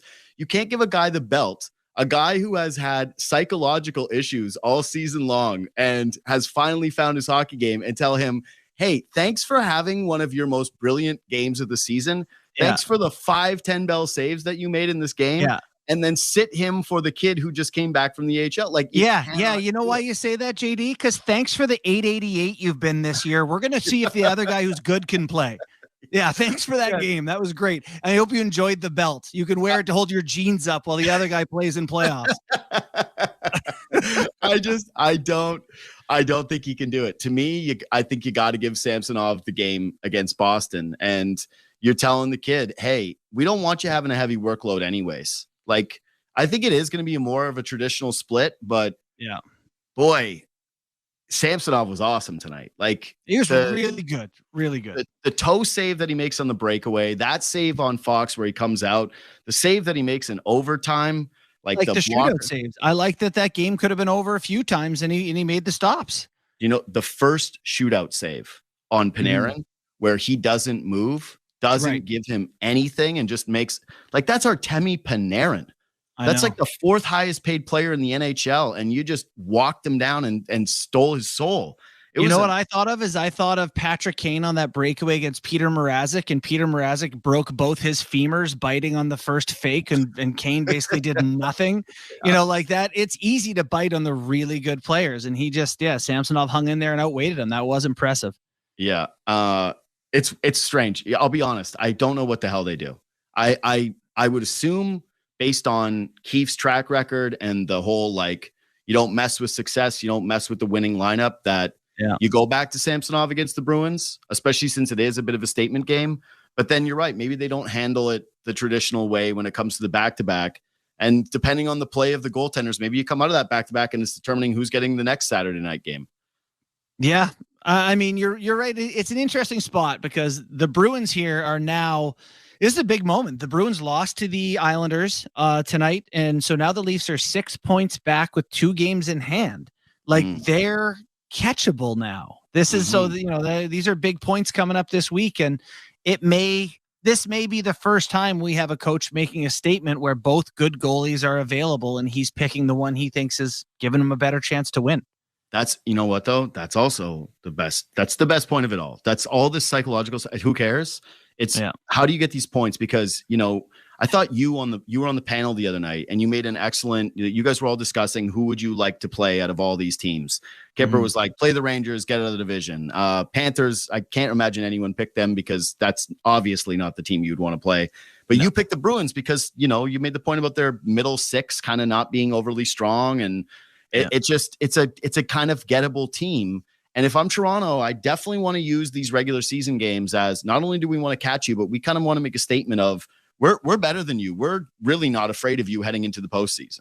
Yeah. And I think they would be within their rights to feel that way about their team. As I mentioned, I think Boston has some good players. The Leafs have some too. It's not, I don't look at the Bruins like I did in the past. I also think that they got off to a start that was built on the backs of goaltending. And if their goalies look human, they look like pretty much every other team to me. Florida, on the other hand, does not look like every other team, but that's, a different kettle of fish. So yeah, big game. And we'll see which way, Keefe sees it. I saw a fake mock trade the other day of Panthers getting Jake Gensel. And I went, that's just can't happen. You just can't. I think isn't he like a Hannafin front runner too, or Tampa Bay or something like that? Yeah, Hannafin will end up in Florida too. They're a front runner for guys because they know they can get aggressive because the team is really, really, really good. But anyways, I didn't like the second Samsonov goal just to kind of round this thing out. I think he should have had it. The Trocheck off the rush. Yep. Didn't like that one from him. Thought that the Leafs actually played a really good game in front of him for the most part. But then, late in the contest, he kind of had to turn it up. And then saved their ass late. So kudos to him. I still think I don't love the Leafs forwards here, but anyway, yeah. Yeah. Oh, sorry. No, break it down. Well, Nyes dives in. Matthews and Marner are on the rush. They're on a bit of a 2-on-2. You're the guy. We need to have a conscience out here, and he tries to jump in and intercept the pass, and all of a sudden you got Brody and Liljegren on top of Samsonov before they entered the zone. He put the D in a bad spot, I thought. Well, you know who else noticed that was Sheldon Keefe because he took him off that line for the next shift and put Yarncroc up there. Did he? I didn't notice that. He sure did. Keefe is going with the accountability stuff with the defensive coverages. That's, it was kind of lame when he benched David Kampf and he was like, "You're the problem," but everyone's like, fixed it. Yeah. But having a game where he sat William Nylander for basically half of a period and then also puts Matthew Nyes down for a couple of shifts. It was another good game for Keefe. Give Willie credit too. He doesn't play for the final, half the first period. He came out and they showed the clips of him banging shoulders of the guys on the bench. Here we go. Mm-hmm. He was a part. They didn't lose him. He didn't sit there and sulk, whatever. And I think, deserves some credit sometimes because other guys do. I thought he was really engaged, actually. Like, you started to see his back checking in a couple of spots in that game where he was super aggressive with it and he was hard on pucks. That was just, it was especially risky, though, from Keefe's standpoint. Why I give him credit sticking with it is they got a 4-on-4 opportunity there. And they decided to go with Yarncroc and Tavares instead of putting Nylander. It really just eats on 4-on-4. That must have ruined Keefe. That's what I mean. I was like, dude, you lose this game or you get scored on one of these and it's firing season. Like, not you're getting fired. I mean, like, it's firing the take season about you letting pride come before the fall. Yeah. So, you know, process, results, whatever, but good for him for actually sticking with the guns. Cause you would have thought, if you would have told me, well, they're getting a 4-on-4, I'd have been like, the suspension is over now. Like, you got to get on the ice. By the way, what a week for you guys, myself included. 3 Leafs games and the trade deadline in the next 5 days. Yeah, we working. Subscribe to all these podcasts, by the way. Real Kipper and Born, JD Bunkus podcast, and Leafs Talk, of course, if you want to listen to all those different things. And are you on the panel too? Are you doing deadline coverage? Are you just doing your show? What are you doing this year? No, Last we year are. you were the stats guy. Kip and I are gonna pop our. I think we got 2 like 3-minute hits in suits in the studio. Yeah, which is, I don't know. You're not the numbers guy anymore. You're not the stats guy. This is 2 years in a row. They had me do like a package on a random guy. Be like, if this guy gets traded, we'll cut to Faux Born, who's pre-recorded this bit. Yeah, I forgot about those ones. Not much else from me. I got to tell you, I don't really have any other notes in this one, other than to say, like, to kind of close out what we were discussing a little bit earlier, which is, God, Marner and Matthews are just on a completely other level right now, and. Sometimes when we don't talk about them on the show, it's not a taking for granted thing. It's just, what are you supposed to say? Like, they're so good. You sound so dumb, right? It's like, that was good. Do you guys see that? That was so cool. No one else can do those things. Yeah, I don't know how to. I don't know what else to say about what Marner's doing now. I know but this is, Can you play like this in playoffs? Is it possible to be this dominant, this controlling? He's a freak. Like, watch this play. He one hand pulls it to himself after losing it. Like, when he is on, there's few people in the NHL like this. He's been incredible. I said on last show that he's, from a playmaking and space creation standpoint, to me, the closest guy to McDavid. He's not McDavid, but just like when he has the puck on his stick, he's got to be terrifying for defenders, because it's like you can't do anything. Like, you're just kind of at his mercy and hoping that he bobbles a puck maybe so that you can close that gap. But he is just like, he makes, when you stick handle a ball through a dog's legs and it's just like jumping around trying to bite it. That's what D looked like. Like, just trying to I don't know. They look like children. Yeah, I was going to say that he reminds me of like an elite, like a Jamal Crawford type in basketball, where the handle is just so clearly better than everybody else's handle in a league of professionals, where you're like, oh yeah, no, that guy can put the oven mitts on and still do whatever the hell he wants, because it's just that degree of good. But no, it's not just it's the reads he's making right now, though. Like, he's just seeing everything one step ahead of everybody else. His confidence is through the roof. Yeah, you're right. This is the question: is do you get that guy come playoff time? Like, is it because it's dog days and like the pace is a little down right now, or is it? Hope not. You really hope not, because I'd like to check his stats by month. Yeah, whenever we get this version of Marner, it's like that's when you start to feel the most confident about the Leafs. Like, that's when you go, oh wait, they might actually be the best team, or they might be one of the best 3 teams in the entire NHL. When he fades away, that's when they feel incomplete. And it's just another awesome game for him. Did you think that his penalty shot was legal? Yes, I did. But I thought it was going to be legal in spirit, but one of those ones that's like, kind of like, well, that's not exactly what we're trying to do. But I did think it was legal. Yeah. You? Yeah. When it happened live, I was like, there's no way they're going to count that goal. I thought that based on the reaction of Shesterkin, that he got a piece, and so it was going to be like I just knew something weird happened, because I was like, did he bobble it? Did he go backwards? I thought it was borderline, but not enough to overturn. But had they called it on the ice, like you went back, then I would have said, yeah, he did. It was one of those ones where like they called it that way, so it stayed that way. But it was close. They win that game because of that, like. Buddy, that point might matter a great deal when we get to game 82. Yeah. Anything else from you? That's it, man. That's it. I like the fourth line, and TJ Brody's still struggling. Those are my only other notes. Domi also the shootout winner on his birthday. Very nice for him. It was he's really good in shootouts. Super good. In the game, he looks surprised to get the puck before he shoots it. He's always like, it's me. Yeah. In the shootout, he's awesome. It's a nice and then he's got by far the best shootout swagger. When he scores, he knows how to play the crowd. I love it. What did he give? A low one of these? Or did he give it was good. It was great. So happy birthday to Domi. Nice way to cap it off. JD Bunkus, Justin Bourne. Follow us on Twitter and Instagram at JD Bunkus, at JT Bourne. Reach out anytime. Leave a thumbs up if you're watching on YouTube. Share it when you see the clips come out. We always appreciate that. And again, follow along with our podcast. Subscribe and review to those as well. Real Kipper and Bourne and the JD Bunkus podcast, because we got you covered all week long. Thanks for listening. Thanks for watching. Bourne, we'll see you later, buddy.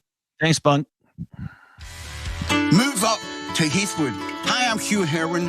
Experience true luxury at Williamsburg Green in Kitchener. Williamsburg Green is everything you want in a community. Enjoy fabulous trails, parks, playgrounds, sports areas, and more. Our beautiful all-brick homes include luxury features you've always dreamed of, even a fully finished lower level. It's time to move up to Heathwood. Learn more at heathwood.com. There are many peculiar words in the English language. Words like solivigant, peregrinate, nemophilus, peripatetic, and conviviality. Yet, there is no word for getting the most out of winter in your Subaru, thanks to symmetrical full-time all-wheel drive and X-Mode. Until now. We call it unhibernate. As in, while your neighbors stay home, you'll be unhibernating all winter in your Subaru. So peregrinate to your local Subaru dealer today, and welcome to Uncommon Winter Confidence.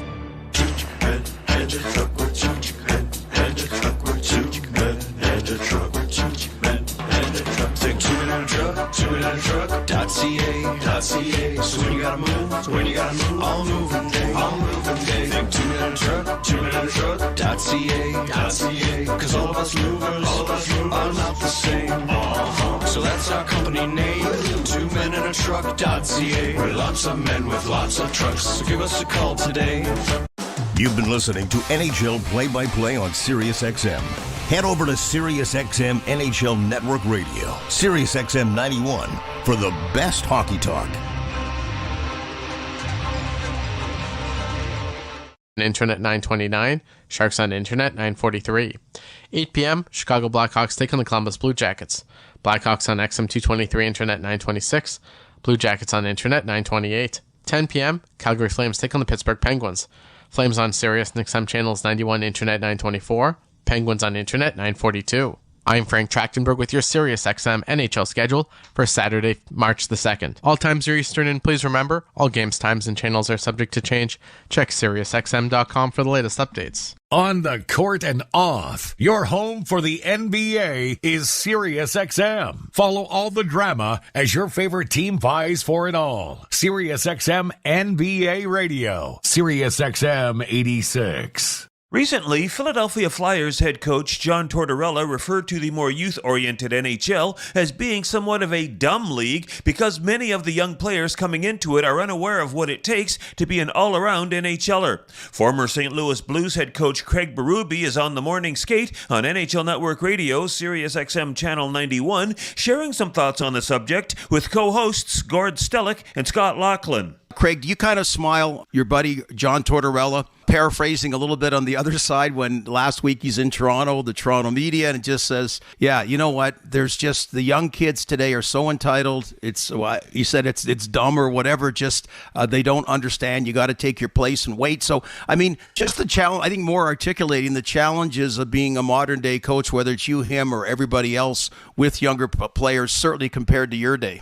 Well, it is, and it's probably a lot more work and a different approach for sure that you have to take as a coach, in handling young players that are coming in, and they've gone through junior, gone through college, they've been the top players there and scoring goals and doing all these things, and a lot of them are entitled that come into the league, and I think it's just, as a coach, it's your job and some of your veterans to change the mindset of these guys as much as you can and get them more focused on what's best for the team and not what's best for them. But it's hard because, you think about players that are coming into the league and young guys, they want to get paid, right? They want to make their money. And I don't blame them. That's what, they're playing hockey. Obviously, they love the game, but they still want to get paid.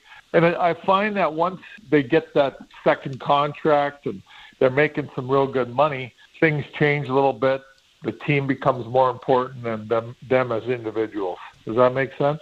Yeah, that's good insight. It doesn't. And, Craig, I have to say, I don't disagree with what John had to say, but I will say this, too. When you were playing in the NHL and you were coming into the league, if you remember back to the days of the Quebec Major Junior Hockey League, there were guys throwing up 150 to 200 points. But a lot of the guys that came out of the queue, they said once they got to pro hockey, they had to be taught how to play away from the puck. They were not great defensive players.